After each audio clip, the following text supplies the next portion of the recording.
Chapter 245. Emma did not stay in the villa for too long. She was on a tight schedule and needed a lot of time to prepare for the concert. Especially after getting the song, My Heart Will Go On, she had to practice with the band. This was a song that belonged to her and David. It was her first public performance.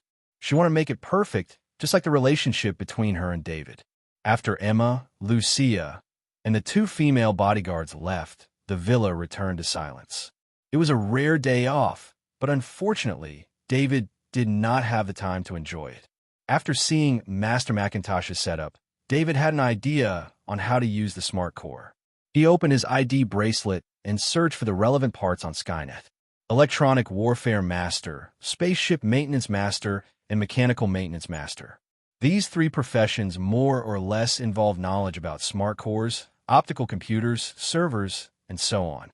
If Master Macintosh's application of the smart core was shown to others, it would not have any effect. However, in David's eyes, it immediately formed a plan based on Macintosh's smart system layout.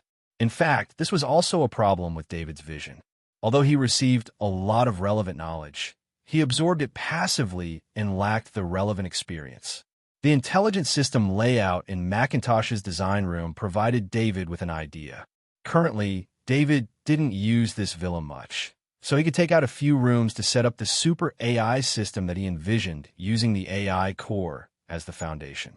Although Lunka Planet seemed safe, David, who didn't have much of a sense of security, didn't think so. Therefore, he needed to use his technical advantage to ensure his safety, especially after he received the ability of Electronic Warfare Master. With this ability, he could do a lot of things. Of course, the prerequisite was to have suitable tools, and this smart system was the best tool. With enough credits, David did not need to look at the price when considering the equipment. He could quickly choose what he needed. Two large servers required a lot of space, but most of the basement next to the underground training room was still empty. It was used to park hover cars. Normally, people who owned this villa would not only have one hover car, so the underground garage here was big enough. Although Emma had changed a part of it into a cultivation room, there was still a lot of space. The area of the two large servers, as well as the heat and energy fluctuations they would generate, were not suitable to be placed on the ground. Unless David's villa had a floor as large as Master Macintosh's, it wouldn't be able to accommodate two large servers without affecting his normal work in life. Then, he would buy some professional accessories. The professional level of these accessories was something that ordinary people would never have heard of in their entire life. Before lunch, David placed the orders. These orders were very complicated, and they were from many companies. This would reduce the suspicion of those who were interested in these electronic parts. The smart core was not a legal item. It was a special item that had always been considered a prohibited item. Unless one had the relevant authorization, it was impossible for anyone to possess it. In total, Sherfong had spent close to 100 million credits to complete the purchase. David also opened up the access to the first floor, allowing delivery personnel to deliver items to the first floor when he was not around. After lunch, David did not ask James to drive him. He drove the hover car to the Kaji Club himself. Mr. James is already using Kaji Virtual Cabin number 7. He left a message for you. When you arrive, you could directly use Kaji Virtual Cabin number 8. The receptionist had become familiar with David over the past few days. For the sake of David's convenience, James had also helped David become a member of the Kaji Club. Thank you. David thanked the receptionist with a smile, then turned around the wall behind the receptionist. Kid, you're not wearing your school uniform today? Key, who had a small mustache, greeted David with a teasing tone. School is on holiday today. David knew that Key was just joking, so he replied with a smile. The other people sitting beside Key also nodded and greeted David with a smile. The people here all had powerful backgrounds. In a club like this, which was not open to outsiders, it was impossible for there to be any conflicts. Even if there were any conflicts in private, they would not show it on the surface. This was especially true for David. As a student wearing a high school uniform, he could use Kaji Virtual Cabin and was valued by James. The people here were not idiots. How could they not understand the significance of this? Recently, perhaps because of the Lunka Cup, Although there were many people here, not many people were actually in a lounge. Most of them directly entered Kaji virtual world. David swiped his ID bracelet, opened transparent room number 8, and entered Kaji virtual cabin. He bound a custom-made virtual exoskeleton armor with the order from Macintosh Design Studio. This way, as long as Macintosh Design Studio confirmed the design, he could try out the custom-made exoskeleton armor in Kaji virtual world in advance. After binding the design from Macintosh Design Studio, David frowned and found that the design was still at 0%. There was no progress at all. He did not know how long it would take for Master Macintosh to come up with the design, but he could see the corresponding progress in the virtual world of Soldier. The lack of progress meant that Master Macintosh had not started the design yet. David, you're here. I'm in training room L9701. Bring your equipment and come directly. When James saw David enter, he immediately sent a message to David. David looked at the equipment on him. The Landlion exoskeleton armor, level 2 heavy axe, and level 2 mega shield. He did not need to prepare much. He went directly to the door and entered training room L9701. When he opened the door, he saw James. James was in the middle of the battle. There was no name above his opponent's head, which made David feel a little strange. His Kaji strength was not bad. He should be at the peak of Kaji. In addition, he was proficient in using the heavy axe. Although he did not have James's speed talent, it was hard to tell who would win. David, wait for a moment. I'll be done soon. James was distracted for a moment and said something. He was almost hit by Kaji, so he quickly focused on dealing with him. David stood at the side and watched the two fight. Very quickly, David discovered that although this soldier's attacks were swift and fierce, they had a very large flaw. It was as if he was using a combat technique that had been mechanically copied. However, this flaw could only be discovered by the master-level David. At least, at James's level, it was impossible for him to know. After a few minutes, Kaji, who was in the middle of the battle, suddenly turned into a white light and disappeared. David was sure that James did not attack Kaji. Did he surrender? David thought to himself. Awesome. James moved his body and shouted. He then turned to David and said, "It's just that the fee to instruct Kaji is too expensive." "This is to instruct Kaji?" David asked curiously. "Yes, I spent almost all my points on this. I found a professional to instruct Kaji in battle to increase my fighting experience and strengthen my control of the heavy axe," James replied with a smile. "Why is there no name above Kaji's head?" David continued to ask. "The reason is simple. Most Kaji instructors choose to hide their identities. Many of them are the backbone of their respective forces. They cannot instruct other Kaji, especially the fighting techniques of some forces. The Kaji instructors do not want to cause trouble, so they hide their identities," James explained. David nodded his head. It was no wonder that even though the soldier's mastery of the heavy axe was only a step away from the Grandmaster level, he often displayed some deliberate fighting style. It turned out that he was trying to avoid unique fighting techniques.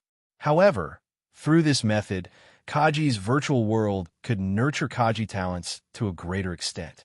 This was much better than the Kaji on planet Monolith, where all the fighting experience was gained through life and death situations.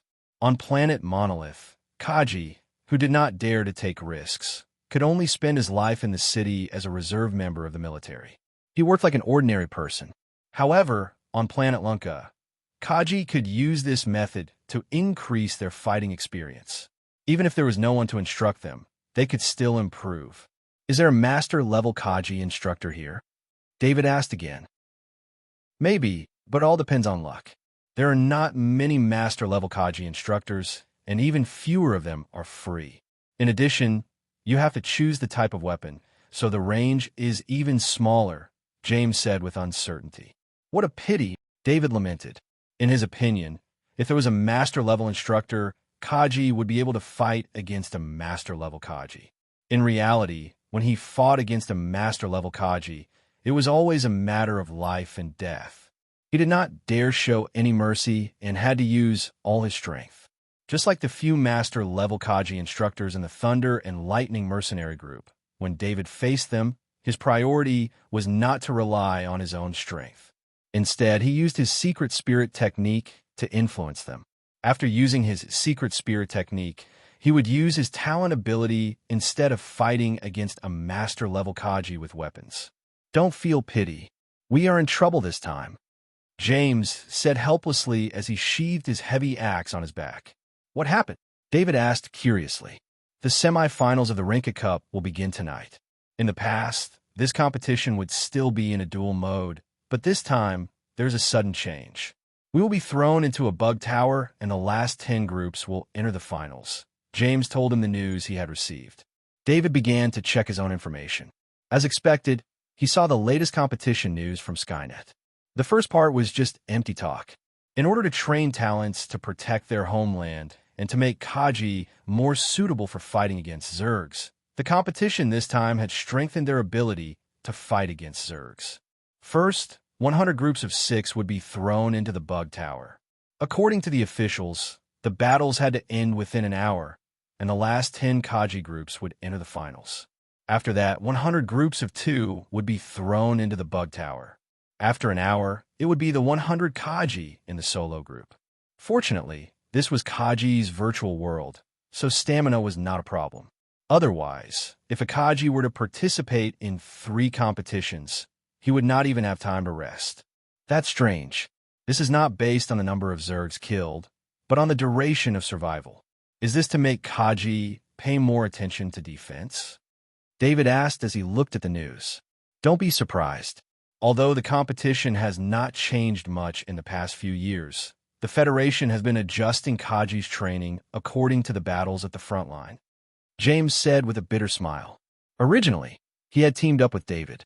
With David's ability, it would not be a problem for them to be in the top 5, let alone first place. However, now that there was a change, he was caught off guard.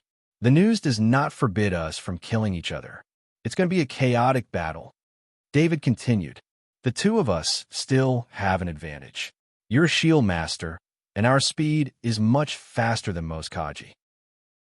We can both defend and run, so it won't be a problem for us to survive longer. James looked at the large shield behind David and felt much better. Do you want me to buy a sniper rifle?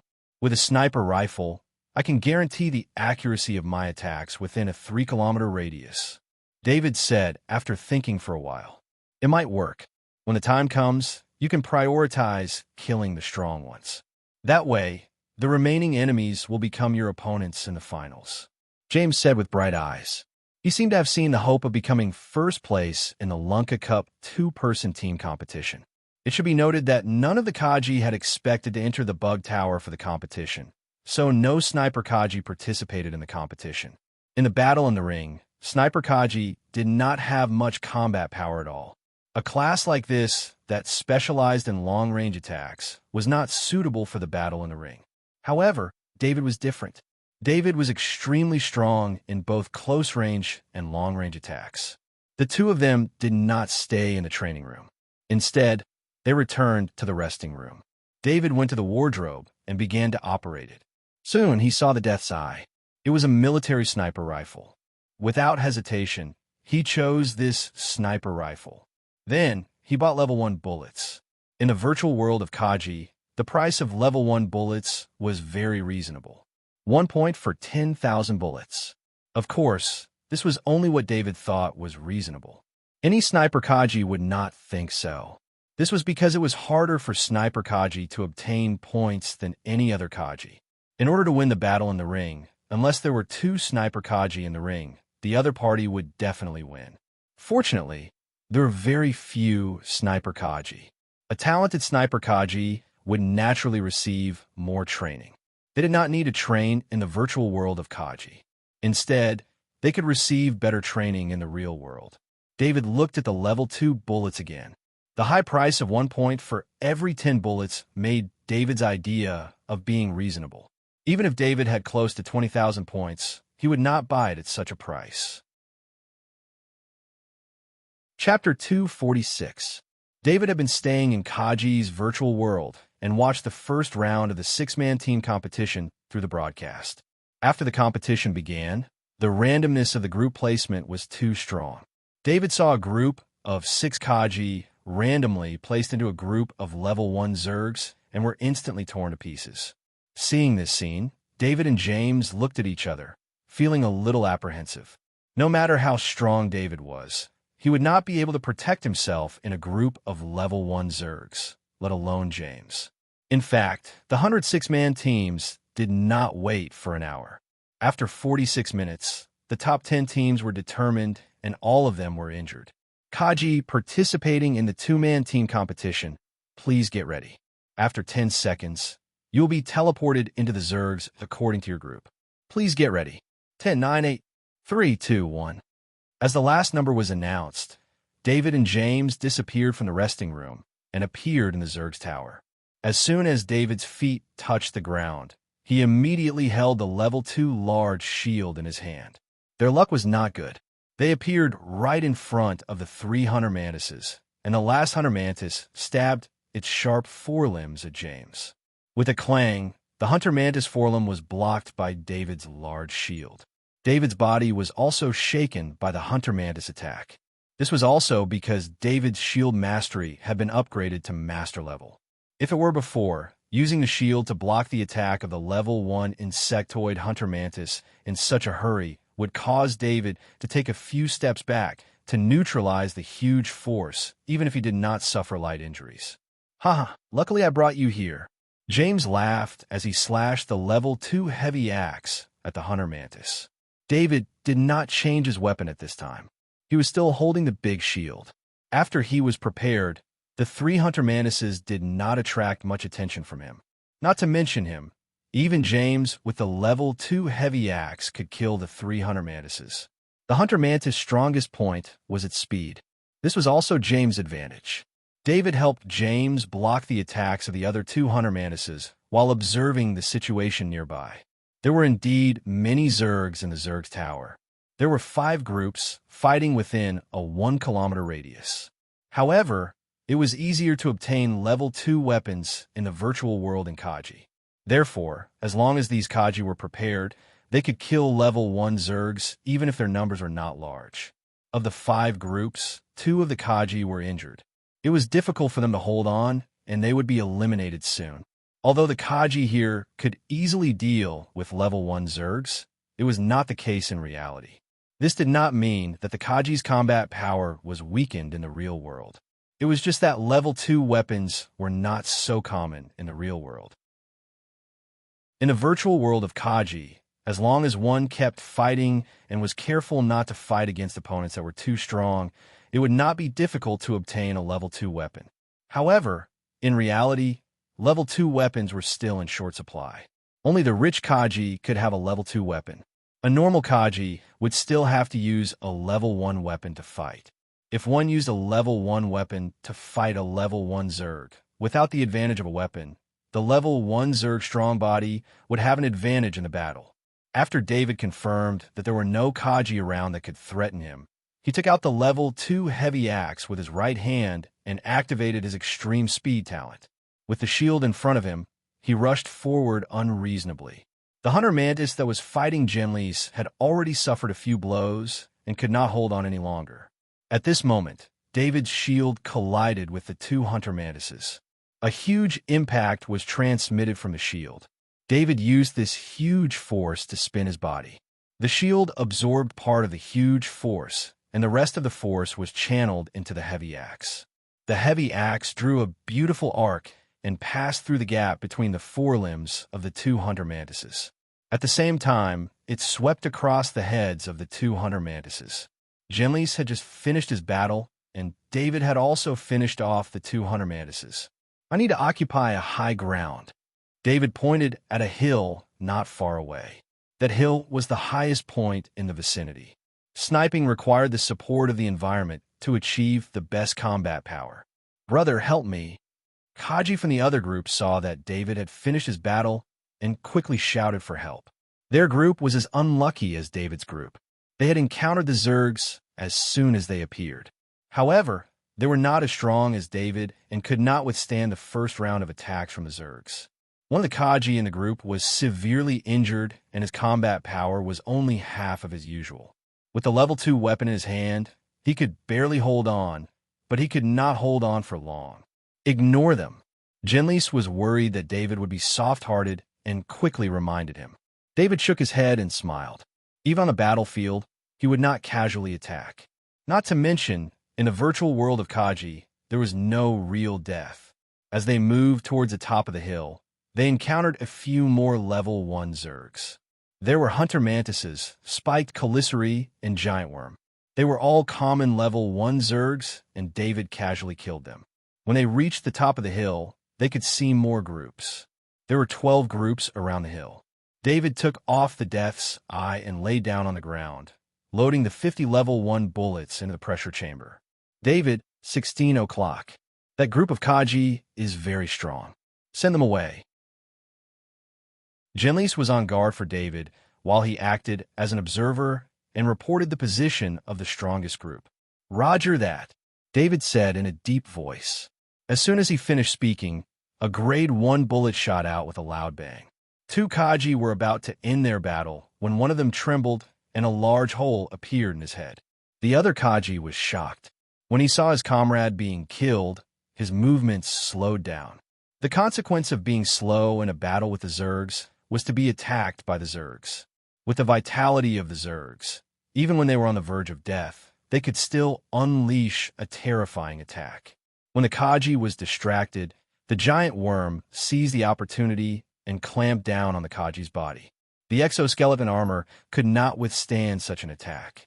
When the Kaji pierced the giant worm's head with his weapon, his body was split into 2. The loud sniper gunshot alerted all the Kaji who were fighting. The experienced Kaji knew what the sound was and quickly looked for cover. However, some of the inexperienced Kaji noticed what was going on. There were many spectators for the 2-person team competition. Such competitions were the best way to find and recruit talents. Although the Kaji's identity in the virtual world was kept a secret, many organizations would find good seedlings to nurture every year. How did a sniper Kaji sneak in? In a meeting room, a general in a lieutenant general's uniform asked in a deep voice. The change in the Kaji virtual world's Lunka Cup semifinals had come from this Lieutenant General Dane. According to the news from Warstar, the Zergs were becoming more and more active. Based on past patterns, there was a high chance that the Zergs would launch a counterattack in the next few years. The Zerg counterattack would not be a war of attrition. It would only appear once every few decades, and each time, it would greatly deplete Warstar's combat strength. In order to let the Kaji of planet Lunka know the cruelty of battle, Lieutenant General Dane had chosen to hold the semi-finals in an insect tower so that every participant would feel the fear of being torn apart by the Zergs. In recent years, the Kaji of planet Lunka had been living too peacefully. Even the Lunka Cup had become a competition that was mainly for spectators. If the military needed to increase its manpower, the Kaji of planet Lunka would mostly become cannon fodder if they were sent to Warstar. Lieutenant General Dane, this Kaji used a heavy axe and a large shield. He should be a Kaji with a talent for weapons. A staff officer standing behind Dane said. Even the military could not bypass the law to check the identity of Kaji in the virtual world, so they could only make a judgment based on their previous actions. Put some pressure on him so that he can't use his sniper rifle. Lieutenant General Dane sternly ordered. Lieutenant General Dane, do you mean to intervene in the competition? The staff officer looked at Lieutenant General Dane in surprise and asked for confirmation. Do as I say. Lieutenant General Dane waved his hand. He did not like losing control, and it was precisely because he knew that there was no sniper Kaji that he used this method to participate in the semifinals. A sniper Kaji in this environment would affect the balance too much. David did not know that someone was increasing the difficulty for him. He had already aimed his Death's Eye at another group of Kaji, which was also the strongest group nearby. Although there was no sound isolation device, the Kaji were scattered all around.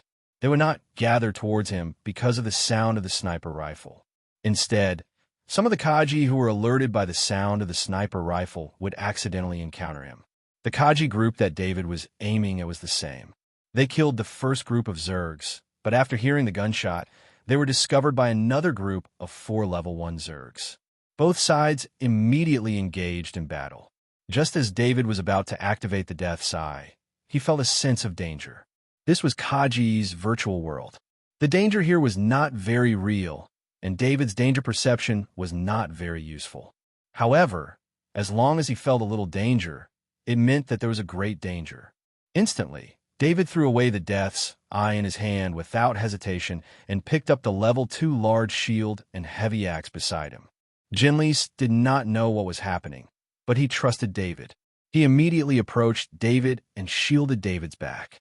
The two of them stood back to back. Just as the two of them were in a defensive position, a group of ripper bugs appeared out of thin air. They were the most difficult level 1 Zergs to deal with. They had the ability to fly, and their speed was extremely terrifying. Run! David did not hesitate. He knew that he could not deal with the ripper bugs as soon as he saw them. This was a group of at least 50 ripper bugs. Without the terrain advantage and the cooperation of dozens of Kaji, it was almost impossible to win against so many ripper bugs. David exerted force with his feet and placed the shield in front of him. At the same time, the heavy axe in his right hand slashed across the ground. The dirt and dust on the ground were swept into the sky by him. His extreme speed and strength oscillation talents were fully activated. The dirt and dust did not attack the ripper bugs. The power of the dirt and dust was not even enough to tickle the ripper bugs. The dirt and dust affected the vision of the ripper bugs. With the level 2 heavy axe and the force of David's sweep, the area covered by the dust was not small. David added this movement and started running. He was just 1 step behind Jinlis. However, after 5 meters, David caught up with Jinlis. When he passed by Jinlis, David grabbed Jinlis in his hand and unleashed his extreme speed to the limit. Jinlis had always thought that David's speed was stronger than his speed talent. However, there was a limit to how strong it was. However, when David grabbed him, he realized that he was wrong. When David was running at full speed, he could reach a speed of 100 meters in 3.2 seconds. After activating his extreme speed, he could reach a speed of 100 meters in 1.6 seconds. In other words, a distance of 100 meters could be covered by David in just 1 step. It was almost impossible for a Kaji to reach such a speed. The human body's extreme speed was studied in the past. The extreme speed of 100 meters was 2.37 seconds. Unless it was a transcendent, no Kaji could exceed this speed. Jinlis could guarantee with his life that David's extreme speed was definitely faster than 2.37 seconds. Although David's speed was fast, the ripper bugs were not slow either. Although they were affected by the dust, they quickly found their target. David had come to a conclusion early on. If he wanted to escape the pursuit of the shredder bugs, he couldn't just rely on his speed alone. There were 2 groups of Kaji in the direction he was running. Of course, the 2 groups of Kaji also saw the ripper bugs in the sky and started running as well. However, their speed could not be compared to David's. David was getting closer and closer to them, and the ripper bugs were getting closer and closer to David. Everyone knew that when running for your life, you did not need to be faster than your pursuers. You just needed to be faster than your pursuers. David was doing just that. The 2 Kaji in the same group heard the sound of wind. Then, they saw a figure pass by them. The figure was carrying a Kaji in his hand, and he quickly overtook them. Damn it! The 2 armored soldiers had just cursed when the swarm of ripper-winged insects in the sky arrived. The ripper bugs had their first target. However, the 2 Kaji were only able to delay the ripper bugs for less than 2 seconds before they turned into white light and disappeared. The ripper bugs continued to chase after David, who was 100 meters away. Don't come over. Run in another direction. The Kaji in front of them shouted loudly. At the same time, they waved the weapons in their hands to show their determination. If David dared to overtake them, they would immediately attack. David ignored them. The 2 Kaji were not very strong to begin with. They used a war hammer and a heavy axe respectively. Both were heavy weapons. David was not worried about being attacked at all. Chapter 247. The 2 Kaji's weapons missed their target. David held his shield in his left hand and carried his heavy axe on his back. His right hand was carrying James. Under the attack of the 2 weapons, his body swayed slightly. He did not fight back, nor did he stop. He just passed by the two Kajis. James did not want to be caught by David, but he knew that if he did not want to be eliminated, he would not be able to do it with his speed. The path that David chose was very purposeful. There was a huge rock in front of him that could block the sight of the ripping insects behind him for a short period of time. When he carried James behind the rock and out of the sight of the ripping insects, it was also the time when the ripping insects came into contact with the two Kajis. They did not continue to run. Running on the ground was no match for the ripping insects flying in the sky. The level 2 grade shield in David's left hand cut into the ground behind the big rock, and a piece of soil was lifted up. He first pushed James into the space created by the shield, and then hid himself inside. At this time, the Master Shield Mastery came into play. The shield vibrated slightly, and the soil spread evenly on their bodies. At the same time, the shield was connected to the ground. This was a Kaji's battle technique. It allowed the shield to transmit the force it received to the ground. David used this technique to make the shield become part of the ground. The shield also perfectly concealed the presence of the two.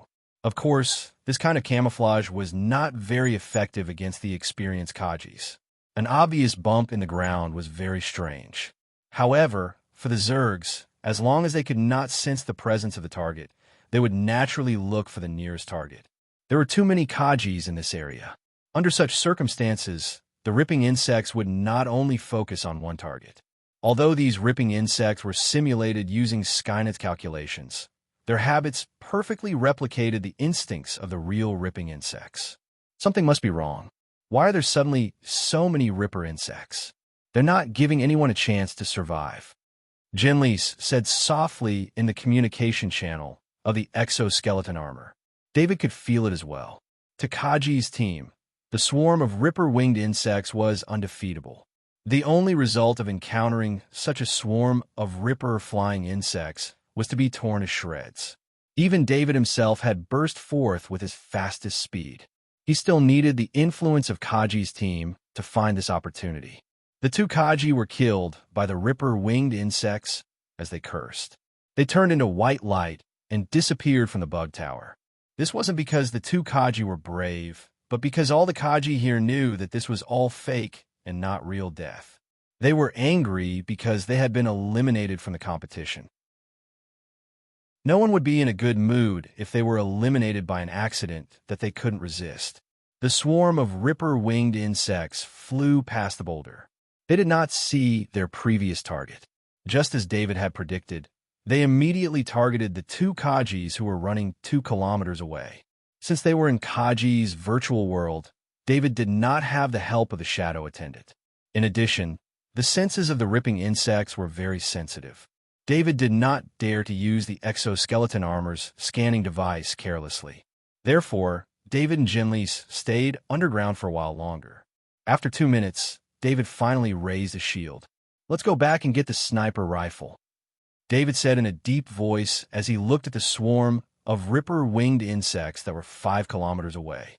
"Don't tell me you want to snipe the ripping insects." Jinlis was shocked when he heard David's words. He knew very well that the only thing that could pose a threat to the ripping insects was a long-range sniper rifle. However, if there were only about 10 ripping insects, a sniper rifle might be able to do a good job. In reality, there were 50 ripping insects. They did not have sound isolation equipment, and they did not have the powerful Kaji's protection. Using a sniper rifle would be targeted again very quickly. "I don't like to wait for death," David said as he turned around and ran. Many of the Kajis who were watching the competition guessed that there was an external force that affected the competition. This was because when David used the sniper rifle to snipe, he was the Kajis who received the most attention out of all the Kajis who were present. Many of the spectators were looking at David. Therefore, when the swarm of ripping insects appeared out of thin air, they all saw it. The only people who could do this were the military or the government's higher-ups. Therefore, there were soon voices of protest. They complained to the government and the military about this. However, no one paid attention to these complaints. There was a statement in the Renka Cup that said all the explanations belonged to the organizers. since the organizers were the military and the government, and the one who gave the order was Lieutenant General Dane of the military. There was no response to such complaints at all. However, Lieutenant General Dane, who was sitting in the meeting room, did not look very happy. Although his order was carried out, the result was not what he expected. The 50 ripping insects did not kill the Kajis who was disrupting the Renka Cup. Instead, they began to massacre the other Kajis who were in the bug tower. Lieutenant General Dane, who had been in a high position for a long time, did not like this kind of accident that ruined his plan. Although it was obvious that David was doing this for survival, Lieutenant General Dane thought that if he wanted you to die, you had to die. However, it was not good for him to intervene in the team competition between the two. Although he had a lot of authority, the virtual world of the soldier was not something he could completely control. If it were not for the fact that they were the organizers of this competition, Lieutenant General Dane would not have been able to control the bugs in the bug tower. Lieutenant General Dane looked at the image in front of him with a gloomy face and asked in a deep voice, "Check if this invincible Kaji has another individual competition." On the image, David had obtained the Death's Eye again and found a more hidden sniping spot. Lieutenant General Dane felt that this was a provocation. Lieutenant General, Invincible will be participating in the individual competition in the next round. The staff officer quickly found the result and replied, "Very good." Lieutenant General Dane nodded and said with his eyes squinted. David did not know that he was being watched by a lieutenant general. He was currently in a shallow cave. The cave was only about 3 meters wide. If the ripping insects wanted to attack, there could only be 2 of them at the same time. Of course, the walls of the cave could not withstand the attack of the ripping insects. It was not the most suitable sniping spot. However, this was a bug tower. When the terrain was designed, it was based on the widest space in the wild. There were not many unique terrains. The short mountain and shallow cave were the only terrains that David could see that could affect the ripping insects. Now that Jinlis had relaxed, he even had the time to look at the situation of the teams in the competition. At that moment, there were only 35 teams left out of the 100 Kaji teams, and the number was still decreasing. In the boundless space, the swarm of ripper-winged insects was like a group of bugs. Kaji's teams had almost no way to avoid them. They could only keep increasing the distance between them and the ripping insects. However, how could they outrun the speed of the ripping insects? The teams were killed one by one and were eliminated from the competition. There were also some Kaji's teams that formed a temporary team to fight against the ripping insects. It was a good idea, but the 2-man Kaji's team mainly focused on attacking each other. Basically, Kaji's team did not have a big shield. In addition, the impromptu Kaji's team was not familiar with working together. Plus, there were 50 ripping insects. Kaji's team's resistance became a faster slaughter. "Woody, I have good news for you," Jinlis said in a strange tone. "What is it?" David asked casually. He had been using Death's Eye to observe the ripping insects in the sky. There will be only 10 teams left soon. We can enter the top 10 without having to fight the ripping insects, Jinlis said as he looked at the decreasing number of teams. David and Jinlis were in an area that had already been cleared by the ripping insects. Therefore, the ripping insects did not fly over. Instead, they chased after the newly discovered Kaji. Even if David wanted to fight, he couldn't do it. After a few minutes, the ripping insects in the sky suddenly turned into white light and disappeared. "Congratulations! You have passed the semi-finals." With the Skynet notification, David and Jinlis disappeared from the bug tower and returned to the resting room. "Ah, we are in the top 10. Jinlis shouted excitedly. The participants of the Lunka Cup were the younger generation of the Lunka planet. They were Kaji who were under 50 years old. Jinlis was very happy to be able to enter the top 10 among these Kajis. Besides, he had seen the list of the top 10. Kaji, who had made a bet with him, was not in the top 10. He was probably unlucky enough to have encountered the ripping insects and ended the competition early. "Woody, I will give you the bet later. Let's see what that guy has to say now." Jinli's voice was filled with unconcealable pride. "Okay, I have received the countdown for the individual competition. Let's go in." David nodded. In the military conference room, the staff officer helplessly operated the screen in front of him. He could not refuse Lieutenant General Dane's orders. Of course, he also understood that Lieutenant General Dane was only doing this because this was a virtual competition. In a real battle, Lieutenant General Dane was known for his coldness and decisiveness. He would not act on impulse like this. In recent years, the number of Kaji on Lunka Planet had been increasing. However, the death rate on the planet had always been one of the highest in the Iridia sector. As the main planet of the Iridia sector, Lunka Planet had the best resources. However, the death rate reflected the quality of the younger Kaji. In a recent Interstellar Federation military conference, Lieutenant General Dane was ridiculed by the generals of other planets. Although most of it was just jokes, it still made Lieutenant General Dane feel very bad. Moreover, this batch of Kaji was likely to participate in the cruelest Star Wars, so Lieutenant General Dane increased his requirements. As for Lieutenant General Dane targeting David, that was only to eliminate the possibility of accidents. This was the best way for important people to solve problems. 3, 2, 1. After the countdown ended, David disappeared from the resting room and appeared in the bug tower. As soon as he appeared, David knew that something was wrong. Beside him was a sea of hunter mantises, and the scan on the visor gave a number, 226 hunter mantises. In a situation where he was surrounded, the use of the large shield was limited. Therefore, David did not take it off. Instead, he used the level 2 heavy axe in his hand. A blue light flashed, and a hunter mantis that was about to attack him because of his sudden appearance was killed with a single swing of the axe. Extreme speed and strength shock talents were all activated. This was not a matter of saving stamina, but how long he could live. David's body flashed and dodged an attack from a hunter mantis. Then he swung the level 2 heavy axe in his hand again and killed the hunter mantis. He had fought with the hunter mantis many times, so he knew exactly where the hunter mantis's fatal weakness was. Therefore, every strike was accurate and fatal. Invincible is done for. This was the thought of everyone watching the match. At the same time, they were even more furious at the way the match was affected. The first time could be an accident, but if it happened twice in a row, it could not be an accident.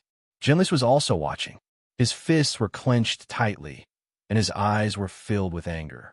David did not have time to think. The heavy axe in his hand was fully unleashing the power of a master. Every strike would kill a hunter mantis. Unfortunately, when more than 200 hunter mantises formed an encirclement, David's extreme speed talent could only increase his attack speed. Movement was out of the question. Hunter mantises were all around him. These hunter mantises seemed to have received some kind of order. They used the densest formation to crush him. A hunter mantis attacked with its forelimbs. David had just completed a kill, so he had no time to dodge. Of course, he could not dodge because there were hunter mantises all around him. He could only try his best to avoid the fatal parts. A wound appeared on the left shoulder of his exoskeleton armor. This was the first time he was injured in the battle, but he acted as if he did not see it. The battle was still going on. The hunter mantis was killed with a flash of a grade 2 heavy axe, but there was another wound on its body. Fortunately, David was carrying a level 2 large shield on his back. It was his second choice as a weapon, but it became an important safeguard for David to hold on. At least the attacks from David's back did not have much effect on David. Although the hunter mantis attack contained a huge force that made him bleed through the large shield on his back, it would not cause him to lose his ability to fight in a short time. Chapter 248. Kaji's virtual world was very real. It was so real that the pain was 100% reflected on his body. In just a short 40 seconds, David did not stop attacking with the level 2 heavy axe in his hand since he appeared. There were already 7 wounds on his body, and every few seconds, a new wound would appear on his body. David had never felt as hopeless as he was now. He had experienced many life and death situations, but he had survived every single one of them. But this time, there were too many hunter mantises around him, and they were obviously different from normal hunter mantises. These hunter mantises seemed to be under the guidance of the Hunter Mantis King, or even more so than the Hunter Mantis King's command. David killed another hunter mantis, but two more hunter mantises attacked him at the same time. He blocked them with his heavy axe, and the force shock on the heavy axe made the two hunter mantises pause for a moment. The two hunter mantises had also blocked the attack from the hunter mantises behind them.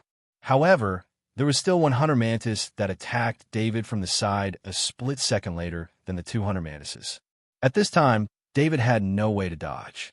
He blocked in front of his body with his unarmed left hand.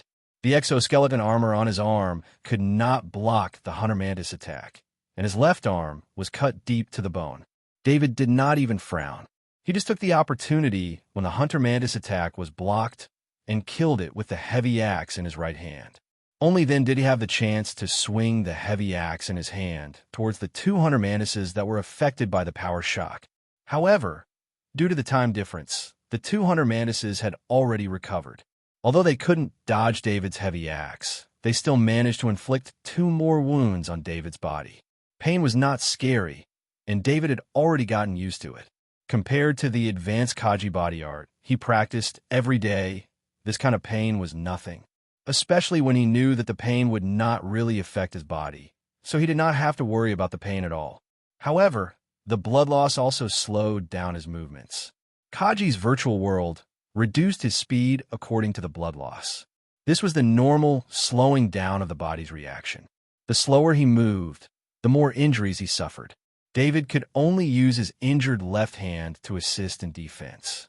Although it was called an auxiliary defense, it was actually using his left arm to block the attacks on his vital parts. His right arm, however, was well protected. Aside from some minor injuries, he did not suffer any serious injuries. This allowed his attacks to be as fierce as ever. At this point in the battle, the corpses of 24 hunter mantises in front of David showed how strong he was. As long as the hunter mantis was hit by David's heavy axe, it would definitely die. This was also a requirement that every soldier who had received formal education had been taught. When fighting against the insectoids, one had to deal a fatal blow. As long as the insectoids were left with a bit of life force, the injured insectoids would still be able to fight. Unfortunately, most of the Kaji could not do this, but David perfectly met this requirement. David stood in a pool of green and red blood. The green blood was the hunter mantis, and the red blood was his own. The blood gathered under his feet. His left forearm had been chopped by the hunter mantis attack. Although it was still able to block, it was not as agile as before. David let out a loud roar. He had completely let go of himself and no longer dodged. Instead, he fought the hunter mantis head-on. He would use spirit outbursts to accurately determine the fatal attack of the hunter mantis attack. He would dodge the fatal attack and counterattack at the same time. 1 minute was up. David's exoskeleton armor was almost broken. Other than his back, which was protected by the Grade 2 shield, there was no part of his body that was intact. Compared to the external injuries, David's internal injuries were more serious. However, Kaji's judgment of death in the virtual world was based on the complete loss of life force and severe damage to the vital parts. David's current situation was that his life force was still intact, and his vital parts were not severely damaged. The audience was stunned.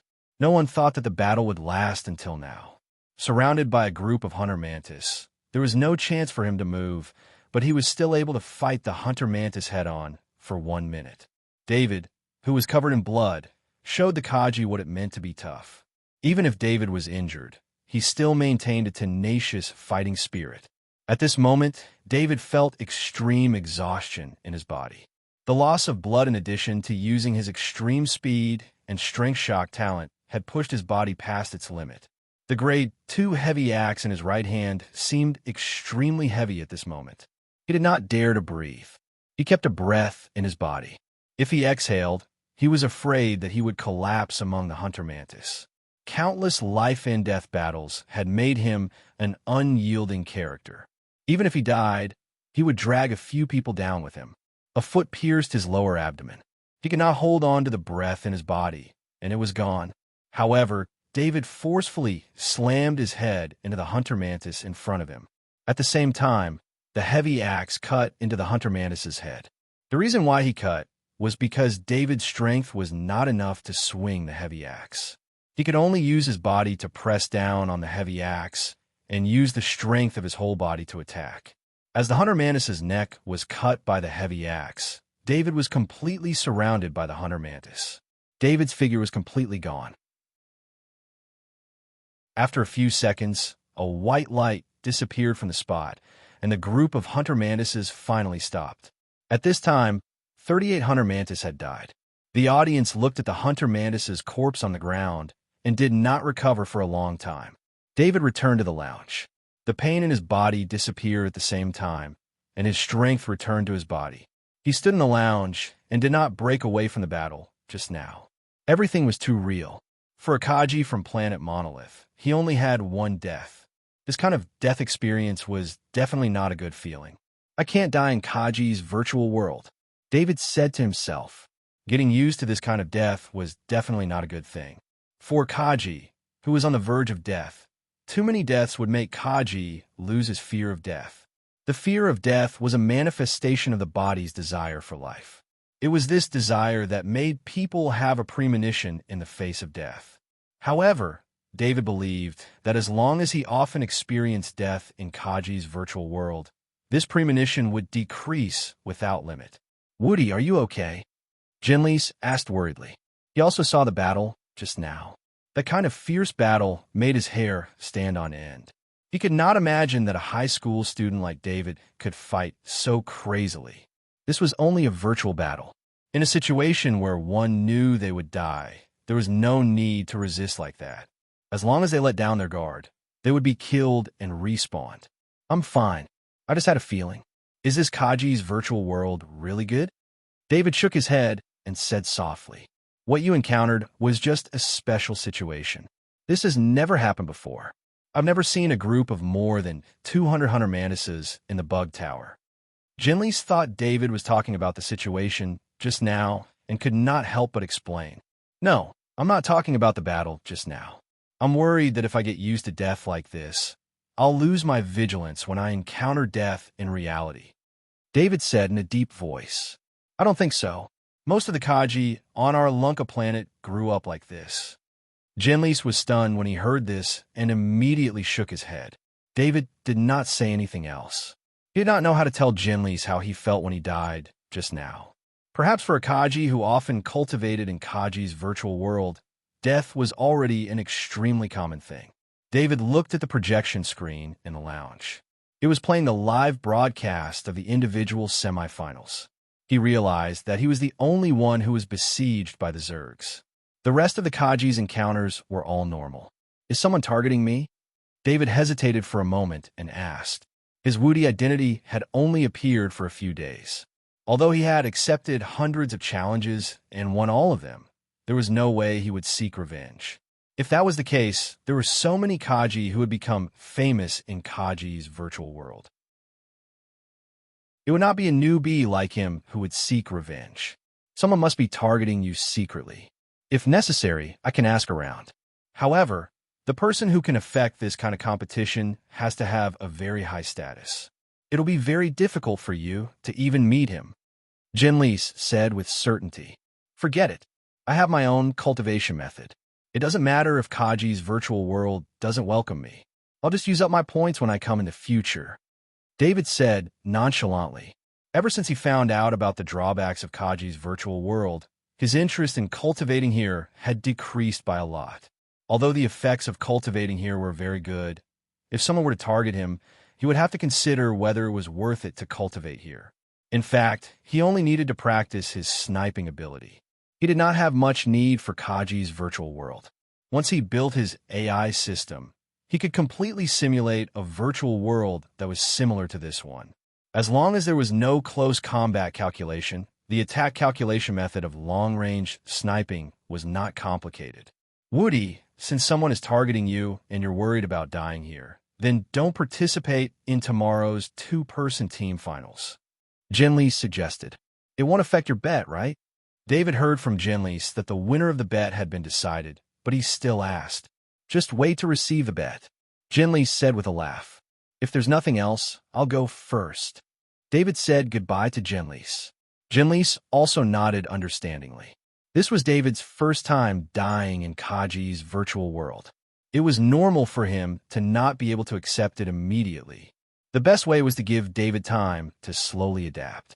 David walked out of Kaji's virtual cabin and shook his head as he looked at Kaji's virtual cabin. He did not want to experience the feeling of death a second time. He still had 19,409 points. He wanted to plan how to use them, and then use them all. Back in the villa, David felt that something was wrong with him. He was very clear about his condition. As long as there was anything wrong with his body, he would be able to sense it. He summoned the shadow attendant and pressed one hand on the shadow attendant's shoulder to activate the attributes panel. As he looked at the familiar attributes, he finally saw the difference. Spirit, 5, 94, 1. He knew very well that his previous spirit was 5, 95. This meant that one death in Kaji's virtual world caused him to lose 0, 1 spirit. If he had to give an order of magnitude to the lost spirit, then the shadow attendant would have to absorb about 10 Kaji souls to increase David's lost spirit. Of course, this did not mean that the souls of 10 Kajis were the same as the 0, 1 spirit. When the shadow attendant absorbed the souls, most of the soul energy would be absorbed by the shadow attendant. Only a small portion would be absorbed by David's soul, increasing David's spirit. David did not know if anyone knew that Kaji's death in a virtual world would affect a person's mind, but he clearly saw the consequences. In the military conference room, Lieutenant General Dane also saw the bloody battle between Woody and the Hunter Mantis. When he saw Woody's determination to fight to the death, his eyes couldn't help but light up. Wasn't this the fighting spirit that the military had always promoted? That fearless desire to fight, that courage that treated pain like nothing, and that terrifying fighting technique allowed Lieutenant General Dane to see the unique spirit that belonged only to Warstar. As he watched Woody fight, he thought of his comrades from Warstar. The dissatisfaction in his heart toward Woody also disappeared along with Woody's battle, leaving only extreme satisfaction. Staff officer, contact this Woody and ask him if he's willing to join the military. I'll give him special treatment. Lieutenant General Dane turned his head and ordered. The staff officer was taken aback. Lieutenant General Dane had taken a liking to Woody. The staff officer was not surprised by Lieutenant General Dane's change in attitude. Since Lieutenant General Dane had seen such a good seedling, he would not let him go. The staff officer worked on the screen and sent a request to Woody, but Skynet quickly replied that Woody was not online. Lieutenant General, Woody logged off after his death, the staff officer reported. Pay attention and contact Woody as soon as he comes online. Lieutenant General Dane said with a wave of his hand. They did not know what David had discovered after Kaji's death in the virtual world, which had caused David to resist Kaji's virtual world. Just as David had thought, aside from spending points, it was very unlikely that he would enter Kaji's virtual world again. In particular, he knew that Kaji's death in the virtual world would affect his mind in the real world, so David had to be extremely careful. David did not understand much about the use of spirit, but his spirit had saved his life many times. Moreover, his ability to use spirit surpassed the limits of reality and became his trump card. Chapter 249. The next day, David did not have to go to school, so he woke up early as usual. With the level 3 strength and meat and the advanced Kaji body technique training, he walked out of the gene repair cabin and checked his attributes panel. His strength had increased by 10 kilograms, and his physique had also increased. Although it was a break, David did not really have time to rest. The equipment he bought yesterday morning was all sent to the first floor in the afternoon, filling up a large warehouse.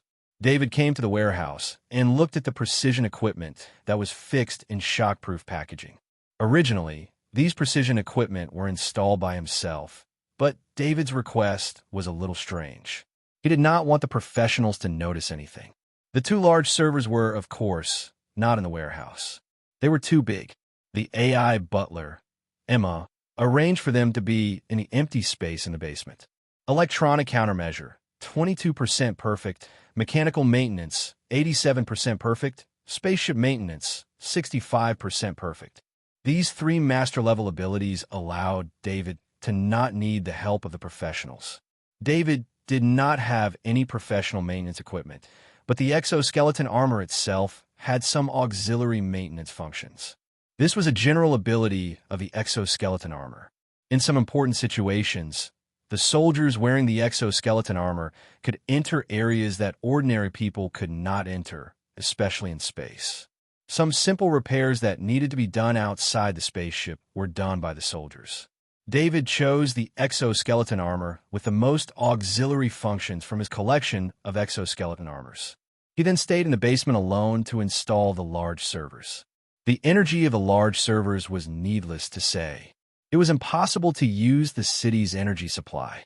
Not to mention that it was not safe. If someone cut off the city's energy supply, the large servers would be forced to shut down. Therefore, the large servers used Krypton as their energy source. David spent tens of millions of credits to buy enough Krypton and had the AI butler, Emma, replenish the energy at any time. It was hard to tell the amount of energy consumed by large servers. If there were not many calculations, it might take many years to consume one Krypton crystal. However, if there were large and complex calculations, it might consume one Krypton crystal in dozens of days. This was because David's large server only served David alone. Kaji's virtual world consumed an astronomical amount of energy, so only the Interstellar Federation could build it. David's work progressed very quickly. He finished installing the two large servers in the morning and connected them together in parallel. In the afternoon, he began to install the smart system in the room he had prepared on the first floor according to the plan he had designed. This task was very complicated and couldn't be completed that day.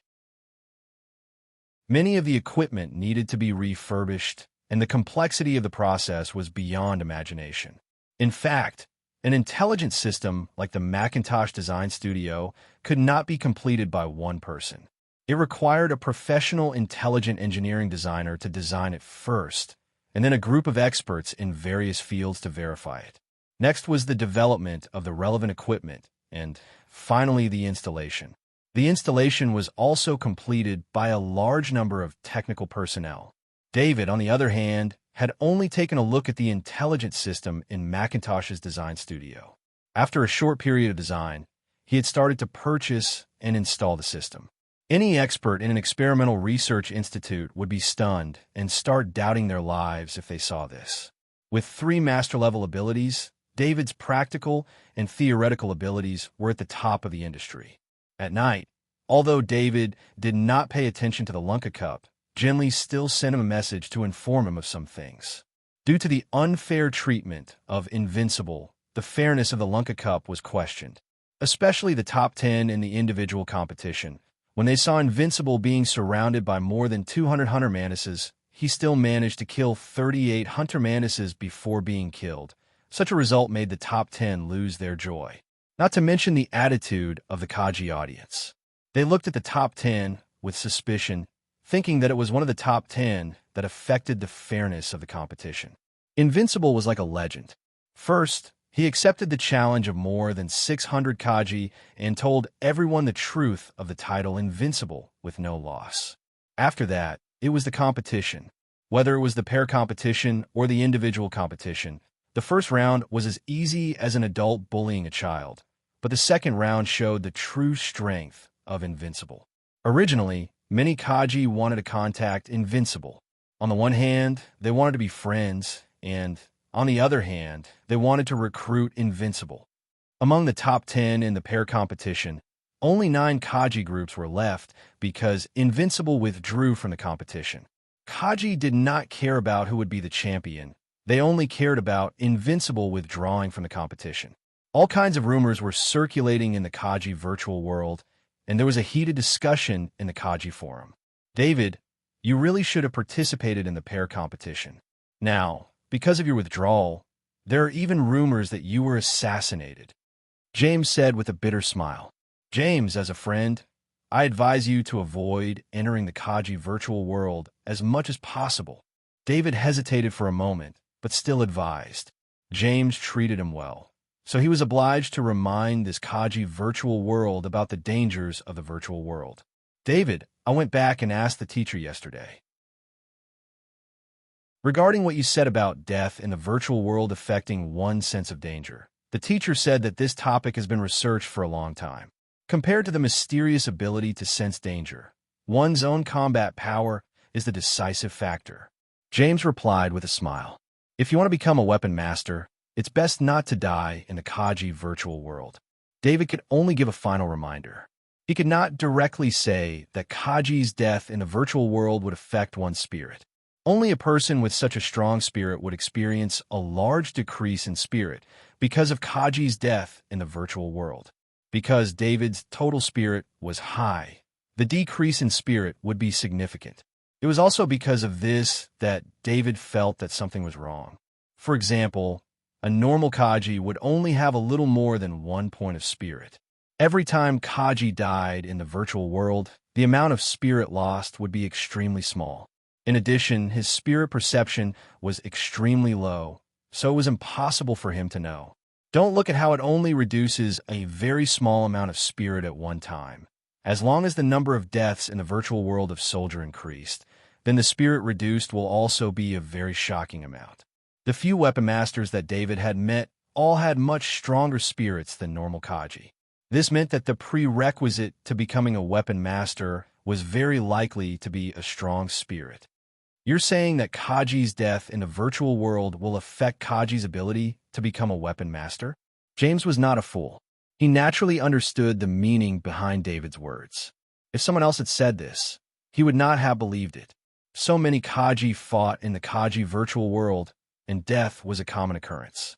However, no one had ever said such a thing. However, he quickly realized that most weapon masters were not born in the Kaji virtual world. Instead, they went to planet Battlestar and went through life-and-death battles with the Zergs to advance. Could it really be related to this? This question arose in James's mind. However, David did not say anything else. He had already said what he needed to say. The next morning, David woke up at 5 o'clock. Because he had to go to school, he had to use the level 3 strengthened meat to practice the advanced Kaji physical technique for a long time. In addition, he also had to practice the flexible body technique, so he had to wake up early. During the day of school, David did not pay much attention in class. Instead, he read some books related to artificial intelligence on the screen in front of him. He had bought all this information on Skynet. Although he had the knowledge of a weapon master, there were still some things that he did not know. The school's teachers did not care about David. This was because David's exam results had become his biggest protection in school. The principal had personally told David to develop on his own. When he returned to the villa at night, he saw James waiting outside. David, I'm here to give you the bet. This is something that we've already discussed. Please don't reject it. James smiled when he saw David and showed him the long box in his hand. Come in and have a seat. David smiled and invited him into the living room. Emma, give me 2 glasses of fruit juice. David sat on the sofa and ordered the AI butler Emma. Yes, master. The AI butler Emma replied. This was the first time James heard the AI butler Emma speak. He was stunned when he heard the voice. David, you actually let the AI butler use Emma's voice. Even the name is the same. Be careful. Miss Emma will sue you, or her fans will find out and cause trouble for you. James pointed at the AI butler Emma and said, I brought this from Planet Monolith. This set of voices was legally purchased on Planet Monolith. Moreover, Emma won't be so bored as to sue me. David smiled and said, It's not a big deal.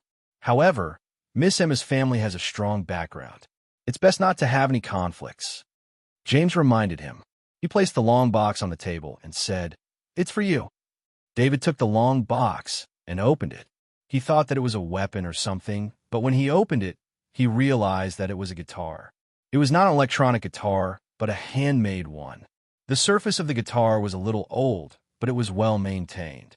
There was a strange symbol on the corner of the guitar. Is this an antique? David asked hesitantly. Although he was very knowledgeable, he did not know anything about antiques. God, why would I agree to give you the bet?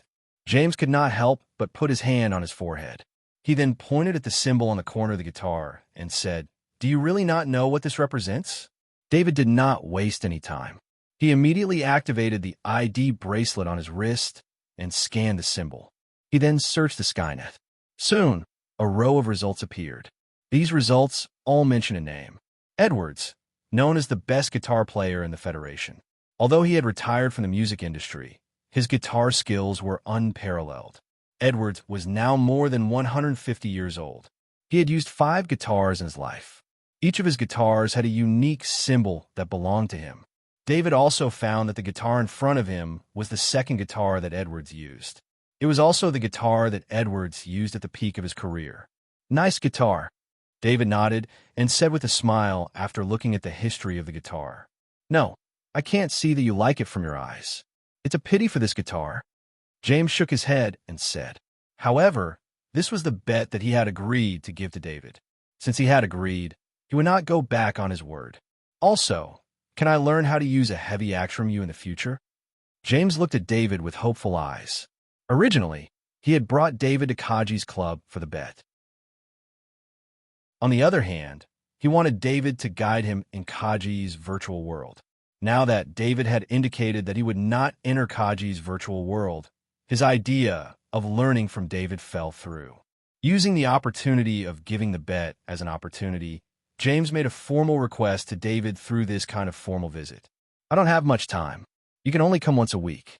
I can only help you find shortcomings in your mastery of the heavy axe. The rest is up to you." David did not refuse. This was something that he had mentioned to repay the help of Fox Transcendent. "That's great. Thank you. I know this is too much of a bother, but I haven't been able to improve my mastery of the heavy axe. You are the strongest heavy axe master I have ever seen," James said happily. If it was said that he had the idea of learning from David after his first defeat, then after seeing David use a heavy axe to kill 38 hunter mantises, he was even more determined to learn from David. After James left, David looked at the guitar in front of him and could not help but smile helplessly. This was not Planet Monolith, after all. Although there were cultural pursuits on Planet Monolith, those pursuits occupied a very small part of life. On Planet Monolith, an expensive guitar was not as practical as a weapon that could protect oneself. Some green vegetables and fruits were more valuable to ordinary people than this guitar. However, on Planet Lunka, the bet between Kaji and Edward was a guitar. This was something that David found unbelievable. In his opinion, the most important thing between Kaji and Edward should be weapons, equipment, secret techniques, and so on. Looking at the search results just now, David very realistically began to inquire about the price of this guitar. If he didn't look at it, he wouldn't have known. The previous auction prices of the other guitars that belonged to Edwards had been more than 30 million credits, and the most recent auction price of this guitar had reached 55 million credits.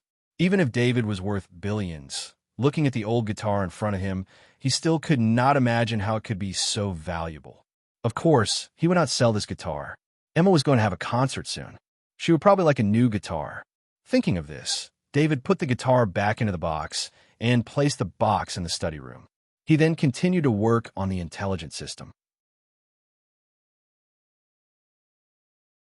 Chapter 250. It was not until the new day of rest that David was able to successfully install and debug the intelligent system. This time was much later than he had estimated. The most important reason for this was the problem of knowledge storage. Fortunately, he was able to learn the relevant books very quickly. When the 3 master-level skills came into contact with the new knowledge of the professions, these new knowledge were quickly integrated into the master-level knowledge system. The villa that Emma had prepared for David was a standalone villa in the wealthy district. This villa was the only one within a 5-kilometer radius. This was also related to the fact that the villa was located in the suburbs of Chia City. At 10 o'clock in the morning, David stood in front of the intelligent core. A screen appeared. His fingers quickly entered on the screen, and finally, he issued an operation command. Following his operation command, the intelligent core flashed. From the 2 large servers in the basement to the intelligent core on the first floor, and then to the various auxiliary devices around the villa, it formed an intelligent system with the intelligent core as the main and the two large servers as auxiliary. An invisible energy expanded outward until it covered the entire 5-kilometer radius. There were civilian scanning devices and military-grade scanning armors that David had modified. David had even taken apart the obsolete K-2 military electronic countermeasure device. The scanning components were enlarged by a scanning amplifier to increase the scanning capabilities of a professional. "Master, please give a name." A mechanical voice was heard. This was the new intelligence system waiting to be activated.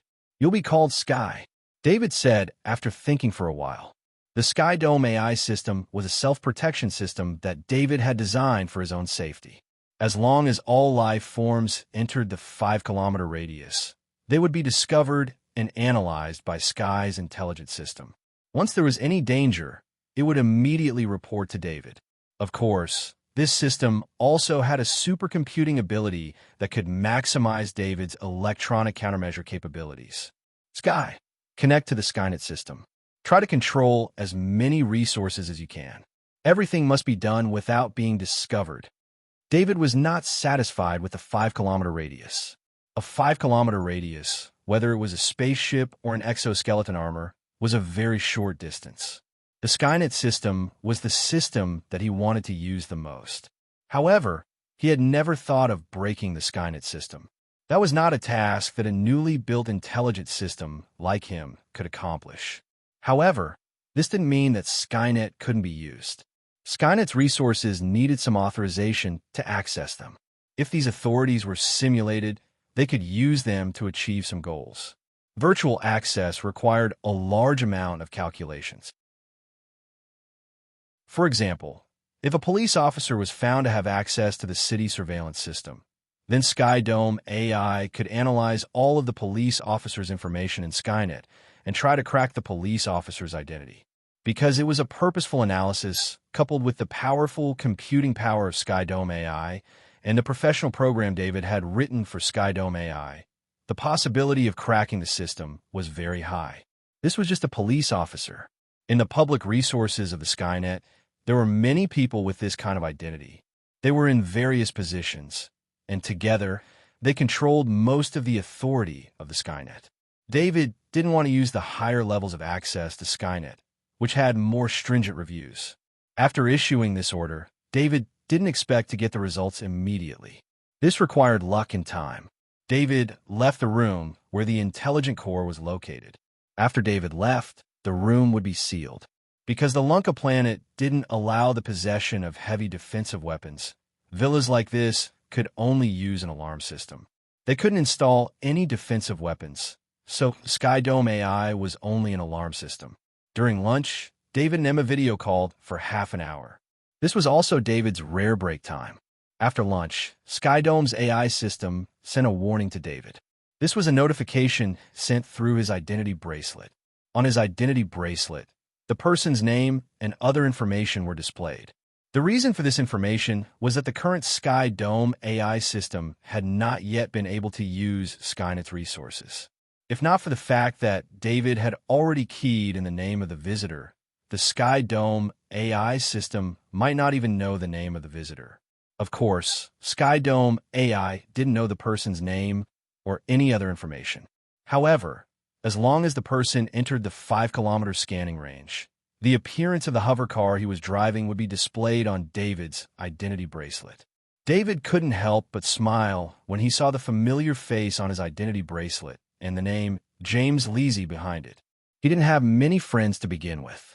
Plus, he was in his 3rd year of high school, so Fox Transcendent and the other 2 students basically didn't contact him and let him prepare for the college entrance exam.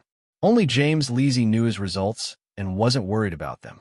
That was why he would look for him from time to time. Today, he wasn't looking for him for anything else. Instead, he was looking for him for guidance. The weekly guidance would last for 2 hours on Saturday afternoons. James Leasy's hover car was parked on the platform on the 2nd floor. As soon as he got out of the hover car, he saw the AI butler Emma waiting for him. James Leasy had a strange feeling. He had just arrived, but this side seemed to have been prepared for him. Although they had arranged a time, he couldn't be sure of the exact time he would arrive. The AI butler Emma couldn't possibly be waiting here forever. Mr. James Leasy, Master is waiting for you in the practice room. The AI butler Emma said as she led the way. When James Leasy arrived at the underground practice room, he saw David holding two black ironwood heavy axes. He threw one black ironwood heavy axe towards the door. The moment James Leasy entered the underground practice room, the black ironwood heavy axe arrived right in front of him. 2 hours. 1 hour, you attack and I defend. The other hour, we attack. David hadn't taught anyone before. However, he knew how to improve the control of heavy axes. That was through battle. Okay. James Leasy tossed aside the doubts in his heart and swung the black ironwood heavy axe towards David. Your strength isn't concentrated and there's no killing intent. Are you chopping wood? David sneered as he casually swung the heavy axe in his hand. He hit the heavy axe's point of impact, causing the heavy axe to deviate. In terms of strength, David was far from the peak Kaji James Leasy. However, the two heavy axes didn't collide with each other. David's technique crushed James Leasy's, causing James Leasy to be unable to use his only advantage. When James Leasy heard David's guidance, although his words were sarcastic, he knew that it was David's guidance. When he attacked again, his strength was more concentrated. At the same time, he also added in his killing intent. What kind of killing intent is this? You're imagining me as your enemy, the person you hate the most, the person you want to chop to death with your heavy axe. David said again as he swung his heavy axe at the point of impact of James Leasy's heavy axe. For the first time, James felt how small and weak he was. David's heavy axe mastery had improved a bit compared to the last time they had fought. This was the improvement of a master's heavy axe mastery. Even if it was just a trace, it would be a huge improvement in the battle. In addition, when he first sparred with James Leasy in front of Fox Transcendent, David held back.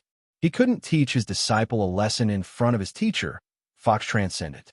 Now, there was no need to worry. On the entire Lunka planet, James Leasy was probably the only one who knew his strength the best. There was no need for him to hide anything in front of James Leasy. This made James Leasy suffer. He had always been a genius among his peers, but in front of David, every attack he made seemed to be full of mistakes.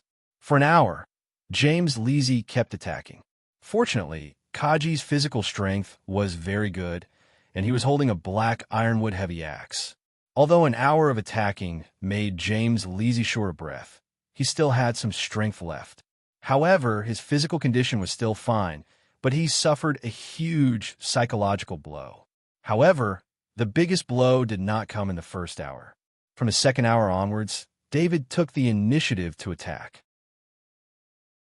Every time he attacked, his heavy axe would hit James Leasy. Although he didn't use too much strength, it was enough to hurt James Leasy and make him feel intense pain. After 2 hours of instruction, James Leasy fell to the ground in pain.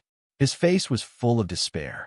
David carried James Leasy with one hand and threw him into the genetic repair cabin, just like in Kaji's virtual world.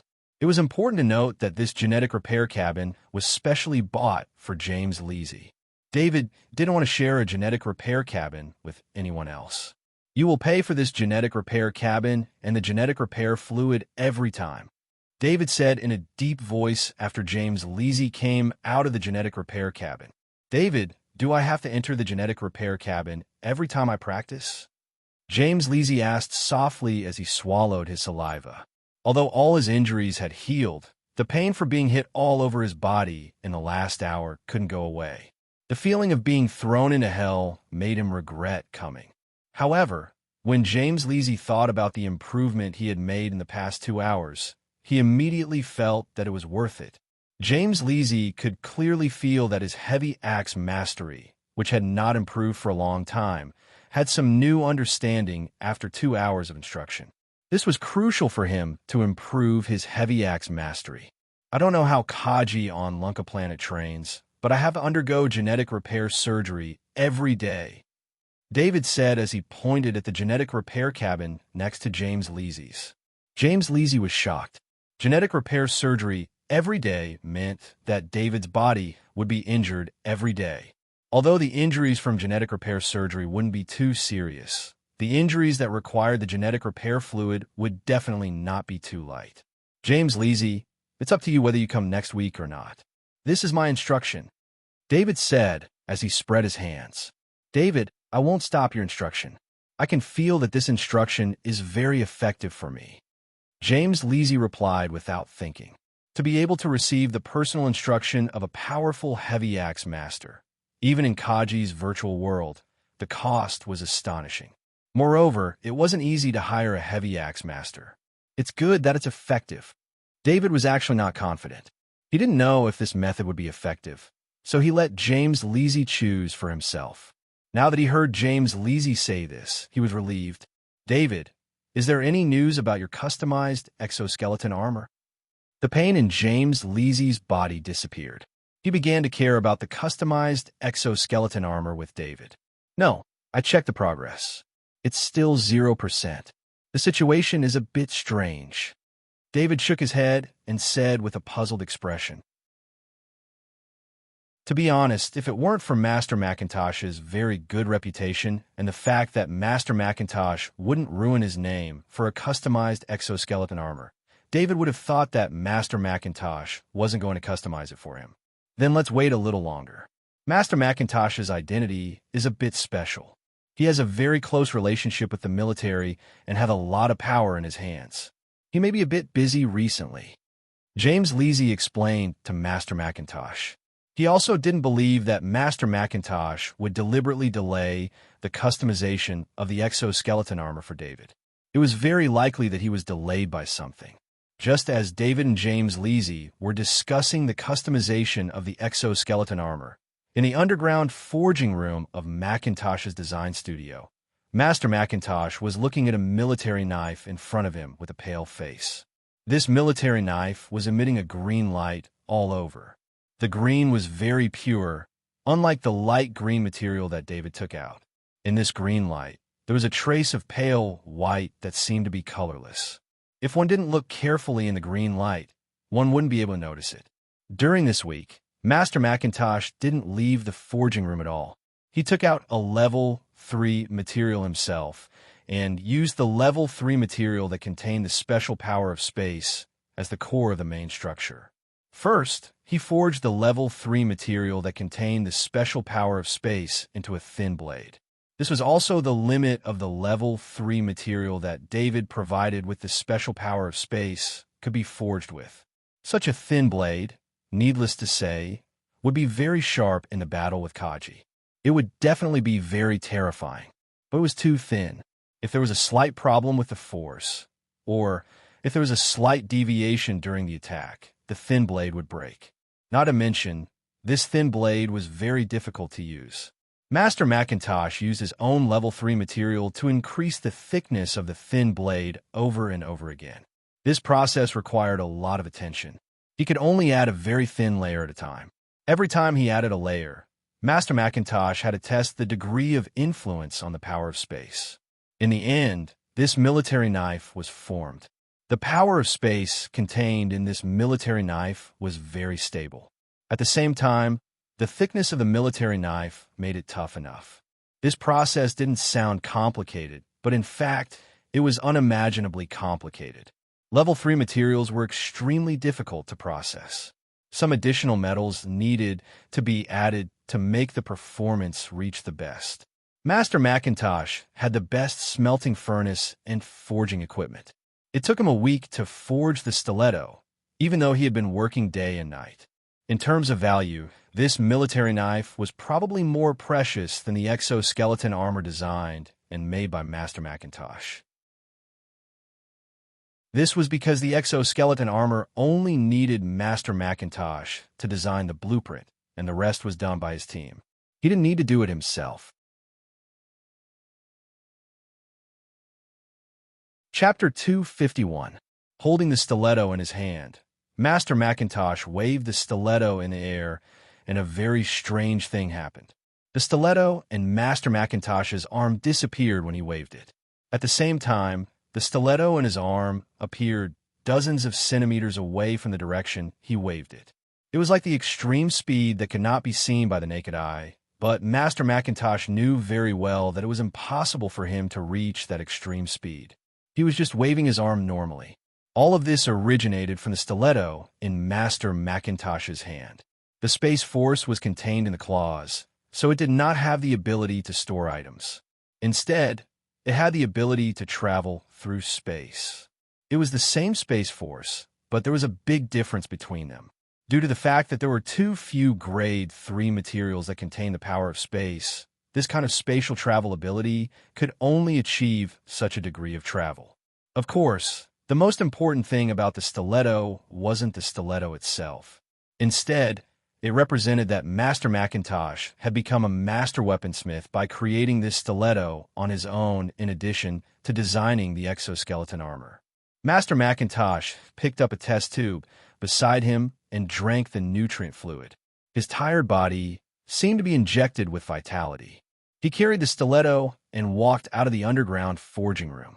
With great satisfaction, Master Macintosh returned to his exclusive floor. Sitting on an automatic chair, Master Macintosh placed the stiletto on the operating table in front of him. A professional scanner began to scan back and forth, and data appeared on the light screen in front of him. Just as David said, Master Macintosh only needed the data of this stiletto and the video of the manufacturing process. These were enough to prove that the stiletto was forged by him. He packaged the data and sent it to a few weapon forging masters. With their confirmation, there was no doubt that Master Macintosh was a weapon forging master. This also meant that Master Macintosh had reached the peak of 2 fields at the same time, which was a great honor.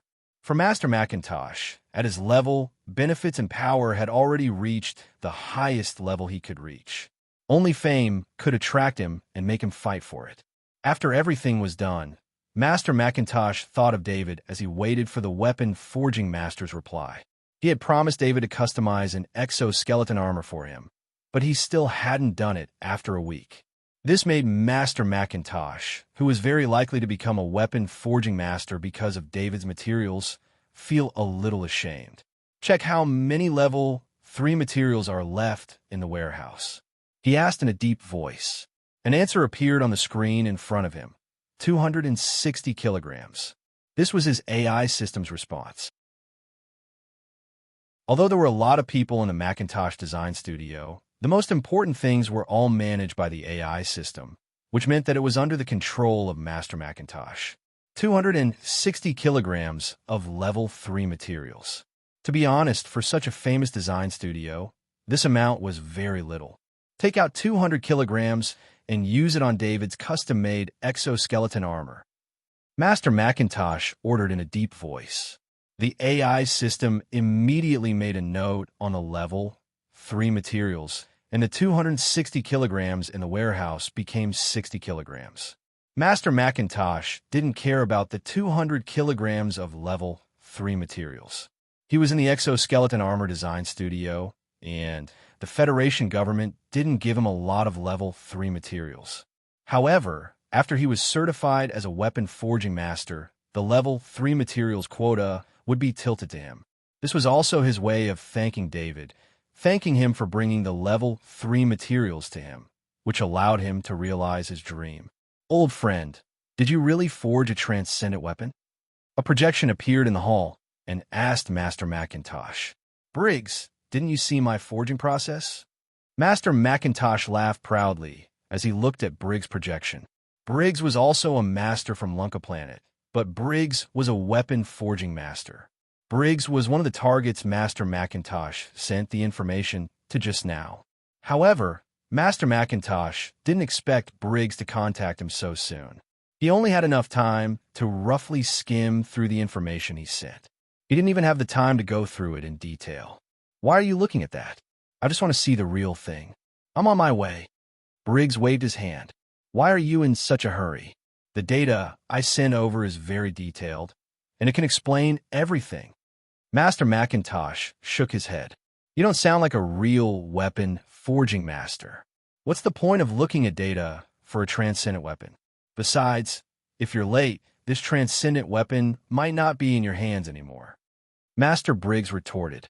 When Master Briggs saw the very detailed data, he realized that this transcendent weapon might not be Master Macintosh's.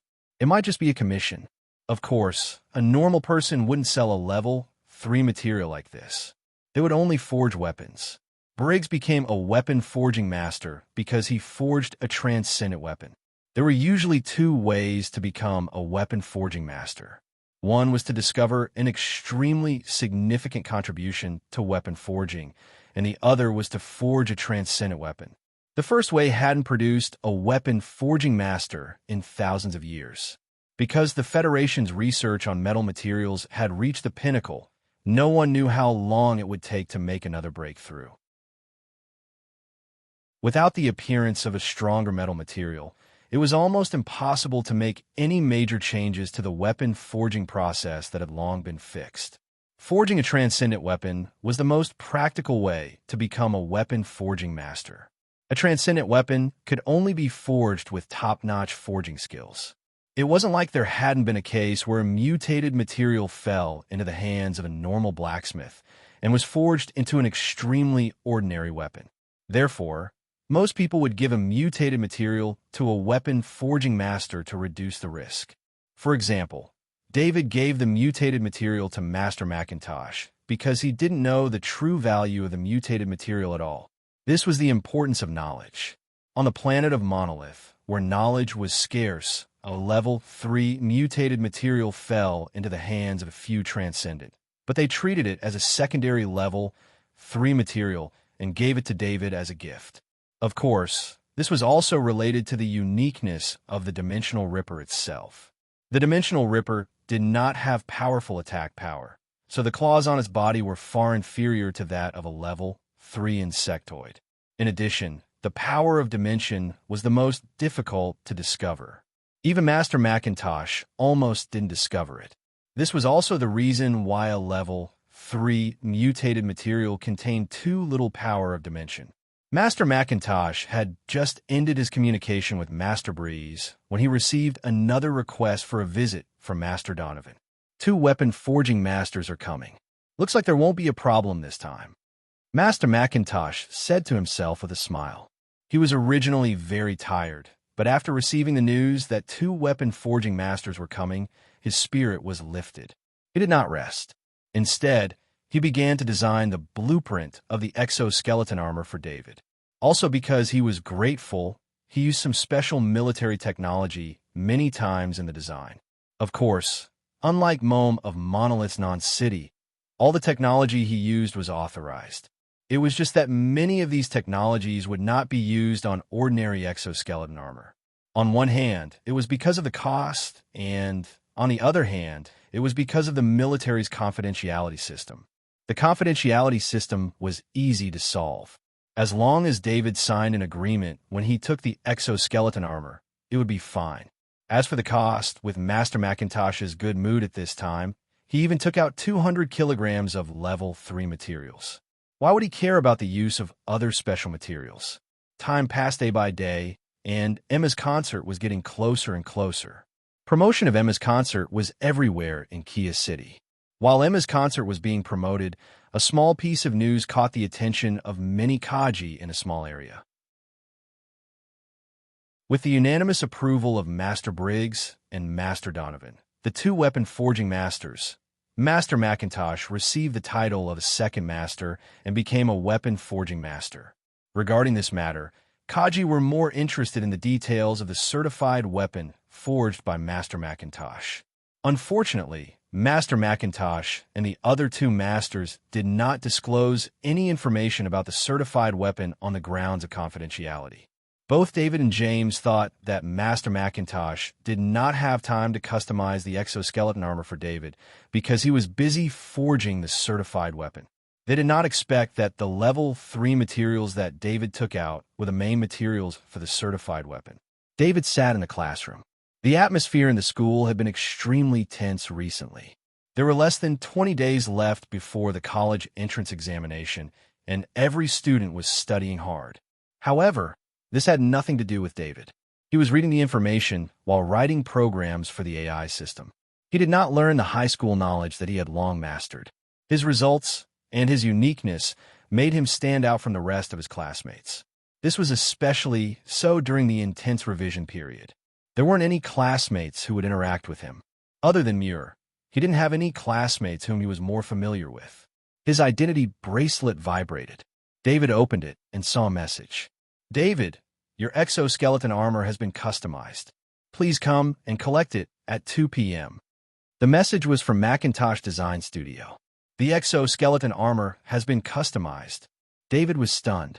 A few days ago, he saw that the design progress was 0. Now, the design and manufacturing were completed in just a few days. He was in school now, but it was not good for him to postpone the appointment with Macintosh Design Studio. He did not have any free time in the next few days. During the final revision of the 3rd year of high school, Lunka Private High School also increased the learning time of the students.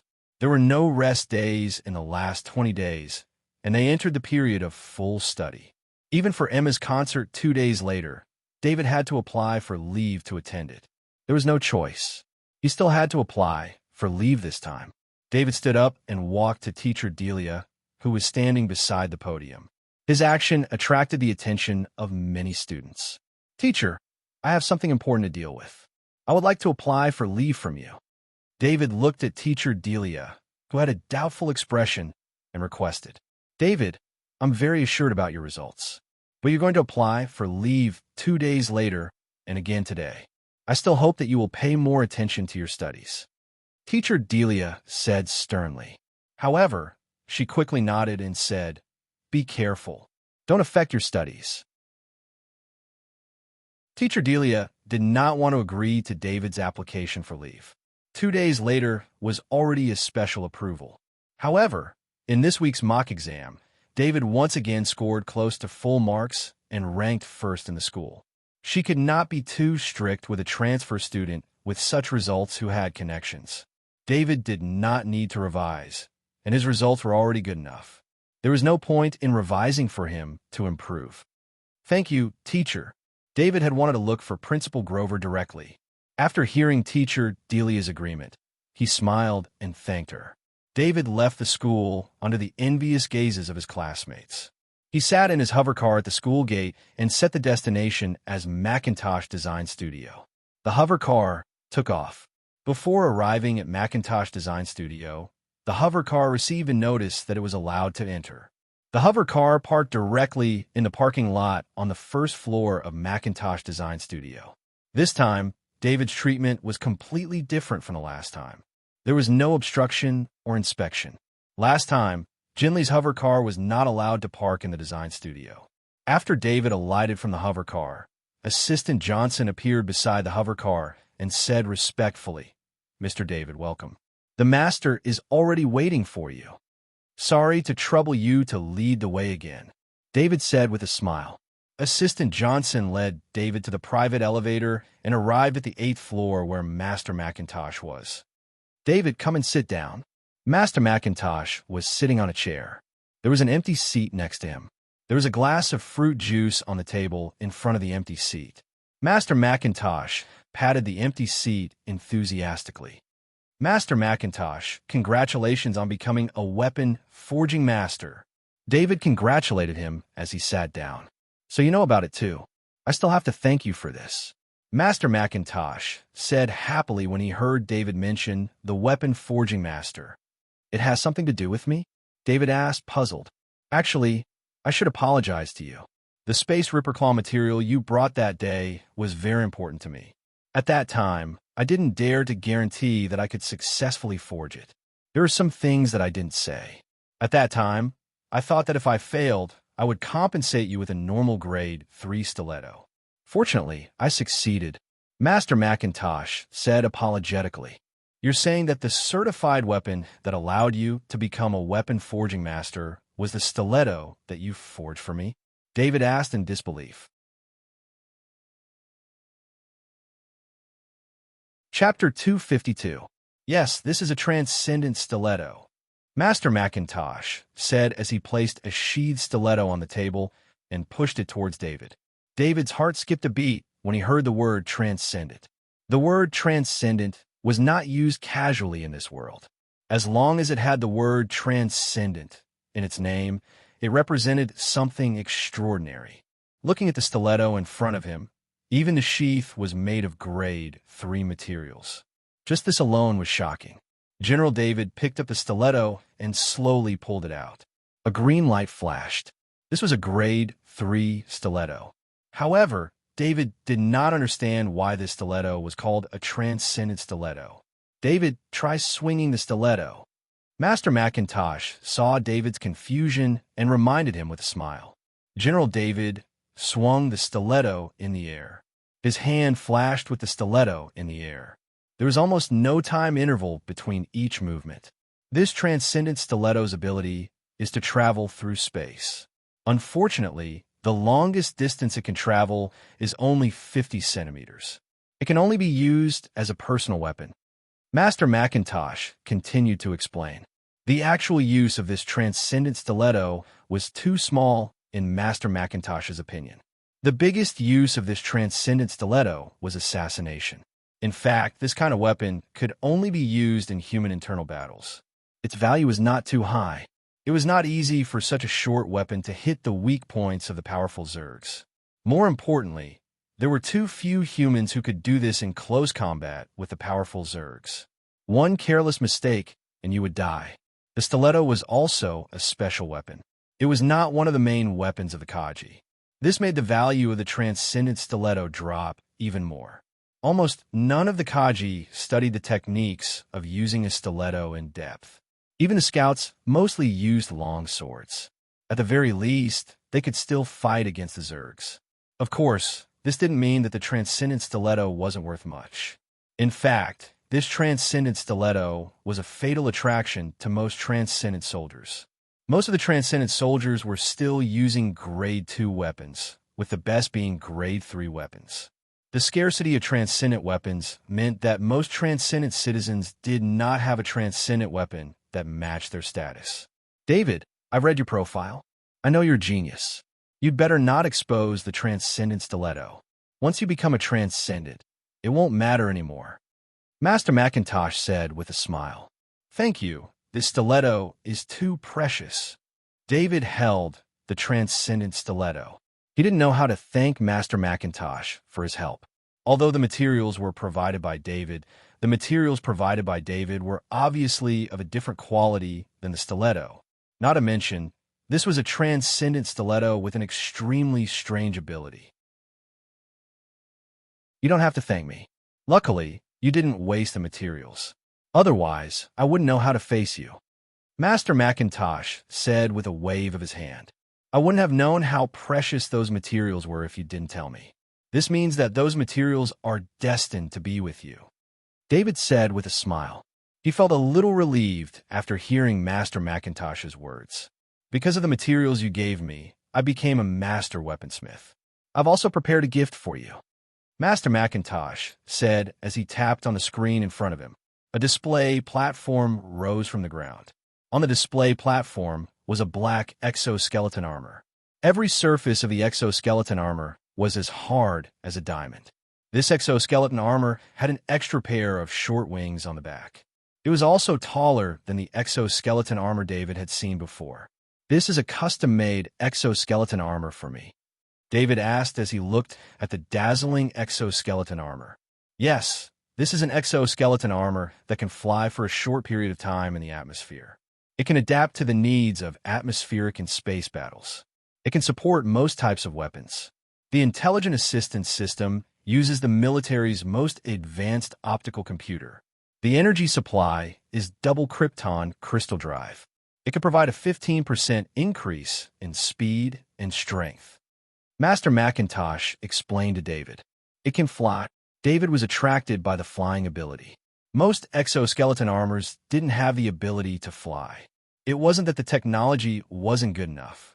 It was just that the addition of flying ability to the exoskeleton armor would cause the krypton crystal drive of the exoskeleton armor to be unstable.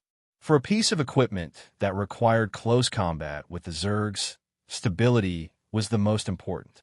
An unstable energy source would cause unknown risks when the battle was at its fiercest.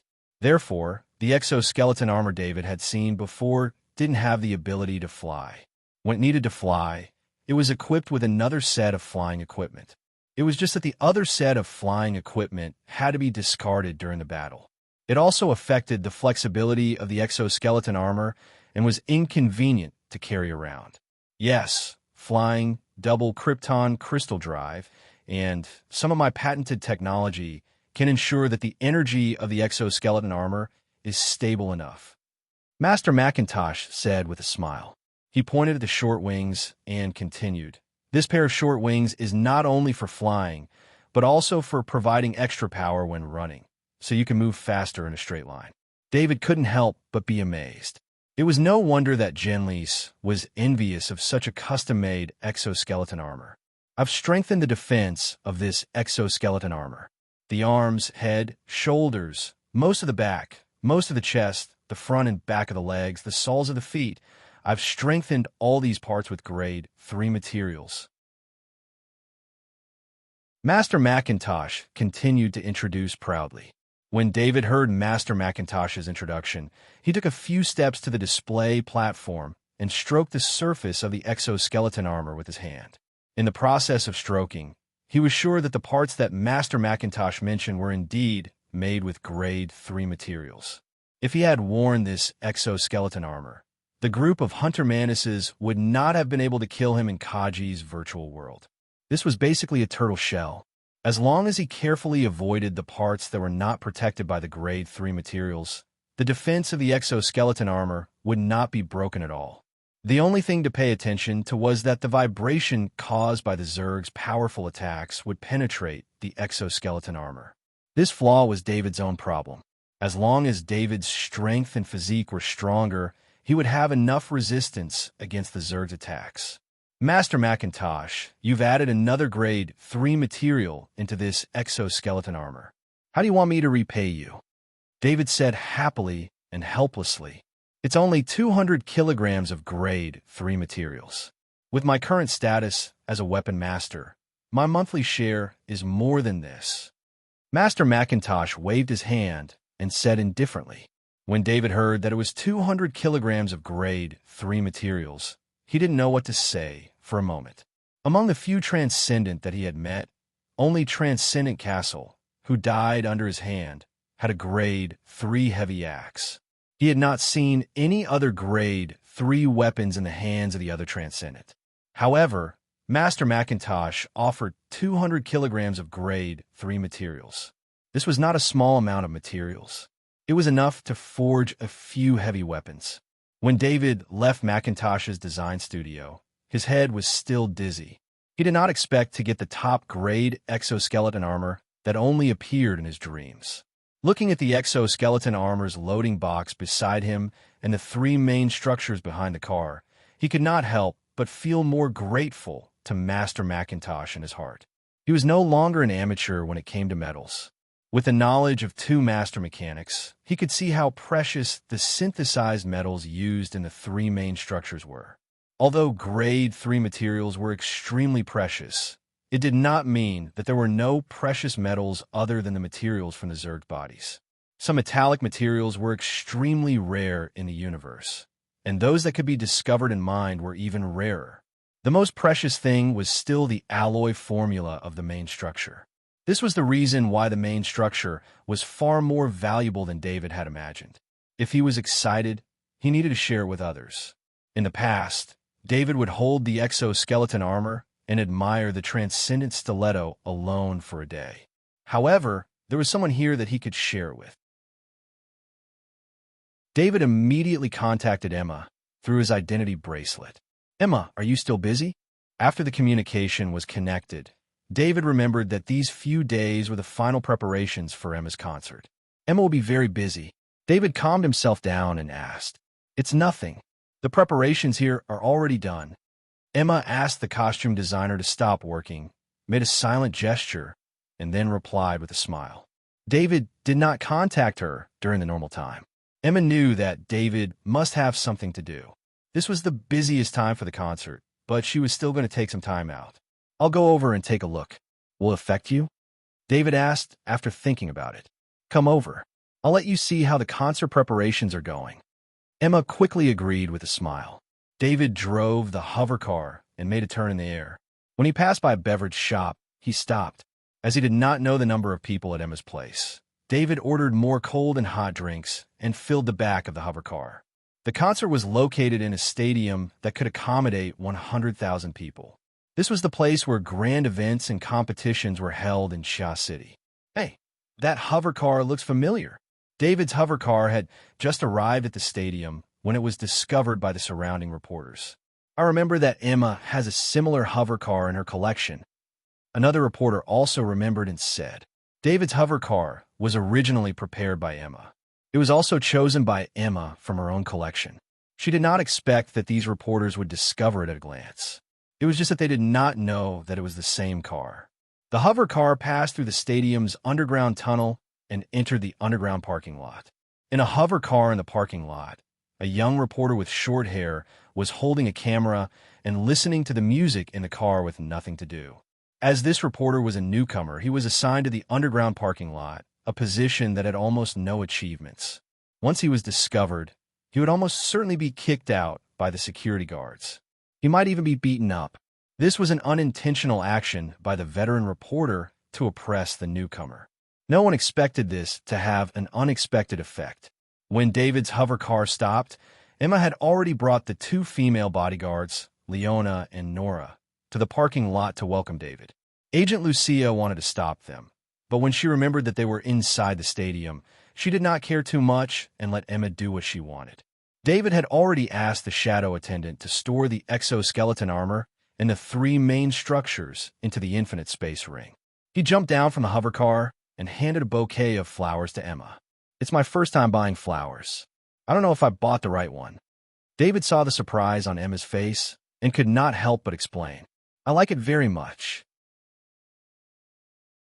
Emma said with a slightly red face. I also brought some drinks for the staff. They're in the car. David glanced at Leona and Nora and said, without needing Emma's arrangement, Leona and Nora took the initiative to take the drinks and hold them in their hands. Emma held the flowers and stood beside David with a happy expression. The two female bodyguards followed behind them and left the underground parking lot. In the underground parking lot, the young reporter's eyes widened.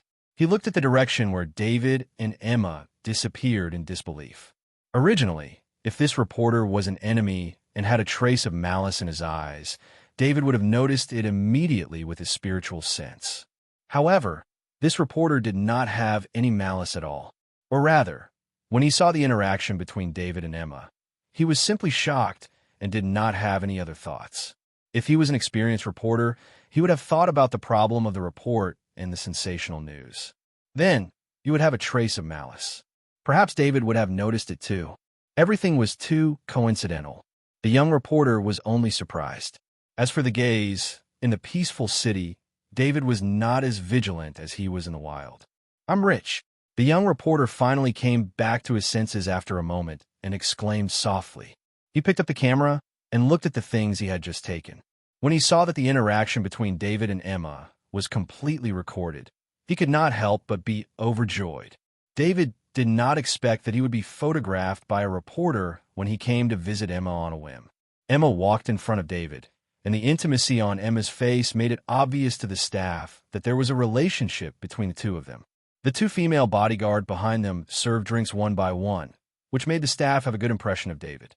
David, who could face strong enemies on the battlefield without batting an eyelid, was very embarrassed by the gaze of many staff members.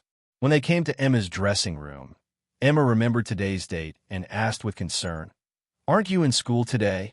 I asked for leave to retrieve the customized exoskeleton armor from Master Macintosh. David said with a smile, "You must like the exoskeleton armor very much." Emma had been in contact with David for some time and knew David's temper. When she saw David's excited look when he mentioned the exoskeleton armor, she said with a smile, "Yes, I'm very happy today, so I came here to share my happiness with you." David looked at Emma and said with a smile,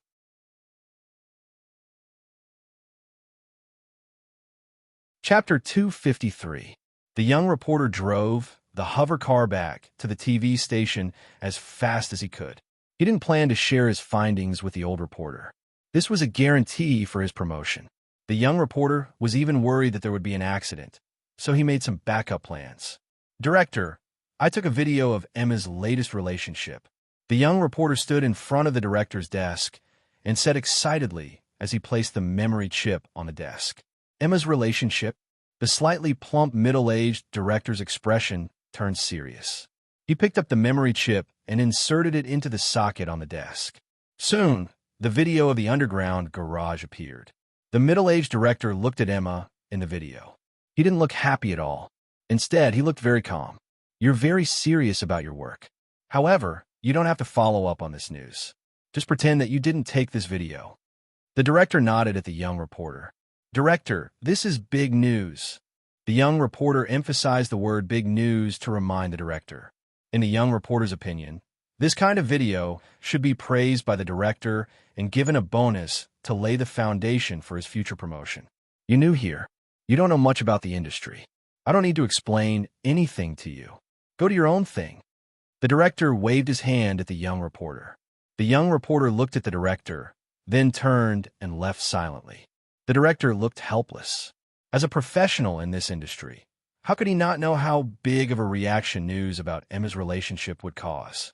However, the director didn't dare to offend the power behind Emma. Emma had never had any negative news in all these years. Even the news from Planet Panshur wasn't broadcasted on Planet Lunka. The young reporter didn't return to his office. Instead, he left the TV station. When he got home, he immediately opened the Skynet personal authentication page. This was what he got after he became a reporter. He decided to upload the video to his personal authentication page. This would directly raise his status in the industry. Most importantly, anyone who wanted to buy the video could buy the right to repost it from him through his personal authentication page. Although not many people paid attention to the young reporter's personal authentication page, Emma's influence was too great. In particular, Emma was about to hold a concert. She was at the peak of her fame. The speed at which such news spread was astonishing. It was just that the young reporter had just entered the industry and did not notice this point. He did not obtain David's portrait rights. David was different from Emma. Emma was a public figure, and the relevant laws had a special definition for the portrait rights of public figures, but David did not. Without David's permission, any public video showing his face without concealing it was a violation of the law. Perhaps it was not that the young reporter did not notice it, but that he was too eager for quick success.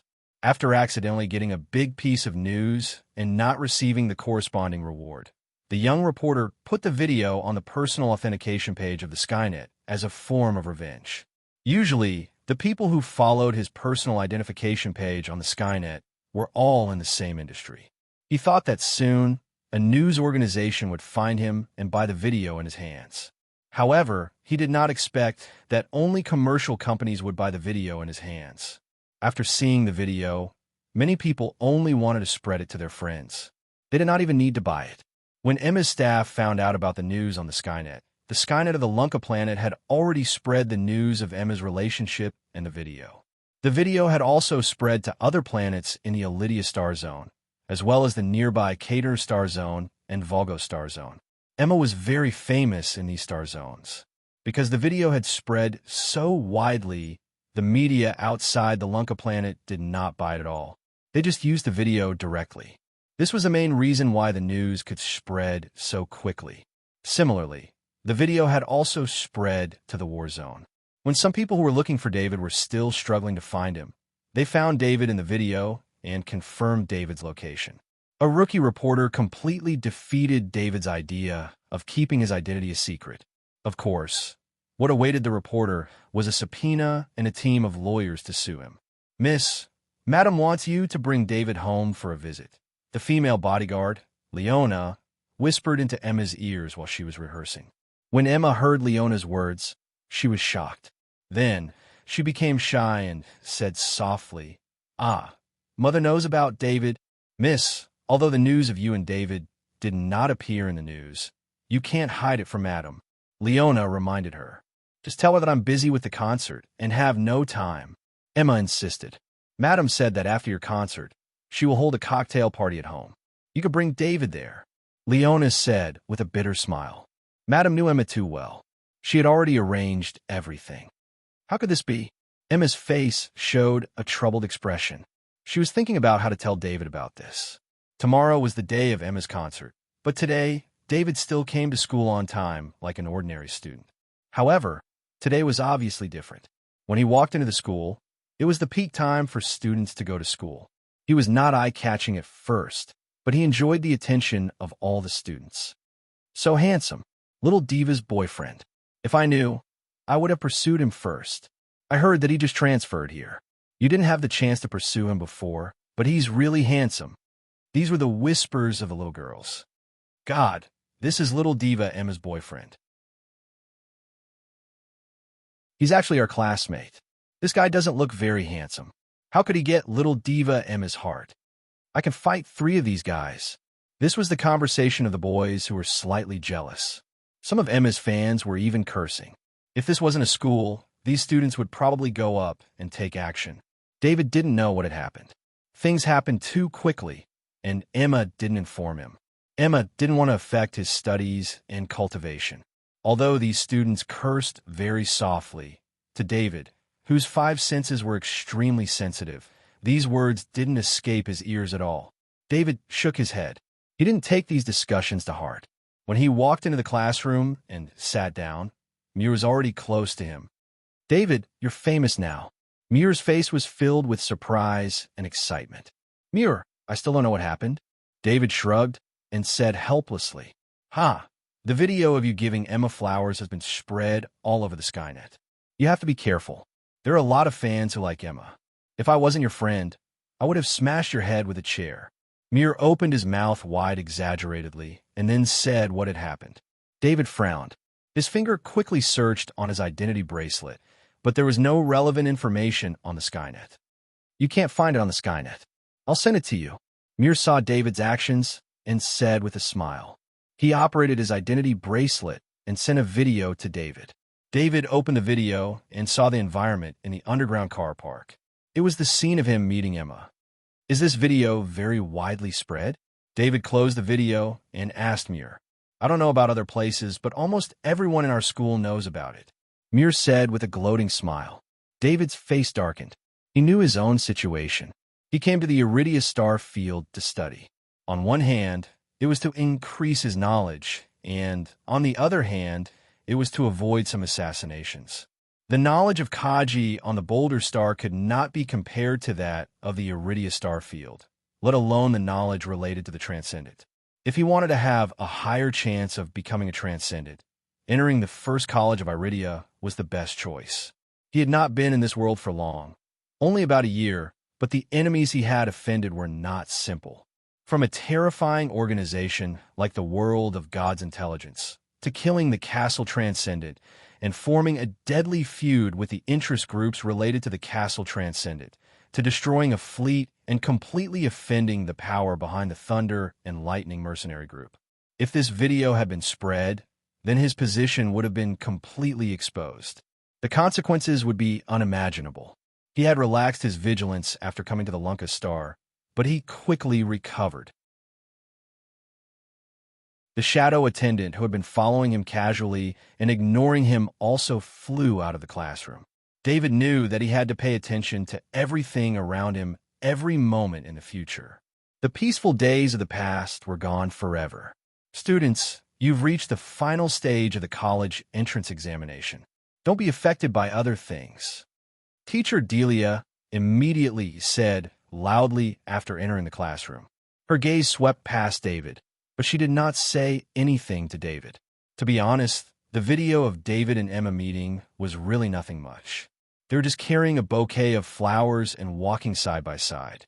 It was just that Emma was too famous, so the video was spread like wildfire.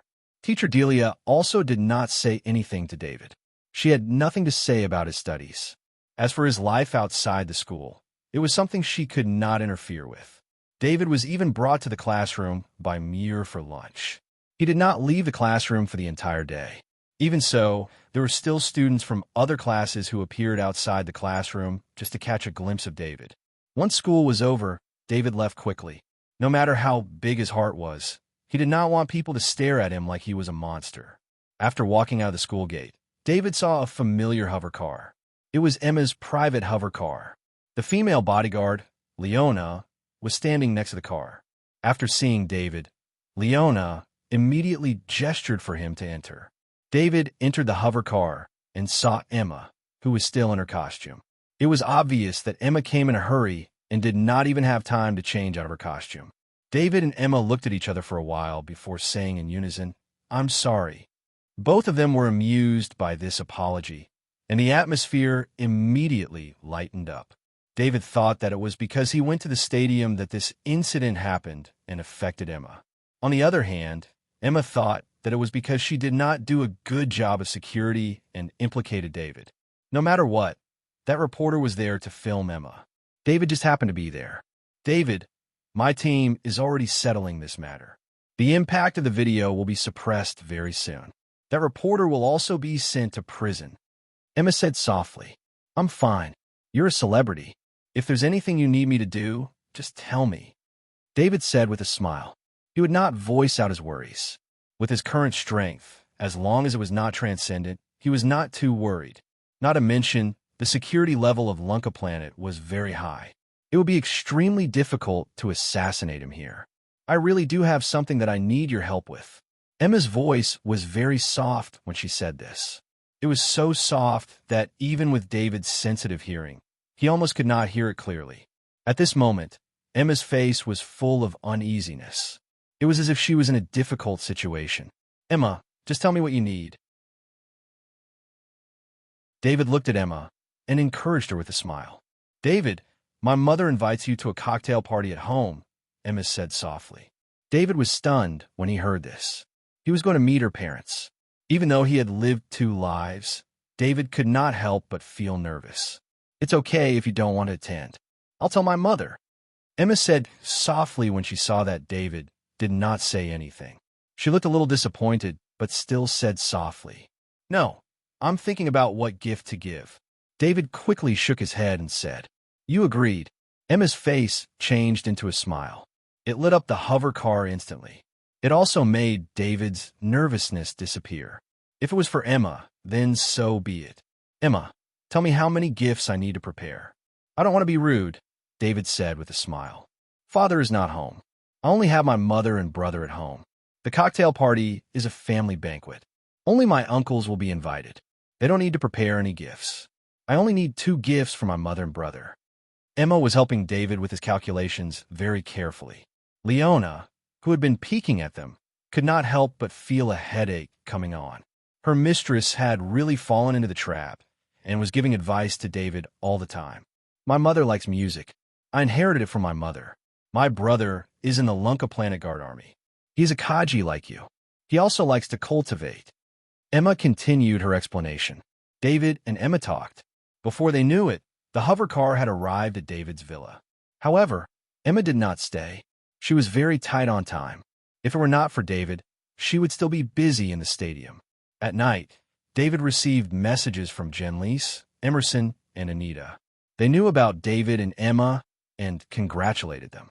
Anita, in particular, chased after David and asked to meet Emma. This made David even more certain of his current situation. He was really exposed. Therefore, he spent a few more hours that night, constantly strengthening the AI system. This was the most effective way to protect his residents. With this AI system, even if an electronic warfare master came, they would not be able to approach his villa silently.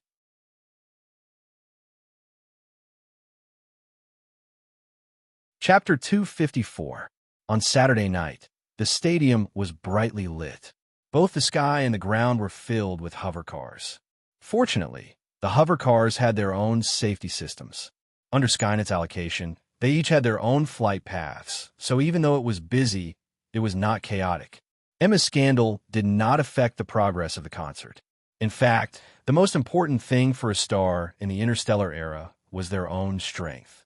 For example, Emma was a concert singer. The sales of her songs on Skynet were not the best, but tickets for her concerts were usually hard to come by. This was inseparable from Emma's style. The strongest part of Emma's songs was the spirit contained in them. They could directly convey the emotion she expressed through her voice to the audience's ears and soul. However, after the recording, the song lost its spirit and became an ordinary song. Although Emma did not use her spirit, and her voice was like the sound of nature, her foundation was still too shallow. In addition, she did not have a song that could be considered legendary. This made Emma unable to stand out among the many singers. Emma's concert was praised by word of mouth.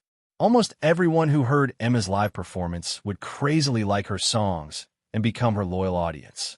It was also because of this that Emma dared to hold a concert in this stadium with 100,000 people. David was picked up by Leona, who was sent by Emma. Before the audience entered, he went backstage. "Emma, why don't I see any backup singers?" David sat beside Emma and asked with a smile as he watched the female makeup artist touch up Emma's delicate face. For Emma's concert, David had specially checked the concert process. Due to the length of the concert, the pressure on the singer's throat would be too great. Therefore, some backup singers would be invited to take part of the pressure. Leona, who was standing at the side, seemed to have thought of something. She could not help but laugh when she heard David's question. "There are no backup singers for my concert." Emma rolled her eyes at Leona and said with a chuckle, "Leona, why don't you tell me the reason?" David turned to look at Leona, who was secretly laughing, and asked. Miss did invite backup singers when she first held the concert, but before Leona could finish, Emma stopped her from continuing. David's curiosity was aroused. He searched on his identity bracelet and finally understood the reason. During Emma's first concert, she invited 5 famous singers. Because Emma was not very famous at the time, the choice of these 5 singers was chosen very carefully.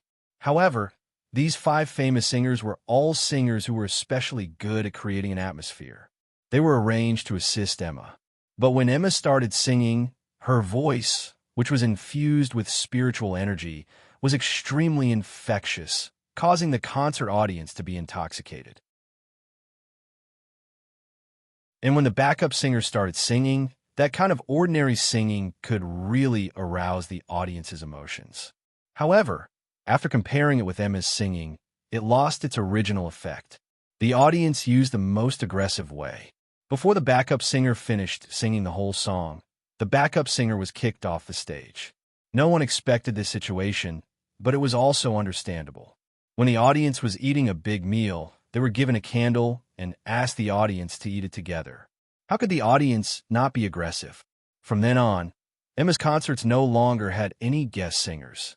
Of course, it was not that there were no singers who could use spiritual integration, but each of those singers was a top singer. It was impossible to invite them as backup singers. Not to mention the cost of inviting top singers. The effect would only be to overshadow the host of the concert and make the host of the concert lose his glory. "Mr. David, I have reserved a seat for you in the first row. The concert is about to begin." Lucia, the agent, came in and said softly when she saw David. Since she heard that Emma's mother invited David to attend the family cocktail party, her attitude towards David became more respectful. So, only when the concert was about to begin did she remind David. Otherwise, she would have come to prevent David from affecting Emma's preparation. David sat in his seat, which was the seat closest to the stage in the whole stadium. The stage was in the center of the stadium, surrounded by seats on all sides. However, the box here was not the best. Because it was a stadium, the box was above the back seats. It was not as good as the front row near the stage. It was David's first time experiencing a concert with 100,000 people. It was an extremely shocking scene.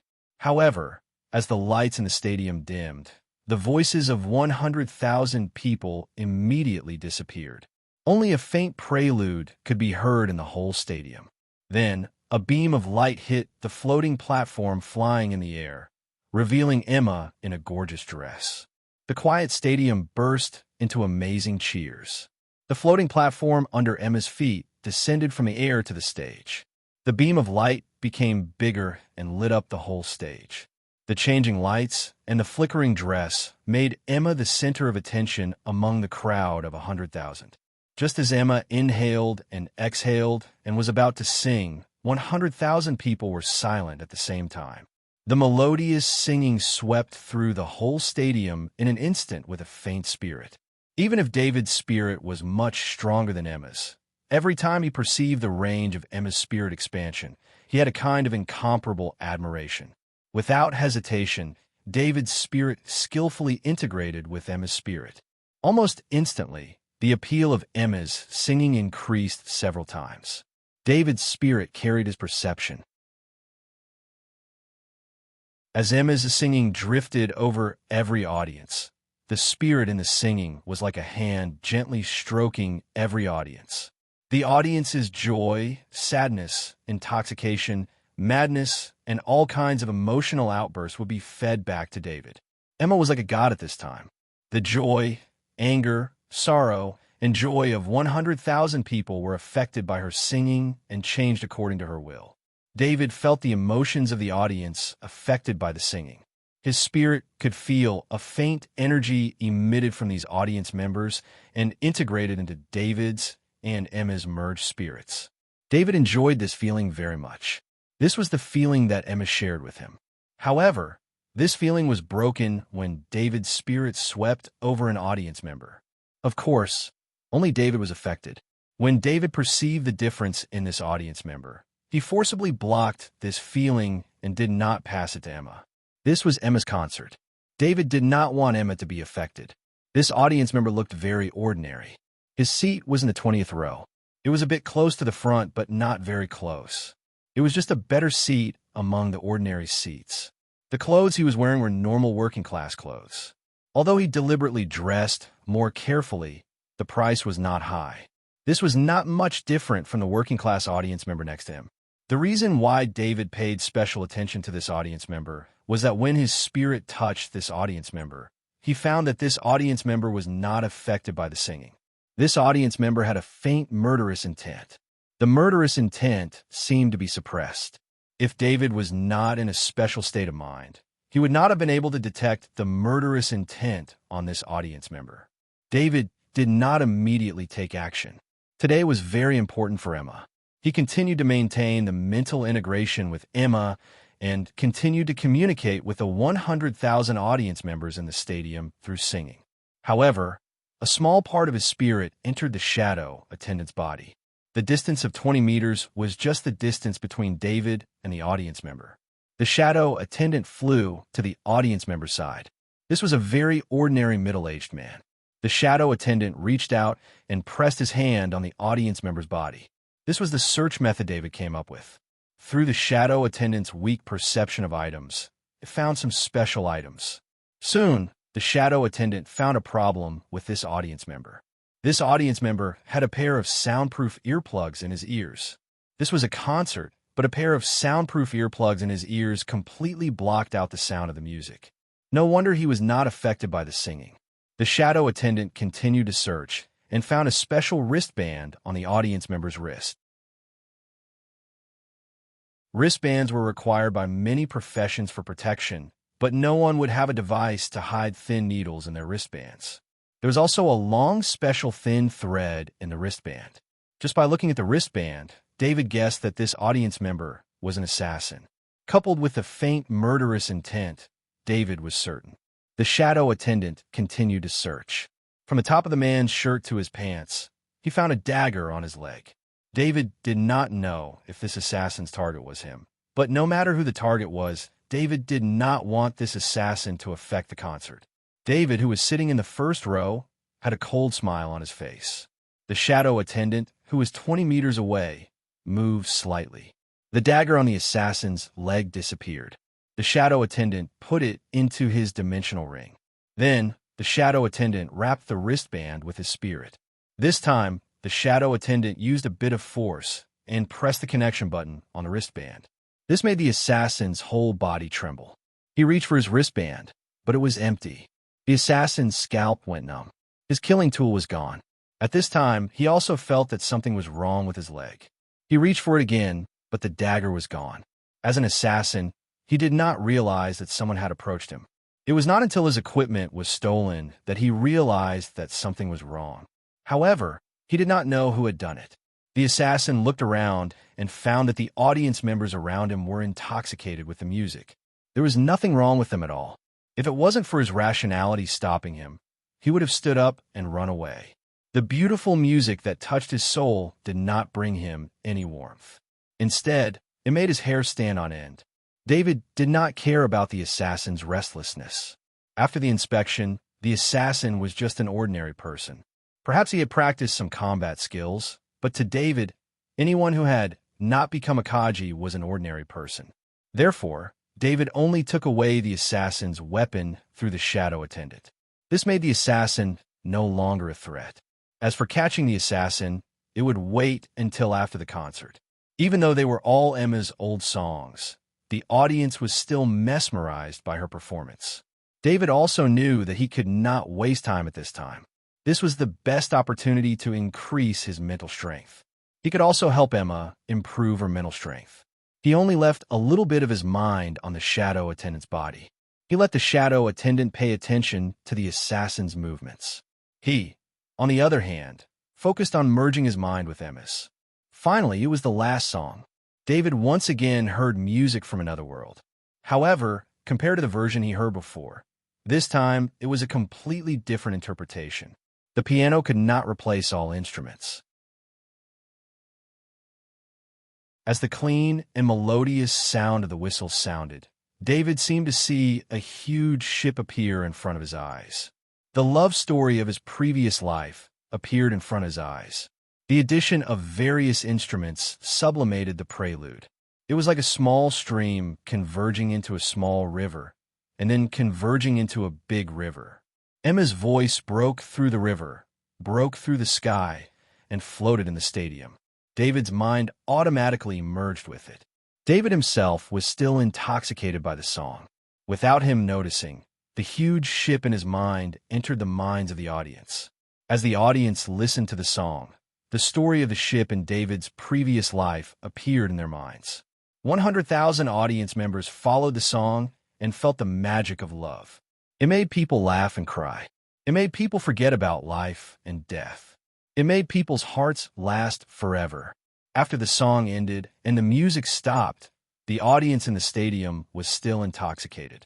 They were unwilling to wake up from the song for a long time. Emma also stood on the stage, feeling the love of life and death.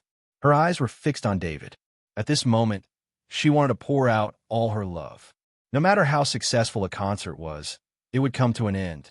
After a few minutes of silence, all the audience stood up and warmly applauded. Emma bowed to the audience on the stage to thank them. The assassin also stood up and was observing the surroundings, ready to leave at any time. But he didn't know that there was an invisible shadow above his head that was looking at him. "Emma, I'll contact you later." David sent a message to Emma with his identity bracelet. When the audience left, the assassin also followed the crowd out. The moment he turned his head, he saw David, who was also walking out. The expression on his face changed slightly. This small change caused David's heart to skip a beat. If it was an ordinary person who recognized his relationship with Emma, it would be normal to show an abnormal expression. However, this was an assassin. When he saw him, his emotions fluctuated.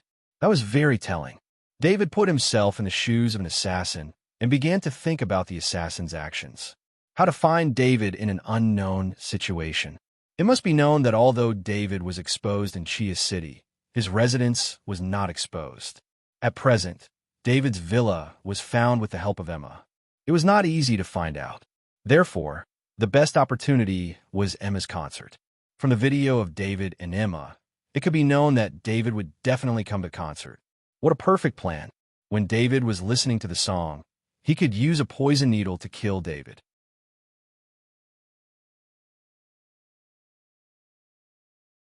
Chapter 255. The killer was very professional.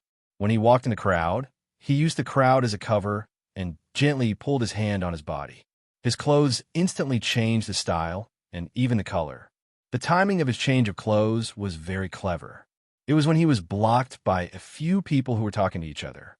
In addition, everyone was talking or reminiscing about the concert just now when the concert ended. Naturally, no one noticed this abnormality. David couldn't help but admire the killer's ability. This kind of change of clothes was almost like a magic show. If it wasn't for the shadow attendant watching, the killer would have probably lost track of him. From the seat to the door, the killer changed 3 sets of clothes. At the same time, his face also changed slightly. At this time, His face was very different from when he entered the concert. It was difficult to recognize the front and back as the same person. Just as the killer walked out of the door, his clothes changed again. This time, he changed into a police uniform. Then, he directed the crowd as if he was a real police officer who was carrying out a mission. "Officer, I have something to ask." Just as the killer disguised as a police officer was directing the crowd, a voice sounded behind him. It was David. At the same time, one of David's hands was pressed on the killer's shoulder as if they were ordinary friends. "I'm carrying out official duties. If you have something to ask the police outside." The killer forced himself to calm down and looked at David as he said in a deep voice, "I insist." David's hand on the killer's shoulder exerted a little force as he said faintly. The killer's body was involuntarily carried by David to the side of the lounge. In David's hands, he couldn't resist at all. There was no one else in the lounge. This saved David the trouble of explaining. "Tell me, who sent you to kill me?" David looked at the assassin, his killing intent enveloping him as he asked in a deep voice. Although David guessed that the killer was here to kill him, David wasn't sure. He asked this question directly because he wanted to catch the killer off guard. At the same time, David's killing intent could reduce the killer's resistance and make it easier for him to tell the truth. This assassin was experienced and had received professional training. However, he was still an ordinary person. How could he compare to Kaji, who had broken through the limits of humanity? When David's killing intent approached him, his breathing became tense, as if he was being stared at by his natural enemy. His soul seemed to be strangled, and he lost the ability to think. "I just accepted the mission. I don't know who the client is," he replied subconsciously. After he answered, his mind cleared up a little. He realized that he had said something wrong, and his face became even paler. "Since you have accepted the mission, then you should be an assassin."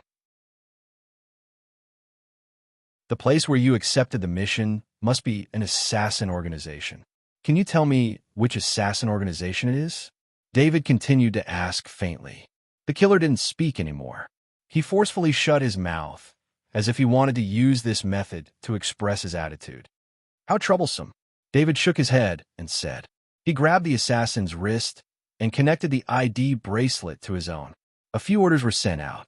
In David's villa, the Sky AI system successfully connected to the killer's ID bracelet through David's ID bracelet. In the past few days, some of the authority had been obtained by the Sky AI system, so the killer's ID bracelet didn't need to be cracked. He only needed to use the authority of an official police officer to obtain the information of the ID bracelet. A screen popped up on David's ID bracelet. The screen showed a map of Chia City, and many small dots appeared on it. These were the records of the killer's ID bracelet. In this interstellar era, credit points were no longer a currency in the real world. All payments were either made through the ID bracelet or credit storage cards. Credit storage cards would only appear in private transactions. Normal transactions were done through the ID bracelet. Therefore, as long as the record of the ID bracelet was obtained, the movements of the ID bracelet owner could not be hidden at all. The killer also saw the map and the red dots on the map. "How did you get this information?" The killer looked at David in horror and asked. "Shut up," David shouted in a deep voice. His mind instantly exploded, causing the killer to feel dizzy. Only now did the killer understand what kind of terrifying existence the target of his mission was. When he accepted the mission, the killer saw that the target was a high school student. Although his strength was Kaji, he wasn't too strong. For the killer, although Kaji was strong, he wasn't unkillable. Kaji without exoskeleton armor would also die in an accident. David's fingers were still typing rapidly. The information on the screen was also constantly flashing. This included the killer's recent contact information, including the killer's transfer records. Even the killer's identity was compared in the police's internal system. More information appeared on the screen. "Found you, Benefit Card Organization." After a few minutes, David said with a smile. The light screen displayed the relevant information of the Benefit Card Organization. Through a series of comparisons, the identity of the killer was found on a secret list of the police. Although it was not a criminal record, It was a speculative analysis report. When the killer heard the name of the benefit card organization, his expression changed drastically. He didn't expect the other party to figure out his origin in such a short time, just by checking his identity bracelet. This method made the killer almost suspect that David was some kind of intelligence agent. David didn't need evidence. He just needed to know who was after him. However, he was in a difficult position. Whether it was the killer in front of him or the organization behind him, he couldn't do anything on Lunga Planet. It was easy to kill a killer, but it was difficult to completely eliminate him. When he caught the killer, there were many surveillance cameras. The current Sky Dome artificial intelligence system didn't have the ability to remove all of them. Sir, I didn't do anything. Even if you hand me over to the police, they can't sue me. The killer looked at David's hesitation and said in a deep voice, "You mean I can't do anything to you?" David looked at the killer, a little amused. "No, you're a Kaji at such a young age. You have a bright future ahead of you. It's not worth breaking the law for a nobody like me. Let me go, and I'll explain to the organization that I'll give up the mission for you." The killer said in a sincere tone, "I'm afraid the benefit card organization didn't find out about my situation." David smiled and shook his head. He ignored the killer and directly used his identity bracelet to contact the Fox Transcendent. The Fox Transcendent had guaranteed his safety on Lunga Planet. The benefit card organization had sent an assassin to assassinate him. It was basically a slap in the face for the Fox Transcendent. "Uncle Fox, it's David." As soon as the call connected, David changed his tone and greeted respectfully. "Oh, it's David. Did something happen?" The Fox Transcendent on the other side asked with a smile. "Uncle Fox, I have an assassin from the Eureka organization here who wanted to assassinate me. I can't deal with this assassin, so please help me." David glanced at the assassin and told him the situation. "Are you okay?" The Fox Transcendent quickly asked. The concern in his words was very obvious. It made David feel very warm. "I'm not hurt. This assassin is just an ordinary person." David quickly replied, "Don't underestimate an ordinary assassin." The Fox Transcendent warned. Then he continued, "Send me your location. I'll send someone to deal with it." "Thank you, Uncle Fox." David sent his current location and thanked him. After the call ended, the killer's expression became even more uneasy. He heard the name Fox, but he didn't know if it was the name he was thinking of. If it was really that name, then he and the organization behind him would be doomed eternally. In just 3 minutes, the door to the lounge was pushed open. 4 Kaji wearing black exoskeleton armor walked in. These Kaji had the Fox Transcendent insignia on their chests. The 4 Kaji carried different weapons on their backs. However, all of them were level 2 weapons. David could sense that they were all peak Kaji. "Young Master David, I'm the captain of Fox's guards, Glass. I'm here on orders to take in the criminal." A middle-aged Kaji nodded slightly at David. "Captain Glass, I'll have to trouble you with this," David said as he pushed the killer forward. "Kill me, kill me." The killer had already broken down. He struggled helplessly and shouted. However, no matter if it was David or Kaji, he couldn't resist at all. "Sir has instructed us to find the mastermind behind this as soon as possible," Captain Glass said with a smile. He then nodded slightly at David again and left with the killer. David watched the 4 Kaji leave with the killer and felt relieved. These were the Kaji directly under Transcendent. Although their names were different, they were all Transcendent guards. They were important combat forces in Transcendent. The Transcendent guards had a lot of privileges. They had a deep relationship with the government's intelligence and police departments. They were also the most suitable organization for investigation. The police needed evidence, but the Transcendent guards didn't need that at all. They could act first and submit the evidence after they had the results. David turned around and returned to the gymnasium. He finally had the time to check the changes in his spirit. As he walked, he pressed his hand on the shadow attendant's shoulder.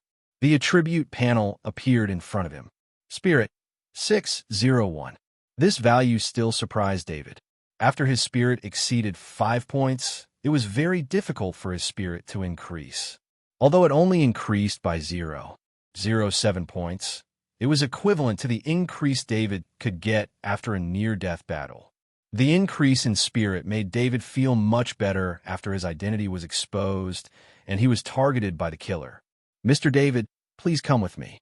Miss has been waiting for you for a while." Emma's female bodyguard, Leona, was waiting for David at the backstage door. When she saw David, she immediately stepped forward and said, "Something happened just now, so I was delayed for a while." David explained with a smile. When he came to the dressing room, Emma was still removing her makeup. "David, did something happen?" As soon as she saw David come in, Emma immediately asked with concern, "It's nothing serious. I've already solved it." David didn't want Emma to worry, so he replied casually. Then, he looked at Emma and asked, "What's the result? You go out first. I'll do it myself." Emma waved her hand and said to the makeup artist beside her. The makeup artist understood that they needed to talk about something important. It wasn't convenient for her to stay, so she nodded and left the dressing room. "My spirit has increased by at least 1/5. This time, the increase in spirit is very obvious," Emma said happily when she saw the makeup artist close the door. In other words, the number of people in the audience is proportional to the increase in spirit. Through this method, I can continue to increase spirit. David's eyes lit up. He didn't know why his spirit and Emma's spirit would produce such an effect. However, this method of increasing spirit was not harmful at all. At the same time, it could also increase Emma's spirit. It's a pity that it's not easy to organize a concert of this scale. Concerts can't be too frequent. Plus, I just finished my concert tour. I won't be able to do another concert tour for a while. Emma shook her head regretfully. As a singer who relied on spirit, the importance of increasing spirit to Emma was self-evident. "Emma." Just as David and Emma were talking, Emma's manager, Lucia, pushed the door open and shouted excitedly, "Sister Lucia, what's made you so happy?" Emma couldn't help but ask curiously when she saw how excited Lucia, who was usually so composed, was. Mr. Anthem from the Music Association just published an article. He specifically commented on the song My Heart Will Go On and named it a classic. Lucia's face was flushed as she said this. Anthem was an important music critic in the Ilidia Music Association. He was also invited to watch the concert. His evaluation, to a certain extent, represented the attitude of the Iridium Music Association. Although Lucia had great confidence in My Heart Will Go On, she thought that for My Heart Will Go On to really become a classic song, it would take at least a few years for it to slowly ferment. Unexpectedly, after the concert ended, the music critic Anthem didn't even wait to return home. He wrote the music review on the way back. "Our song was a success." Emma heard Lucia's words and turned to look at David with a smile. "You sang so well that I was mesmerized."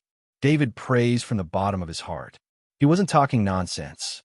When he listened to My Heart Will Go On, he was really mesmerized. In fact, the reason why Anthem didn't wait to return home and wrote the music review on the way back was that David's spirit gave the audience a touching love story.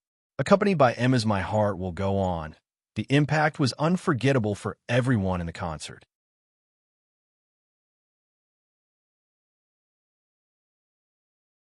Chapter 256. Heavenly Queen Emma's New Song, a classic that will be handed down for generations to come. A legendary song, My Heart Will Go On, created a new diva. Emma's 100,000-person concert was a huge success. Her legendary song shocked the audience. Early the next morning, the citizens of the Ilidia star system found that news of Emma's concert was all over the news. Furthermore, she had changed her title from Little Empress Emma to Empress. This wasn't a small change, but a qualitative improvement. Emma was now recognized as a top female diva, at least among the music critics. Next, the song would slowly be accepted by the audience, and the title of diva would become a consensus. A classic from David's previous world, a song that had been passed down for decades without fading. After coming to this world, Emma's fame was unparalleled. After the concert last night, the full version of My Heart Will Go On was sold on Skynet. In one night, the song My Heart Will Go On continued to spread and increase the number of downloads. Especially after the news in the morning, The number of downloads in the Iridia sector reached a peak.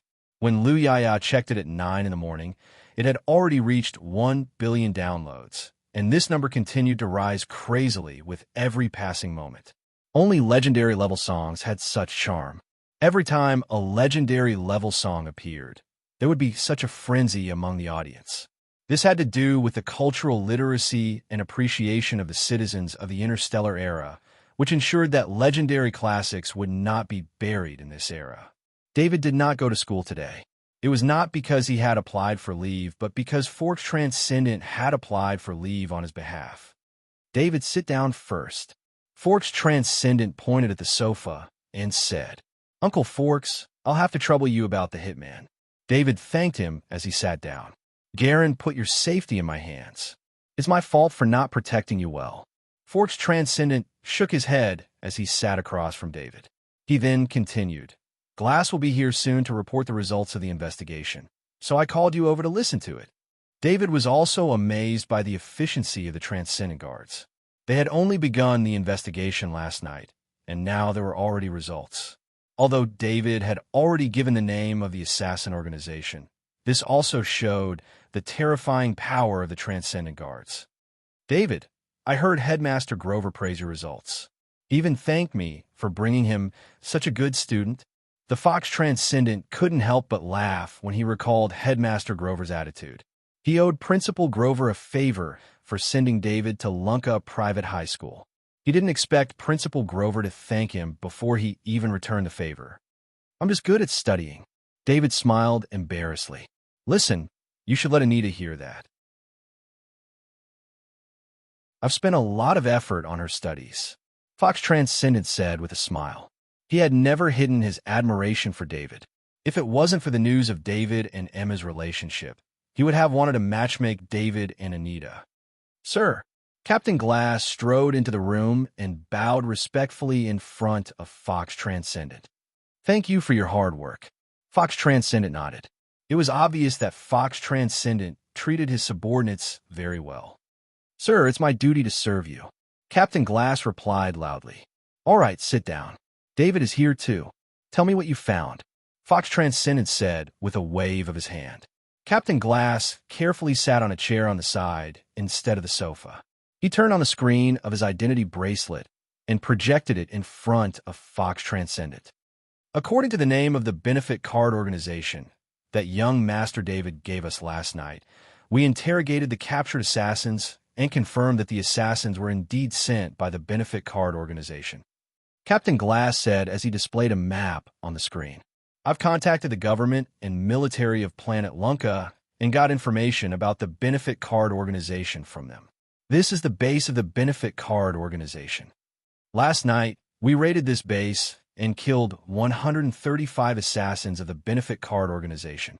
We captured 14 of them alive and seized the internal data of the benefit card organization. We found out that the person who issued the mission to the benefit card organization was an anonymous person from the war zone. The management there is very chaotic, so we can't find out the specific information of the person who issued the mission. However, it's very likely that the person is from the war zone military, Captain Glass said in a deep voice. How did the benefit card organization find David? Fox Transcendent asked. We've already interrogated them. It was the video of David and Miss Emma that exposed David's whereabouts. Captain Glass glanced at David and answered, David, it seems like your identity can't be hidden anymore. Fortunately, no one has recognized your real identity yet. Fox Transcendent also looked at David and said with a smile. David understood what Fox Transcendent was talking about. He was evaluated by the war zone military as invincible among Kaji. If people knew that the person in the video was David, then many Kaji would come looking for David to spar. However, David didn't care about sparring. What he cared about was the assassination that would follow after his identity was exposed. This time, the other party was obviously a little anxious. Perhaps they were afraid that they wouldn't be able to find him if they were too late, so they immediately went to the local assassin organization on Lunka. In fact, in a peaceful area, this kind of assassin was more convenient and had a higher success rate than sending out Kaji. Uncle Fox, I have a grudge with some organizations on Monolith. The assassination this time was probably done by those organizations. David knew that he had to explain to Fox Transcendent, so he said, I know some things about you. I don't blame you for that. You can't just let someone kill you and not fight back, right? Fox Transcendent waved his hand. He took a sip of water and continued, I will ask the military and government on Lunka to increase the surveillance on entering Lunka. As long as someone suspicious enters Lunka, I will arrange for people to keep an eye on them. Sorry to trouble you. David stood up and bowed. Fox Transcendent gestured for David to sit down and said in a deep voice, Sit down. You call me uncle, so we're family. Let's see who dares to cause trouble on Lunka. Fox Transcendent turned to Captain Glass and ordered, Glass, help David apply for a police consultant status. He can wear the armor at any time. A police consultant was not a real job. Normally, it was an external aid to the police system. Normally, it included well-known doctors, lawyers, the powerful Kaji, and so on. They could support the police in various aspects such as treatment, law, and combat. Especially after Kaji became a police consultant, Kaji could wear the exoskeleton armor within Skynet surveillance range. Although Lunka did not prohibit carrying exoskeleton armor and weapons, if one wore the exoskeleton armor within Skynet surveillance range, they would be charged. Skynet surveillance range covered almost all the surveillance areas in the city. Unless one wore the exoskeleton armor indoors, there was no way to avoid Skynet surveillance. Yes, sir, Captain Glass replied. Fox Transcendent continued. In addition, your guards should strengthen the surveillance of the underground forces. Spread the word that David is my man. Those forces that don't listen will be eliminated immediately. David had always thought that there were no underground forces in Chia City. It seemed that his knowledge of the city was too shallow. David, you can go with Glass. Fox Transcendent finally said to David. David and Captain Glass bowed to Fox Transcendent and left together. Young Master David, let's go to the police station together. His Excellency has personally sent the application for the police consultant, and the news of the approval has also been sent back. After leaving the building, Captain Glass said to David with a smile. So fast. David was slightly surprised. However, David immediately understood that Fox Transcendent had already arranged it for him and was only waiting for him to handle it. With Captain Glass leading the way, David arrived at the Chia City Police Station and met Chief Kurt directly. Captain Glass, send my regards to Sir Fox. Chief Kurt was familiar with Captain Glass and greeted him with a smile as soon as they met. I will pass on Chief Kurt's greetings to Sir. Captain Glass smiled and nodded in response. This is the David that Sir Fox mentioned, right? Chief Kurt turned to look at David and asked. Chief Kurt was very surprised that Fox Transcendent had personally asked about a police consultant position. What kind of person could make Fox Transcendent come out personally? Due to the urgency of the matter, Chief Kurt had not looked at David's situation in detail.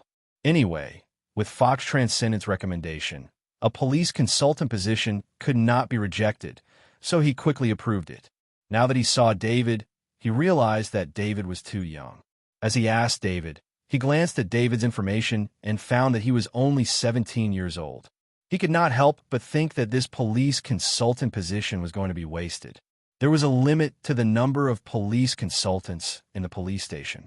If this police consultant position was taken, the police station's external aid would be reduced. My name is David Kerr, from Planet Monolith. David introduced himself. Kaji is invincible. Chief Kurt saw the military evaluation in David's information and could not help but blurt out. Chief Kurt began to look at David seriously. He had only glanced at David's information, but he saw a battle record that would make anyone sigh. I wouldn't dare to say that I'm invincible among the soldiers.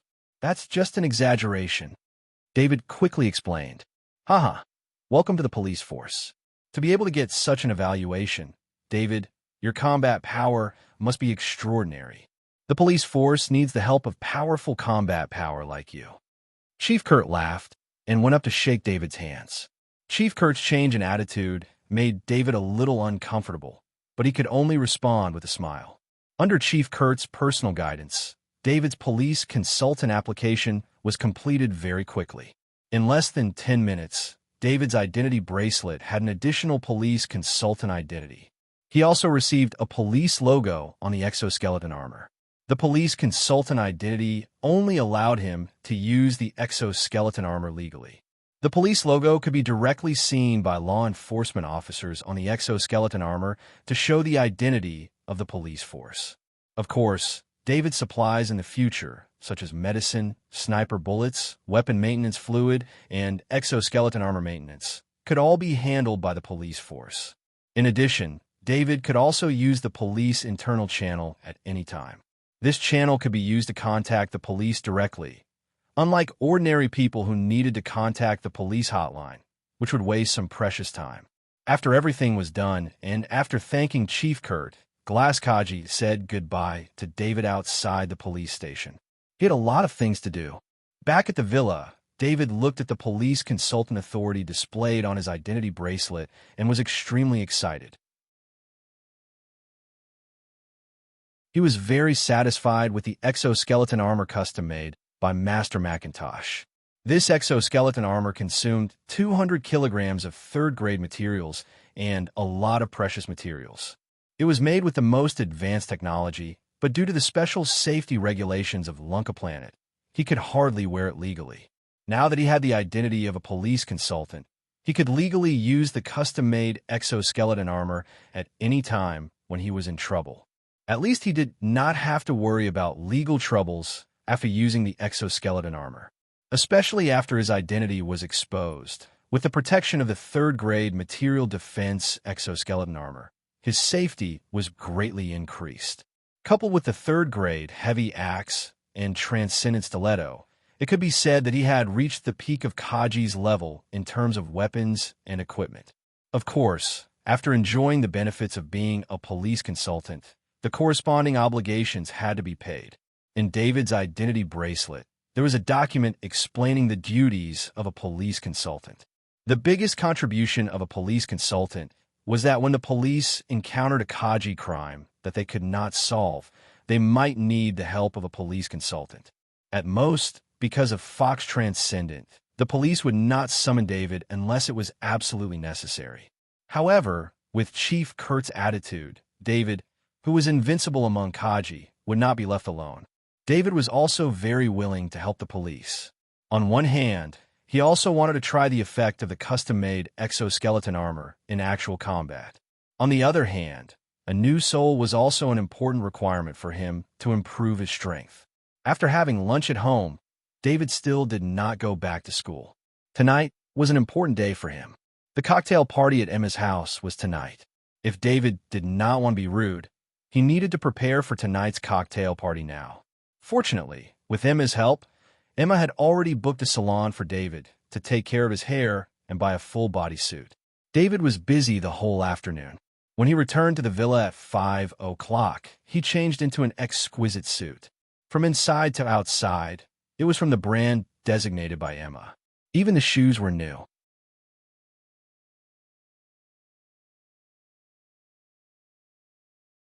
Chapter 257. The hover car followed the designated route and arrived at a manor. Before it got close, it was scanned by a wave before it was guided to a building in the manor. The manor was very large. The hover car traveled a distance of 10 kilometers from the outside of the manor to the building. As the hover car traveled, David saw countless blooming flowers and trees in the manor. Under the illumination of the lights above the manor, it formed a sea of flowers. The building in the sea of flowers was like a pearl embellished in the sea of flowers. It shone with a mesmerizing light in the night. When David got out of the hover car, he immediately saw Emma waiting for him. Today, Emma was wearing a long pink dress. Her hair was draped behind her back. She looked pure and beautiful. Especially when she saw David, her eyes were filled with love. She was no longer the popular queen of several star fields. Instead, she was just a little girl who had fallen in love. Standing behind Emma was a tall and handsome young man wearing a lieutenant's uniform. From his face, which was very similar to Emma's, David knew that this was Emma's brother, Frank. At this time, Frank's eyes were fixed on David. When he looked up and down at this young man who had captured the heart of the little princess of his family, he saw the silver star medal pinned to David's chest. His eyes flashed with envy. The Silver Star Medal represented military achievements. It represented outstanding contributions in a war. Under the Interstellar Federation's strict control of medals, any medal that could be worn represented great glory. In the Interstellar Federation, when attending events like a cocktail party, people would wear a medal that represented military achievements. This was to show off one's bravery and strength. David did not want to be looked down upon by Emma's family, so he wore the Silver Star Medal. Who told him to be so young? If he did not wear this medal, it was very likely that he would be treated as a child by Emma's family. "Emma, I'm not late, right?" David smiled and asked Emma. "No, there's still some time before the banquet." Emma chuckled as she stepped forward to hold David's arm. She then turned around and introduced both parties. "This is my brother, Frank. Brother, this is David." "Hello, Frank." David took the initiative to extend his hand politely. "David, I wanted to get to know you for a long time."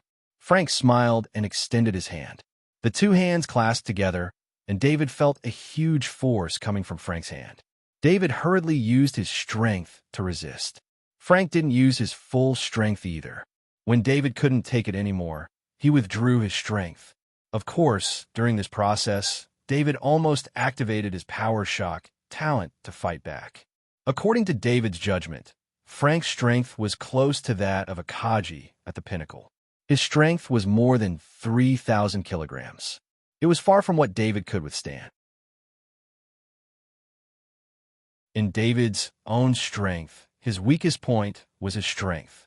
Although he had been using the level 3 strength in meat to train recently, his training time was still too short. He was still a distance away from an advanced Kaji, let alone a pinnacle Kaji. "Brother, what are you doing?" Although Emma wasn't a Kaji, her spirit was very strong. When David and Frank clasped hands, she felt that something was wrong. She couldn't help but shout angrily, "Emma, I'm just testing David's strength." Frank heard Emma's scolding and quickly waved his hand. He then turned to David and said, "David, you're really strong. When I was your age, I wasn't as strong." "Frank, you're strong too," David replied with a smile. "David, is your hand okay?" Emma didn't care about the two men clasping hands. She held David's hand and looked at it. There wasn't even a red mark on David's hand, but Emma was still worried. Although David had shown his strength, Emma knew that her brother was close to the pinnacle of Kaji. David was still so young. How could he be compared to her brother? "I'm fine." David quickly comforted Emma and then changed the topic. "I brought a gift. I need to get it." "Brother, help me get the gift." Emma didn't let go of David and turned to Frank. Frank didn't hesitate and took out 2 boxes from David's hover car. "This is for Frank, and this is for Madam." David pointed at the 2 boxes and said, "I'm curious." Frank said very straightforwardly. He tore off the packaging of the box that was given to him and found that it was actually an exoskeleton armor loading box. As a Kaji, he could naturally see that this exoskeleton armor loading box was different. "Oh, David, how did you get such a good thing?" Frank touched the exoskeleton armor loading box with his hand and looked at David with a warm gaze. This exoskeleton armor didn't even need to be opened.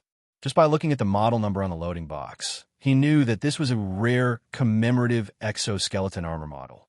In addition to the practicality of this exoskeleton armor, it also had a great collection value. As a Kaji, what gift could be better than a precious exoskeleton armor?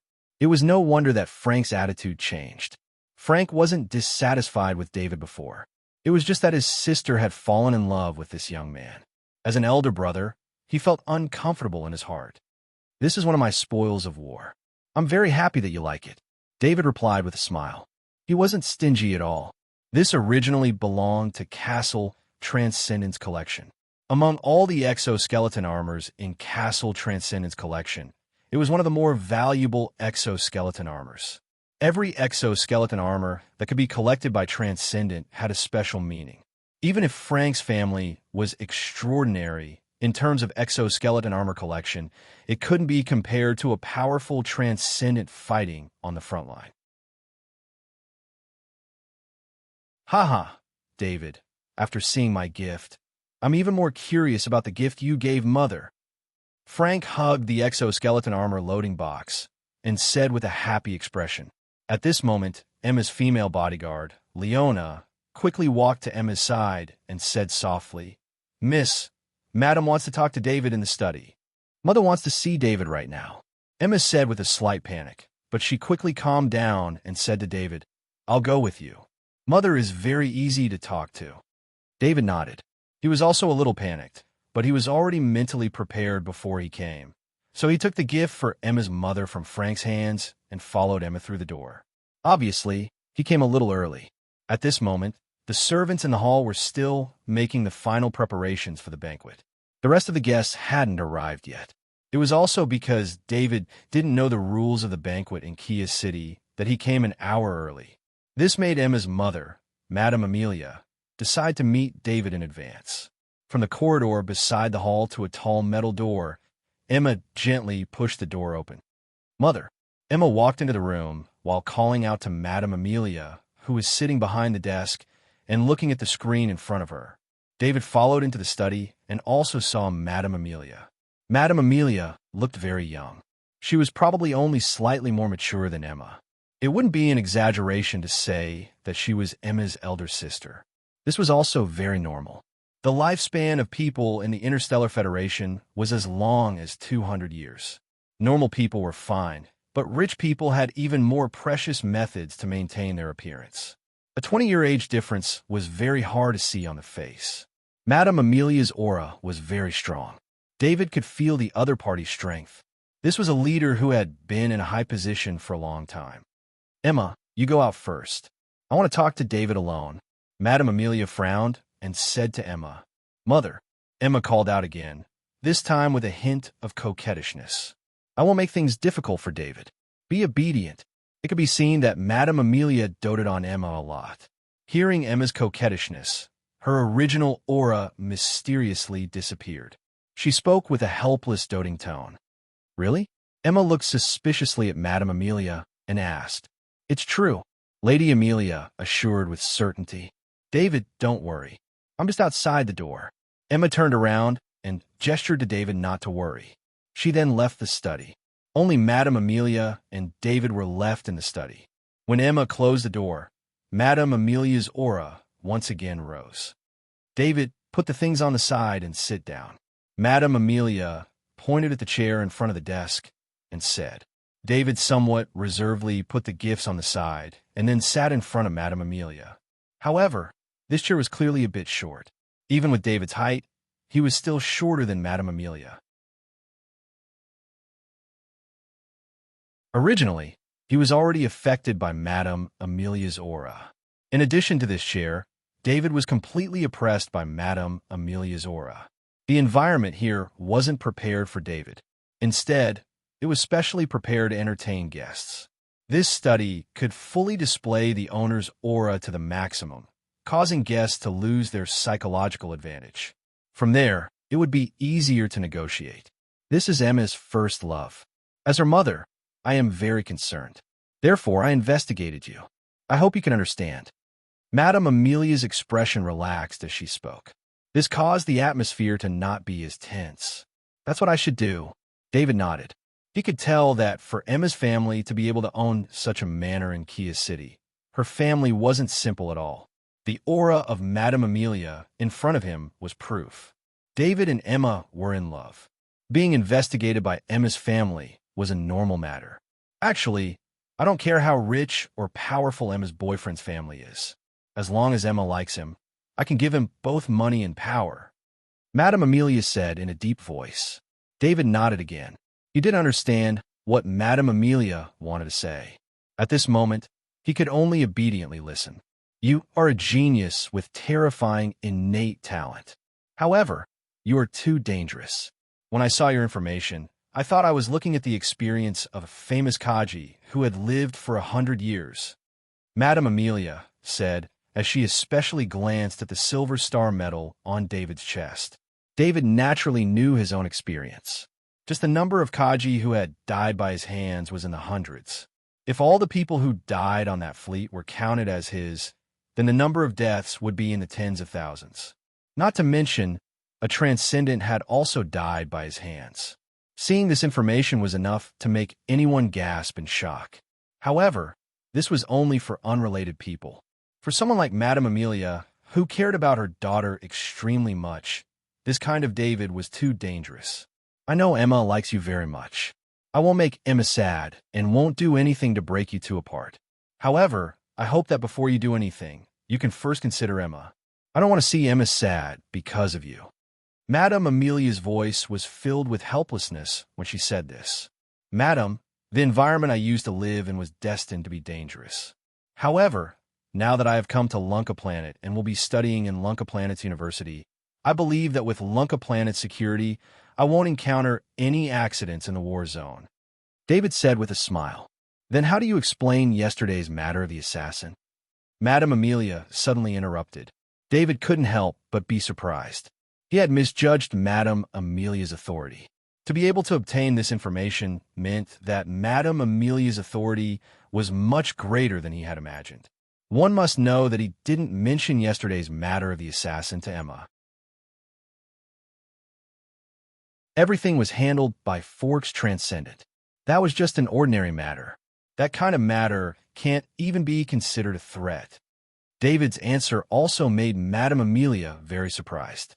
However, thinking of David's past, an ordinary assassin was truly an ordinary matter to David. For Emma's sake, I hope that you will pay attention to your own safety. I heard that you have the authority of a police consultant. I will help you increase the scope of the police consultant's law enforcement to the entire Lunka Planet. Madame Amelia said with a sincere tone. I will. David could feel Madame Amelia's deep concern for Emma. He nodded heavily in response. Emma, come in. Madame Amelia raised her head and said to the study door. The door opened, and Emma poked her head in. She first glanced at David, then looked at Madame Amelia. She didn't discover any bad expressions and couldn't help but feel relieved. She also revealed a smile on her face. Bring David to tour the manor. The banquet will begin soon. Madame Amelia said to Emma in a pampering manner. Madam, I'll leave first. David also stood up in a timely manner. He picked up the gift and placed it on the desk. Madame Amelia watched David and Emma leave. Her eyes were filled with worry. With her family's power, she didn't even think about letting Emma marry. That was why Emma was free to do what she liked without any restrictions. Emma fell in love with David.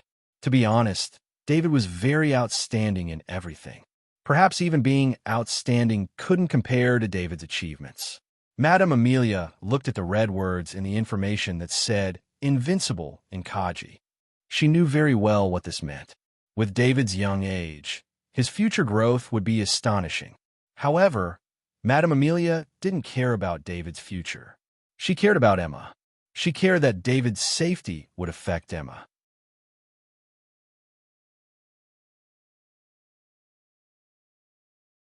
Chapter 258. Madame Amelia collected her thoughts and looked at the gift box on the desk. It was obvious that David had packed the box himself, so it didn't look exquisite. However, it made Madame Amelia feel David's sincerity. Madame Amelia opened the box and saw a slightly old but well-maintained guitar. She also saw the special symbol. Madame Amelia, who was very knowledgeable in music, naturally recognized the value of this guitar. Her face revealed a smile. She really liked this guitar. However, her smile wasn't because of the guitar. Instead, it was because David had spent a lot of effort on the gift. To be able to spend a lot of effort on this matter, it could be seen how much importance David placed on Emma. As for the value of this guitar reaching several tens of millions of credits, Madame Amelia didn't care about it. At her level, credits were just a string of numbers. As long as it wasn't too shocking, it would be very hard for her to pay attention to it. Mother, the guests have arrived. Frank lightly knocked on the door of the study and then came in to remind her. His gaze also saw the guitar on the desk. The corner of his mouth couldn't help but twitch. In his heart, he thought that this must be Emma's idea. Both of their gifts were chosen based on their interests and hobbies. It's fine. Today's guests aren't outsiders. I want to ask what your impression of David is. Madame Amelia waved her hand and said, David, His strength is not bad, although he's a bit weaker than me. But to have such strength at his age, he can be considered a genius. Emma really has good eyesight. Frank thought for a bit and said with a smile. Madame Amelia looked at Frank like she was looking at an idiot. She didn't say anything. Mother, did I say something wrong? I personally tested David's strength. I shouldn't be wrong. Frank saw Madame Amelia's expression and couldn't help but scratch his head and say, Frank, I didn't think that David, who is known as invincible among Kaji's level, would only have decent strength in your mouth. With your ability to judge people, how can I be at ease? Madame Amelia shook her head and said, What? Who said that David is invincible among the Kaji level? Frank asked in disbelief. He couldn't help but think of David's young and handsome face. He couldn't see any invincible in the Kaji realm look at all. Moreover, he had tested David's strength, and it was only at the level of a mid-stage Kaji. See for yourself. Lady Amelia waved the information in front of her and said to Frank. Frank looked at David's information on the screen, and his mouth opened wider and wider. He originally thought that the Silver Star Medal was David's most important achievement. For someone of David's age, being able to obtain a Silver Star Medal was something to be proud of. However, in this information, the Silver Star Medal was one of the more inconspicuous achievements of David. Single-handedly killing the elite Kaji team, killing the weapons master, destroying an entire space fleet, poisoning the Transcendent. Every single one of these achievements was enough to make any Kaji famous. This was also the reason why David's influence on the Boulder Star was too low. If such achievements were placed in the Iridia star field, he would have already become famous and become the most famous prodigy. Frank, if you want to walk the path of a Kaji, the family can only help you with resources. As for the rest, your father and I can't help you much. In the future, you have to keep in contact with David. Don't care about your face and ask David for guidance. Madame Amelia said in a deep voice. David and Emma visited the garden outside the manor. Due to time constraints, it was impossible to see the entire garden in such a short amount of time. They could only walk around nearby.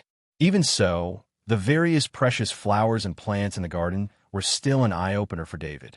According to Emma, because Madame Amelia loved the fragrance of flowers, Emma's father especially planted flowers and plants in this ancestral manner. That was how it became like today. When it was 10 minutes to 8 o'clock at night, Emma pulled David back to the villa. 8 o'clock was when the cocktail party would begin. When David and Emma walked into the hall side by side, they saw that there were already guests in the hall. Emma held David's hand and walked to the side of a few middle-aged men who were chatting and introduced them to David. Second uncle. Third uncle. This is David. David bowed. As Emma's introduction was too simple, he didn't know how to address them. He could only slightly size up the two people that Emma specially introduced. As for the second uncle that Emma introduced, David couldn't see his identity, but the position he was standing in showed that he had a very high position in this circle. As for the third uncle, his identity was very obvious because he was wearing a major general's uniform. He was a general. Hello, David. Emma doesn't even know how to introduce people. The second uncle smiled and glanced at Emma. There wasn't a trace of blame in his words. Instead, there was a hint of doting. He smiled and introduced himself. My name is Ned, the mayor of Chia City. You can call me second uncle like how Emma addressed me. This tone clearly meant that he loved the house and its crow. This made David feel Emma's position in this family. Hello, second uncle. Although David was surprised by Ned's identity as mayor, he didn't show much surprise on his face. He once again bowed and greeted him.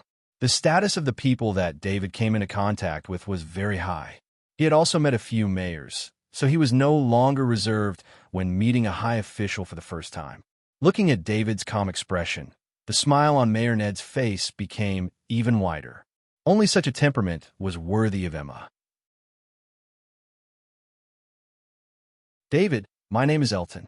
You can also call me third uncle. Major General Elton was more serious than Mayor Ned, but his words were just as cordial.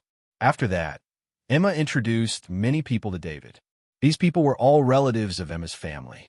It could be seen that this banquet was completely a family feast. There weren't many people in the hall, only about 30. Excluding some young people, there were only 12 important people. Among them, except for Emma's second and third uncles, the rest were relatively distant and had a much lower status. However, when David knew the identity of these people, he saw a huge net, a net that covered the entire Kia city. After David and Emma finished their initial introductions, David came to the side and said softly, "Emma, you have so many relatives in your family. This is only a part of my relatives in Kia City. Because the banquet was in a hurry, Mother didn't invite relatives from other places." Emma replied softly. This was the first time David came into contact with this kind of political family. Perhaps it couldn't even be called a family, but a clan. Just when David was curious about the identity of Emma's parents, Mrs. Amelia brought Frank into the hall. At this moment, Mrs. Amelia was wearing the same uniform as Frank. It was just that Mrs. Amelia's uniform was a supervisor's uniform, which magnified her aura by a lot. "Emma, what's your mother's position?" David finally couldn't hold back and asked. "Mother is the deputy chief supervisor of the Starfield. I'm not sure about her exact authority," Emma replied softly. Although the deputy chief supervisor of the Starfield was just a deputy position, the prefix was the Starfield. It represented the scope of authority of the entire Iridia Starfield, which was the scope of 100 billion people. This position was even higher than the mayor of Kia City. It was already considered a high-ranking official in the Iridia Starfield's bureaucracy. Of course, this had nothing to do with David. His interest wasn't in authority, but in training. I believe everyone knows David. Welcome David to join us." Perhaps because of their close relationship, Mrs. Amelia didn't say any courteous words. She directly introduced David and expressed her thoughts. Everyone present immediately understood that Mrs. Amelia had tentatively agreed to the relationship between David and Emma. Otherwise, she wouldn't have said that. Warm applause sounded. Everyone's gaze towards David became even friendlier. The purpose of this cocktail party is to let everyone gather and introduce David. Now, let the cocktail party officially begin. Mrs. Amelia waited for the applause to die down before raising the wine glass in her hand. Everyone raised their wine glasses. Mrs. Amelia also smiled as she walked towards Mayor Ned and Major General Elton's small circle. She then waved to David and Emma, asking them to come over as well. David came over from the war-torn planet Boulder. He brought some small troubles with him. "I hope everyone can take care of him for Emma's sake." Mrs. Amelia smiled as she spoke to the few people in the small circle. Although Mrs. Amelia's attitude towards David was a little stiff before, she now expressed her intention to protect him. "I'm afraid there's no need for us to do anything. The Eureka organization that tried to assassinate David was already cleaned up last night. It was the Forks Transcendence Guards who did it." Mayor Ned smiled as he looked at David. Perhaps other people didn't know about last night's events, but Mayor Ned was very clear. Mobilizing the Transcendence Guards and using the Transcendence Authority was something that had to be reported to the government. Forks Transcendent had mobilized the Transcendence Guards to settle this matter for David. This made Mayor Ned very curious about the relationship between David and Forks Transcendent. Someone tried to assassinate David yesterday."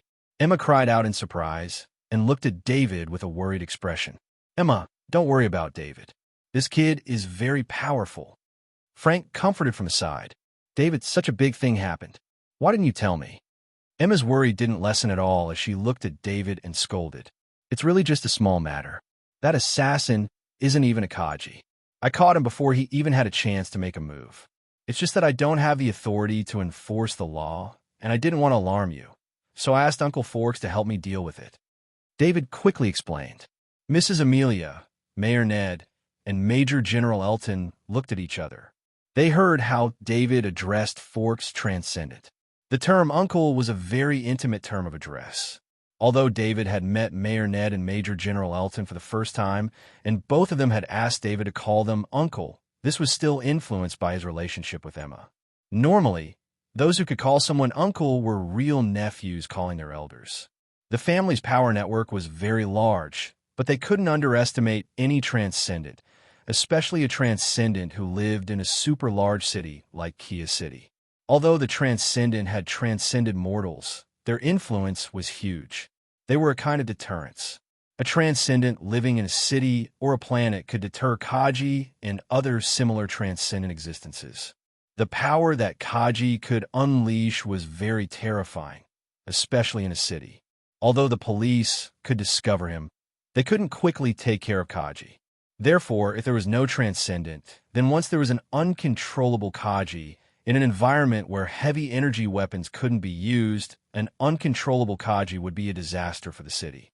With the transcendent and the deterrence of the transcendent, any Kaji who wanted to create chaos would have to consider the transcendent's pursuit.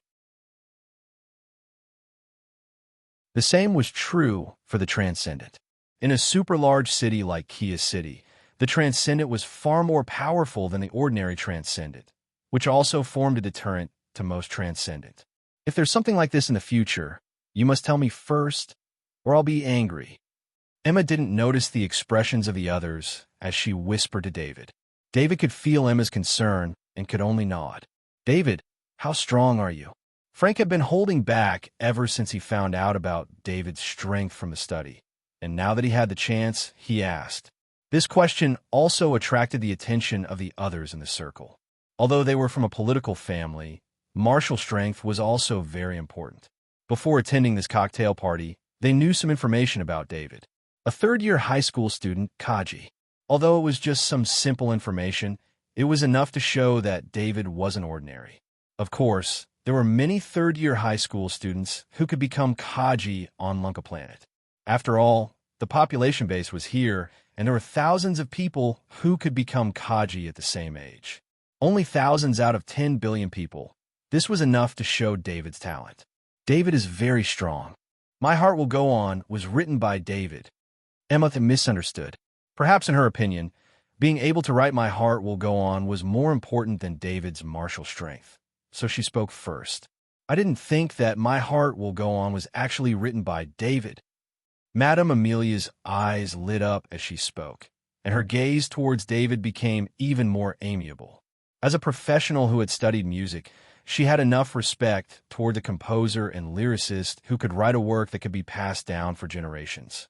And when this composer and lyricist was her daughter's boyfriend, that trace of dissatisfaction towards David completely disappeared. Even when David was always in danger, Madame Amelia saw it as a kind of quirk of an artist.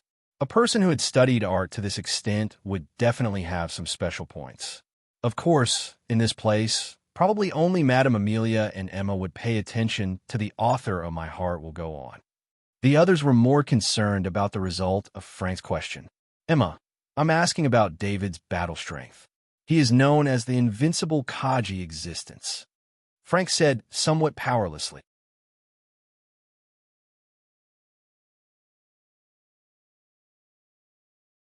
Chapter 259. After a cocktail party, David could be considered to have gained the recognition of Emma's family.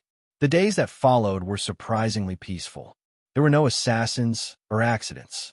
David went to school and cultivated every day. When he was free, he would video chat with Emma. Compared to David, Emma's reputation had increased greatly.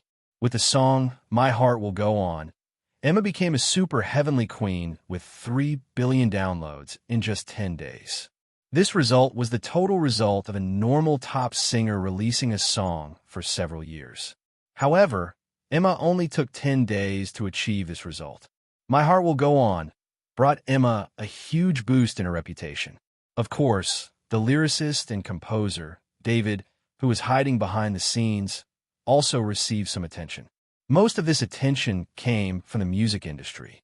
Although it was unlikely for a musician who could write a second song consecutively, his next work would definitely be popular. This was something that everyone believed. However, no one had David's contact details, and they couldn't get it from Emma either. With the spread of My Heart Will Go On, its influence also increased. Emma was already recognized as a heavenly queen by the audience who had heard this song. All of this had nothing to do with David. He ate level 3, strengthened meat every day, and practiced advanced Kaji body technique and soft body technique together. This allowed his body's attributes to enter a stage of rapid growth. It was June, and there were only 3 days before the college entrance examination. David, who had just walked to the school gate after school, was listening to Muir, who was beside him, talk about what had happened in school. Just then, David's identity wristband vibrated. "Muir, wait a minute. Let me take a look at the news." David stopped Muir, who was still talking, and started to operate his identity wristband. These days, Muir was David's only friend in school. This wasn't because David was cold, but because he came to school at the wrong time. The students didn't have the energy to interact with new students before the college entrance examination. Therefore, David valued his only friend very much. He was probably the only friend he had when he was in high school on Lunka Planet. Consultant David, Patrol Team C015 has sent a request for assistance. A Kaji wearing exoskeleton armor has broken into the Yaker Bank. The surveillance cameras at the scene have been destroyed. According to witnesses, there are more than 6 Kaji. The police have already sent 3 reinforcements. Kaji is seriously injured. Consultant David, please hurry over to provide assistance. The message was short, but David could see the trouble in it. 6 Kaji. Needless to say, this was a standard Kaji team. David knew about the Nightcap Bank. It was one of the largest banks in the Interstellar Federation. Most of David's credits were stored in this bank. Although the Nightcap Bank in Kia City was only a branch, the defense of such a bank would not be weak. At the very least, there would be many Kaji. What surprised David the most was that his position as a police consultant was originally just an empty title. It was to allow him to better protect himself. Why would he be assigned a mission? However, since the mission was issued, he couldn't reject it unless there was a special reason. This was confirmed when he signed the police consultant agreement. The fairness of the agreement was judged by Skynet. No one could influence it. This was also one of the relatively fair aspects of the Interstellar Federation. A large amount of processing was left to Skynet's intelligence to analyze and process, reducing the influence of people. "Muir, I have something to do. I'll leave first." David waved at Muir. "David, school is over. What urgent matter could there be?" Muir asked in confusion. He didn't understand why David was so busy. David had already used his identity bracelet to summon his hover car. He jumped onto the hover car, and the support information on his identity bracelet automatically connected to the hover car's control system. The autopilot system was activated, and the destination was automatically obtained from the support information. The hover car's corresponding authority was also temporarily obtained by the hover car. Muir was shocked to see David's hover car suddenly accelerate and soar into the sky, reaching a height of 100 meters. Muir wasn't the only one who was shocked. The students who had just finished school together were also shocked. The students in Lunka Private High School came from very good families. Most of them had their own hover cars, and they even had hover cars better than David's. Usually, David's hover car would not surprise the students when it flew 10 meters above the ground. These students' families were more powerful and would always think of ways to raise their children's authority in society. Although it was harder to obtain level E authority, there were still a few students in Lunka Private High School who had level E authority. But this time, David's hover car had flown 100 meters. This exceeded level E authority. It required at least level D authority. David's family is so powerful, Muir exclaimed. David sat in the hover car and took out his custom-made exoskeleton armor. "I'm finally going to use it." Looking at the custom-made exoskeleton armor, David muttered softly to himself. Without much hesitation, he loaded the exoskeleton armor and weapons into the hover car.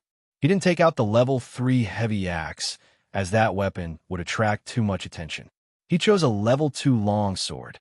After thinking for a while, he also equipped the Godolphin's Fury sniper rifle and loaded it with 50 level 1 bullets.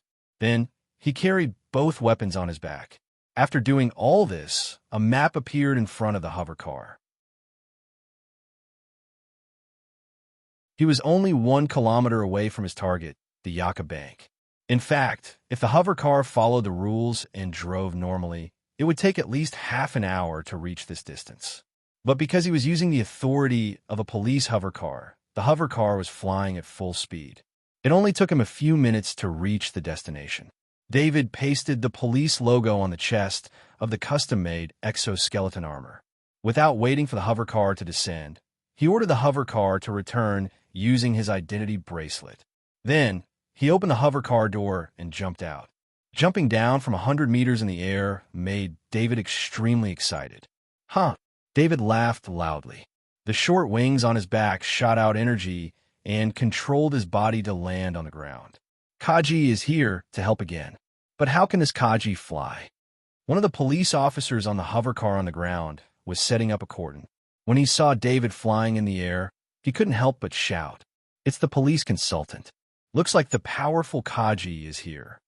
Another police officer looked at the scanning device in front of him and replied in a low voice, "Let's hope this problem is solved soon." The first police officer said in a low voice. On the first floor of the Yucca Bank, more than 30 hostages were standing at the entrance that connected the hall to the interior. Behind the hostages, a Kaji in exoskeleton armor could be vaguely seen. Among the hostages, there were customers who came to the Yucca Bank for business. There were also employees of the bank. They all looked terrified. Not far in front of them, there were a few corpses, including the 2 security guards at the entrance, 3 normal people who were affected, and 4 Kaji from the Yucca Bank. The security of the Yucca Bank was not weak, for Kajis were a force to be reckoned with on a peaceful planet like Lunka. However, Kajis were killed in less than 10 seconds by the Kajis team, which was even stronger in a battle formation. Even the police's first attack failed.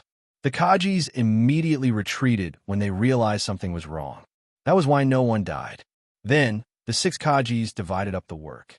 They took everyone in the bank as hostages. One Kaji held them hostage to stall for time. With more than 30 hostages in their hands, unless the police did not care about the hostages' lives, they would not be able to attack by force.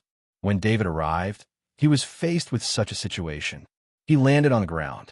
When he arrived at the designated coordinates, he saw Director Kurt there in person. Next to Director Kurt, there were 10 Kajis in exoskeleton armor.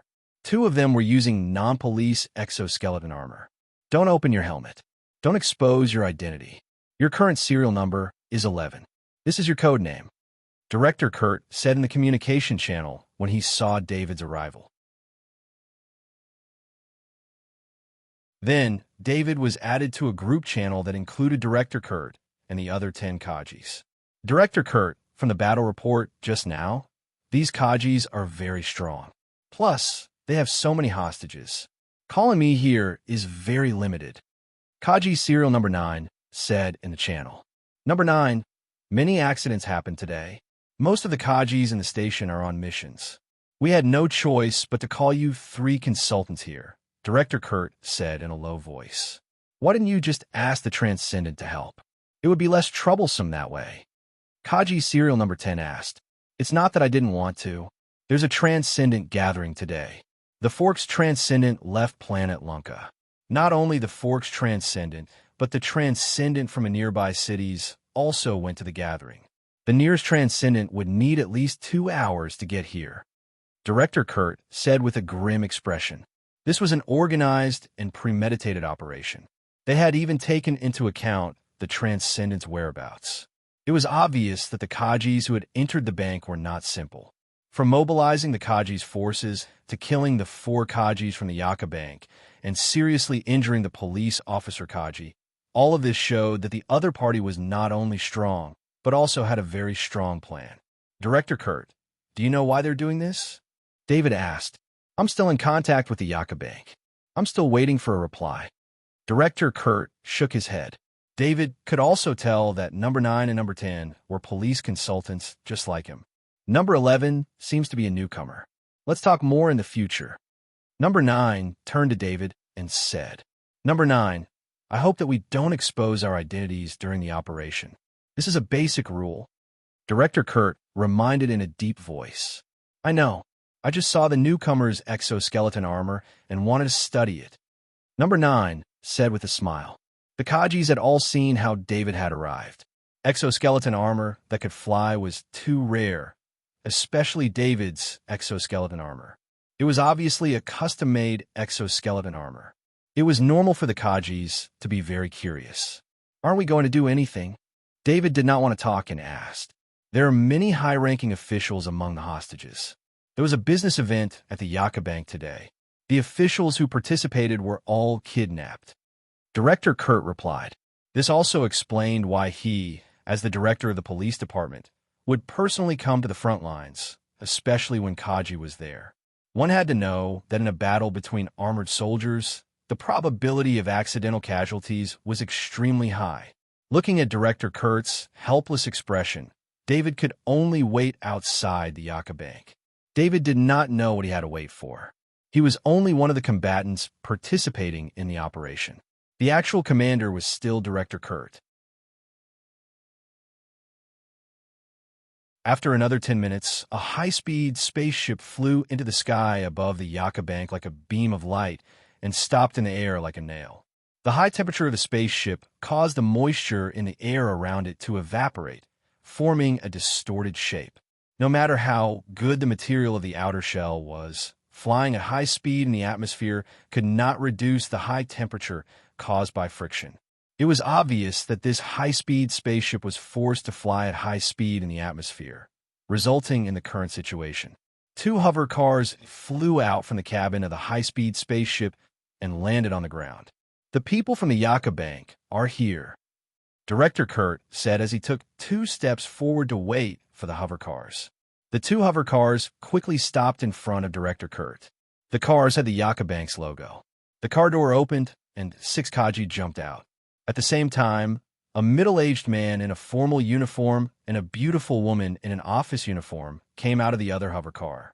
Mr. Balfour, what is it about the Yucca Bank that attracted these Kaji? Director Kurt asked as soon as he saw the middle-aged man. Director Kurt, no matter what attracted these criminals, this is something the police should help solve. Our Yucca Bank pays a lot of taxes and supports the police every year. Balfour's attitude was not good. He did not even bother to be polite in front of Director Kurt. Mr. Balfour, there are 3 government officials and 5 businessmen with high social status among the hostages. If something happens to these people, it will have a negative impact on the Yucca Bank. Director Kurt said in a serious tone. Director Kurt, I'll tell you the truth. No matter how many government officials or businessmen there are, we must attack immediately. We must not let these Kaji succeed. I brought a team of elite Kaji with me, and we have the authorization to attack. Balfour said as he sent a document to Director Kurt. Have you thought about the consequences if you ignore the hostages? Director Kurt's already ugly face became even gloomier. As he spoke, he opened the document. Balfour did not look at Director Kurt's expression.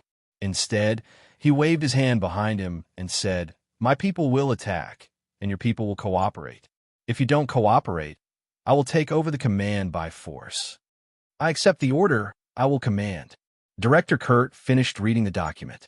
It was an authorization document from the higher-ups of the police, allowing them to attack regardless of the consequences.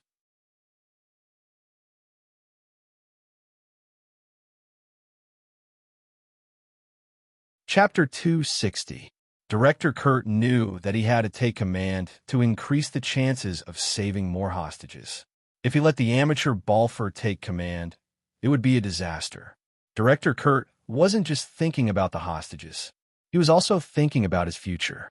If too many hostages died, he would be implicated even if he had the authorization document from the higher-ups. Director Kurt, I'll leave the 6 elite Kaji to you. Balfour said with a satisfied expression.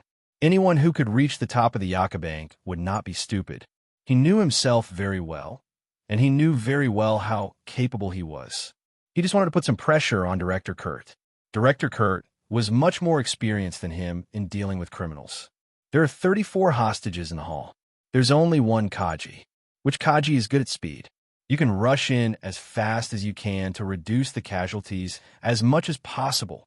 Director Kurt looked at the 11 Kaji and the 6 elite Kaji on his side. 11, you have a sniper rifle on your back. Are you trying to snipe Kaji? 10 Kaji suddenly asked.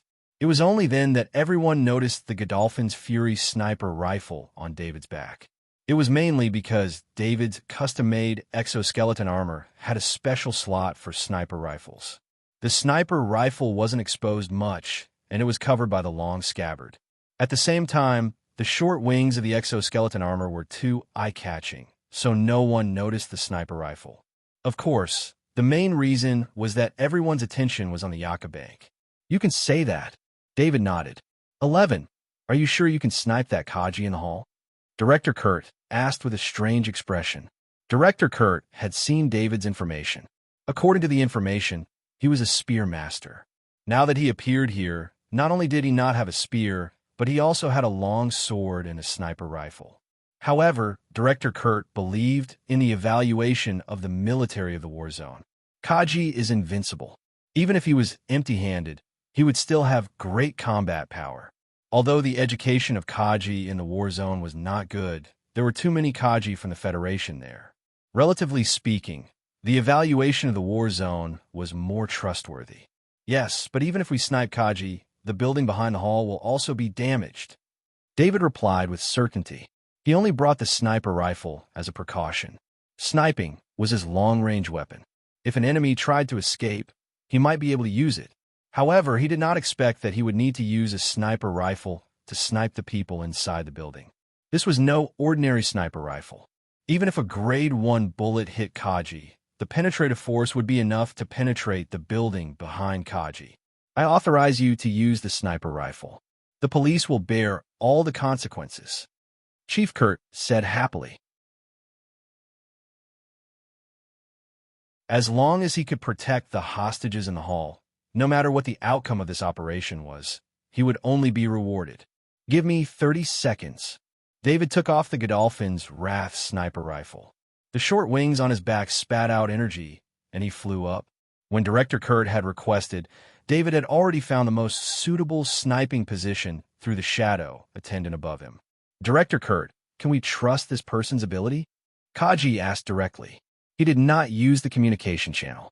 If he goes all out, he can kill all the Kaji here in less than 10 minutes. Director Kurt said confidently, killing hundreds of Kaji and 4 master weapons. This kind of combat power was definitely at the peak of Kaji. Who is he? I hope to fight him. Before Kaji could speak, the elite Kaji for the Yucca Bank sneered. David did not know what Director Kurt was talking about. He flew to the building opposite the Yucca Bank. He turned on a sound jammer and placed it beside him. Then he aimed the Godolphin's Wrath at the hall. From this position, he could see the hostages in the hall through his sniper scope, as well as the soldiers standing behind the hostages. David did not wait. To a Kaji that was not prepared for sniping, he was basically a stationary target. This kind of target was not difficult at all. However, David would not underestimate any Kaji. His proficiency in sniping allowed him to hide his killing intent and only release it when he attacked. To an experienced elite Kaji, as long as he was targeted by a sniper Kaji, he would be able to sense it. Without much hesitation, he fired the Godolphin's Wrath. A level 1 bullet flew out of the barrel. The distance between the hall and the Kaji was only about 1,500 meters. For sniper Kaji, this distance was almost instantaneous. The Kaji standing behind the hostages was a Warhammer Kaji. He maintained his combat posture and did not let his guard down just because he had hostages. He knew very well what the target of this operation was. The Yucca Bank would not let them delay for too long because of the hostages. Suddenly, he felt his heart palpitate. Before he could do anything, his vision turned red. The last thing he saw was the glass door of the Yucca Bank shattering into pieces. Then, he fell into eternal darkness. When the hostages saw the door of the bank shatter, they did not know what happened. Suddenly, they heard someone fall to the ground behind them. When the hostages looked back, they saw that the soldier who had held them hostage had lost half of his head, which was protected by his helmet. When the hostages saw the death of the Kaji, they immediately gathered their courage and ran toward the broken door of the bank like crazy. So fast, Director Kurt saw the broken door and realized that David had already made his move. He was shocked. He thought the sniper would take some time, but he did not expect David to shoot right after he found the location. There was no wait at all. Elite Kaji team, rush in. Number 1 to number 8, protect the hostages. Number 9 and number 10, follow the elite Kaji team. Director Kurt ordered. Following his order, the 6 elite Kaji from the Yucca Bank moved the fastest. They broke through the broken door over the hostages' heads and rushed in. The 8 Kaji police officers entered the hall and immediately divided their tasks. Some searched for the hostages, and some guided the hostages. Director Kurt, what else do you need me to do? David reminded Director Kurt in the channel. He was still in the sniper position and did not receive any orders. He did not know what to do next. Number 11, you come over and be the backup team. How could Director Kurt not know that David was here? It was just that he had other plans for David, so he ordered in the channel. The dangerous Kaji battle was about to begin. He would only be safe with David by his side. The most troublesome thing had been taken care of by David. Now, he had to ensure his own safety. As for the battle, the elite Kaji team from the Yucca Bank and the other 2 consultants were enough to win. David did not have any thoughts. He put the Godolphin's Fury sniper rifle on his back and flew back to Director Kurt's side. Ever since he changed to the new exoskeleton armor and gained the ability to fly, it was indeed very convenient. In the past, after finding the sniper position, it would take longer to run over. Especially in the city, the exoskeleton armor was very easy to damage the buildings. Just like the sniper just now, because of the ability to fly, David's sniper only left 4 deep holes on the roof of the building. It did not cause any other damage. Director Kurt, I'll go in and check the body. I'll be right back. As soon as David stopped, he thought of Kaji's body. He calculated the time and said immediately, "Okay, don't rush in. Come back immediately after you go in and check." Director Kurt did not understand David's fighting habits. He thought it was a psychological problem when sniping Kaji, so he agreed and said. David did not hesitate. He sped up and rushed into the hall. Kaji's body was still on the ground. When David came to the body, the shadow attendant automatically rushed up and absorbed his soul into its body. David looked at the war hammer used by the body and could not help but frown. He did not hesitate and directly took the war hammer and left the hall. Director Kurt, I wonder if the weapon of the target I killed is also my spoils of war? David carried the war hammer and asked Director Kurt.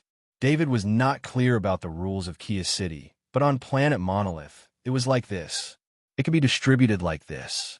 You need to register the weapon first, then the police will give it to you as a reward. But this time, I can make the decision and directly reward you with this weapon. Director Kurt was talking to the rescued hostages when he heard David's question and answer with a smile. After hearing that it was David who saved them, the hostages quickly thanked him.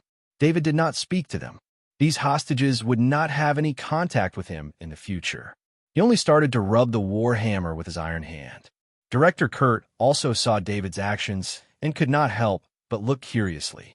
The originally black war hammer, under David's rubbing, revealed a faint blue glow. It was actually a rank 2 war hammer. Combatants, be careful. The opponent is using a rank 2 weapon. Director Kurt's expression changed, and he immediately reminded them in the channel. At first, when he saw the opponent's weapon, he did not think too much. This was because some Kaji did not want the glow of the weapon to be discovered, so they would apply a layer of camouflage on the surface of the weapon. But this was normally a rank 1 weapon. In battle, rank 1 weapons and rank 2 weapons were used in completely different ways. Among the Kaji who participated in this battle, only the elite Kaji team from the Yucca Bank had 2 rank 2 weapons. David looked at his spoils of war with satisfaction. Although he already had 3 second-grade war hammers, the materials for second-grade heavy weapons were extremely valuable. He wouldn't turn his back on them no matter how many more of them there were. In the Kaji, this was a hard currency. Number 11, you have a good eye. Director Kurt exclaimed. If he had known that this was a rank 2 war hammer, he would not have immediately agreed to reward it to the opponent. Normally, he would first withdraw the registration and then exchange the rank 2 weapon for credits as a reward. Of course, the amount of credits was converted from the contribution points needed to exchange for rank 2 weapons within the government. Contribution points could not be exchanged with credits, Only credits could be exchanged with contribution points. There was a huge advantage in this, and it could also make the opponent speechless. Thank you, Director Kurt. David knew that he had taken advantage of the situation, so he smiled and said. While they were talking, the sound of battle came from the channel. The 6 Elite Kaji and Balfour from the Yakabank were all in the channel. Elite 3, be careful of the defensive position. Damn it, who said they only have 6 Kaji? Elite 1 shouted in the channel. Number 9 is injured. Number 9 is injured. Number 10 also shouted. From the moment the battle started, Number 9 was already injured. It could be seen that the opponent's strength was probably beyond their expectations. Call for support. There is a second team of Elite Kaji here. The police's intelligence is all bullshit. Number 9's injury was probably not fatal, so he shouted in a hoarse voice. Number 1 to 8, set up a defense in the hall. Number 10, you take number 9 and retreat. The elite team will retreat as they fight. Can you lead them to the hall? Director Kurt asked as he commanded. No, we need to retreat. We can't hold on, Mr. Balfour. The opponent is about to break through the vault door. The elite team leader's voice was filled with helplessness and frustration. I don't care what method you use, the item must not fall into the opponent's hands. Drag it out for another 3 minutes, and support will arrive. Balfour could not help but shout in the channel. Mr. Balfour, wait to collect our corpses in 3 minutes. I have to consider the lives of my brothers. I am retreating from the battle now. The elite team leader shouted back. The accident came suddenly. David listened to the conversation in the channel, and he was also very surprised. The police only found 6 Kaji, but in fact, there were as many as 12 Kaji who entered the bank. It seemed that the item was also something that these Kaji were determined to get, sending out 2 teams of elite Kaji at once, and they even had second-grade weapons. Although they did not know how many weapons there were, it could be seen that this operation was not simple. In the underground vault of the Yaka Bank, the battle was not very intense. One side was retreating quickly, while the other side was attacking. Half of the Kaji were cutting open the door of a vault. The 5 Kaji who attacked all had second-grade weapons. Although they had concealed it on the surface, cutting open the door of the vault had shaved off the coating on the surface of the weapons, revealing the faint blue light inside. The door of the vault was not made of ordinary materials. Fluorescent light could be seen at the part that was cut open. That was the light of a first-grade material. With the thickness of the vault door, even a Kaji with a second-grade weapon would need a long time to break open the door. With the cooperation of the 5 Kaji, the vault door was broken open very quickly, and they would be able to enter soon.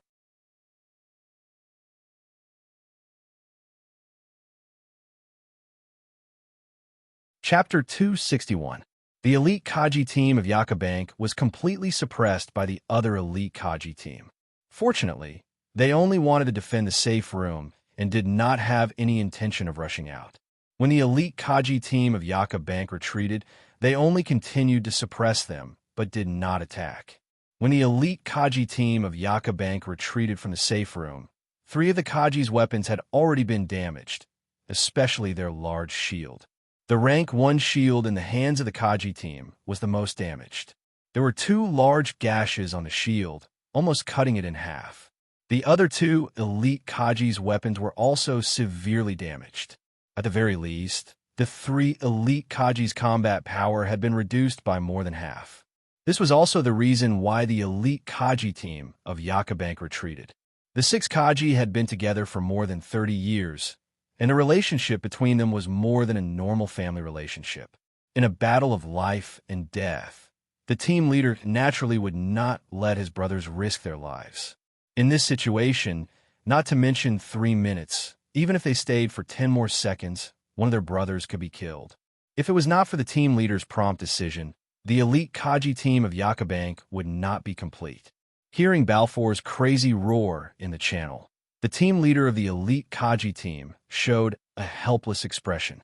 Seeing the elite Kaji team of Yaka Bank being forced to retreat, one of the Kaji who stayed in the safe room sneered, "This bunch of trash dares to come here and die. Your team should hurry up the Yaka Bank will send reinforcements in at most 3 minutes. The team leader shouted to the Kaji team that was breaking the door of the safe room. Half a minute more, and we will be able to break it open. One of the Kaji team that was breaking the door replied. As he spoke, the Kaji team's rank 2 weapon in their hand sped up. Team leader, the informant that we left outside, just reported that Iron Fist is dead. The Kaji team that was responsible for communicating with the outside world reported to the team leader. Remember who killed Iron Fist. In the future, you must avenge Iron Fist, the captain said in a deep voice. When he saw Kaji coming over, he guessed that something must have happened to Iron Fist. This operation had been planned for a long time, and everything was under consideration. Iron Fist was only the first layer of protection, and the hidden elite Kaji team was the second. Iron Fist was their brother. Although the quest was still in progress, and they could not take revenge, they still had to recognize him first. In the future, they would have to let the person who killed their brother accompany him. It was a police sniper, Kaji, who did it. Contact Kaji replied. Why would the police snipe Kaji? The captain asked doubtfully. The plan this time was very meticulous. How could there be an extra sniper Kaji? With their intelligence, they did not even know that another sniper Kaji would appear. In addition, the appearance of a sniper Kaji would bring them a lot of trouble. If they left it alone, they would have to leave at least 3 Kaji behind. Notify the informant. Find out where Kaji sniper is. The captain turned around and ordered. Yes, Captain. Captain, the sniper left his sniper position and is now standing outside the Yaka Bank. The soldier replied and began to communicate with his informant outside the bank. Captain, the sniper left his sniper position and is now standing outside the bank. You guys go and help. The sooner we get the item, the sooner we will have time to rush out. Let's take care of Kaji sniper first and avenge Iron Fist before we leave. The captain ordered loudly. Outside the Yaka Bank, the elite Kaji of the bank had already retreated to the defensive line set up by the 8 Kaji officers. Just a moment before them, Number 10 helped Number 9 to retreat here. Number 9 exited the exoskeleton armor, and 2 medics gave him emergency treatment. Director Kurt and Balfour stood behind the defensive line. David stood beside Director Kurt with a long sword in his hand. This was Director Kurt's order. David did not care what the so-called item was. This was the Yaka Bank's business, and it had nothing to do with him. All he had to do was follow the orders of the police, Director Kurt. There was no need to force his way in. To be honest, he had just killed that Kaji in the lobby on the first floor, and he had already completed his mission. As a police consultant, he had done enough. Just wait for the bank to hold you accountable. Balfour looked at the elite Kaji team and said with a pale face, Mr. Balfour, look at our weapons. In just one exchange, half of our team's weapons were destroyed. You want us to use our bodies to fight against a level 2 weapon? Captain Kaji held back his anger and pointed at the broken shield. As an elite Kaji team, all of them were equipped with level 2 weapons. The Yaka Bank had enough financial support. But no matter which organization it was, there were corresponding rules. Level 2 weapons were not cabbages. They required a corresponding amount of contribution to obtain. This was a rule that an organization must have in order to develop well. Captain Kaji knew that his anger was wrong, but he still felt extremely wronged. Just now, when he led the elite Kaji team to rush in, they were blocked by another elite Kaji team. Originally, the 2 elite Kaji teams were not that different in strength. This was because the members of the elite Kaji team were not weak. Every member of the elite Kaji team had spent at least 10 years on Warstar. After going through the baptism of the battlefield, the ones with the most potential were chosen to be nurtured by the organization. These Kaji teams had the highest priority. As long as they continuously completed their missions, they would be able to obtain enough resources. But when the 2 elite Kaji teams met, they were all using level 2 weapons. Although Director Kurt had warned them beforehand, the Kaji team thought that it was normal for the elite Kaji team to have 1 or 2 level 2 weapons. Who would have thought that an elite squad of soldiers would all be using second-grade weapons? It was this unknown factor that caused the elite squad of the Bank of Yaka to be at a disadvantage the moment they came into contact with them. If not for the timely intervention of the two police consultants, number 9 and number 10, there would have been casualties. This was also the reason why number 9 was injured. In reality, number 9 and number 10 had risked their lives to save the elite Kaji team because they had no other choice. If the elite Kaji team of the Yaka Bank suffered any losses, they would not be able to continue fighting. Director Kurt looked at Balfour and said, "Mr. Balfour, the police can only do this much. My people are also injured. There's nothing we can do." He could not do anything about the orders from his superiors. At this moment, Director Kurt was very satisfied. As long as no one died, he would not have to take any responsibility. As for the item that Balfour did not want to talk about, Director Kurt did not even want to hear about it. It was better not to get involved in this kind of big trouble. "Director Kurt, you still have 10 Kaji who are not injured. Please send them to buy some time." Balfour looked at the police Kaji who was setting up the defense and said, "Mr. Balfour, the elite Kaji of the Yaka Bank could not deal with the enemy, but you let the ordinary Kaji of the police stop them. Are the lives of our police Kaji not worth anything?" Director Kurt said angrily. The 8 police Kaji looked at Director Kurt with gratitude. If Director Kurt ordered them to die, they would have to do it even if they were bound by discipline. However, as long as Director Kurt was not crazy, he would not give such an order.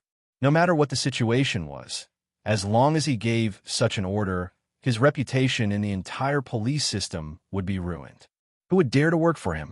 Would a chief who could send his subordinates to die be trusted by his subordinates? This is Kaji of the police, right? Balfour turned to look at David and asked Director Kurt. He is a consultant for the police, not a full-time police officer. Director Kurt knew what Balfour was thinking and immediately dispelled his idea. The position of a police consultant was an empty position. It did not have a lot of responsibilities. In the consultant contract, there was a clause that stated that when one's life was in danger, one could not accept the orders of the police. At such a time, letting David deal with the elite Kaji alone was putting his life in danger. David had the right to refuse the order. "Director Kurt, you said he was very strong." Balfour said to Director Kurt, then turned to look at David and said, "This Kaji, I can represent the Yaka Bank to hire you. As long as you can delay those Kaji for 3 minutes. Balfour paused for a moment, looked at the time on his bracelet, and said, "Just 2 minutes. I'm sorry, I'm not hiring Kaji." David directly refused. "This Kaji, you can listen to my conditions. 50 million credits for your help." Balfour was desperate. He only knew that Director Kurt said that David was the strongest here. So the only solution he could think of was Kaji, who was wearing a special exoskeleton armor. "I'm not hiring Kaji," David said again. Just then, a red light flashed on Balfour's bracelet. This made Balfour's face pale. "The vault has been broken into." Balfour muttered to himself with a gloomy expression. The Yaka Bank security was excellent. Its own network was not connected to Skynet, and it also had its own AI system. Once there was an accident, all the key targets would be automatically locked onto. This kind of lock could not be activated by the local bank. It could only be activated by the higher-ups. Before the vault was breached, Balfour still had a glimmer of hope that the heavy door made of Grade 1 materials could withstand the attack for a while. Now it was too late. Once the elite Kaji got their hands on the items, with the sharpness of a Grade 2 weapon, they did not need to leave through the door. At least from Balfour's point of view, if he was under the command of the other party, he would not be able to leave. Although the defense of the Yaka Bank's entrance was not enough to stop the elite Kaji. In the vault, the leader of the elite Kaji team led the way into the vault. The walls of the vault were full of safety deposit boxes. These safety deposit boxes needed to be verified with the corresponding owner's ID bracelet. A robot would remove the safety deposit box from the wall, and the insurer would use a key to open it manually. Every safety deposit box here was owned by someone with a lot of money in Kia City. The value of the box was very difficult to estimate. Once the safety deposit boxes of the Yaka Bank were opened, the items inside would be stolen.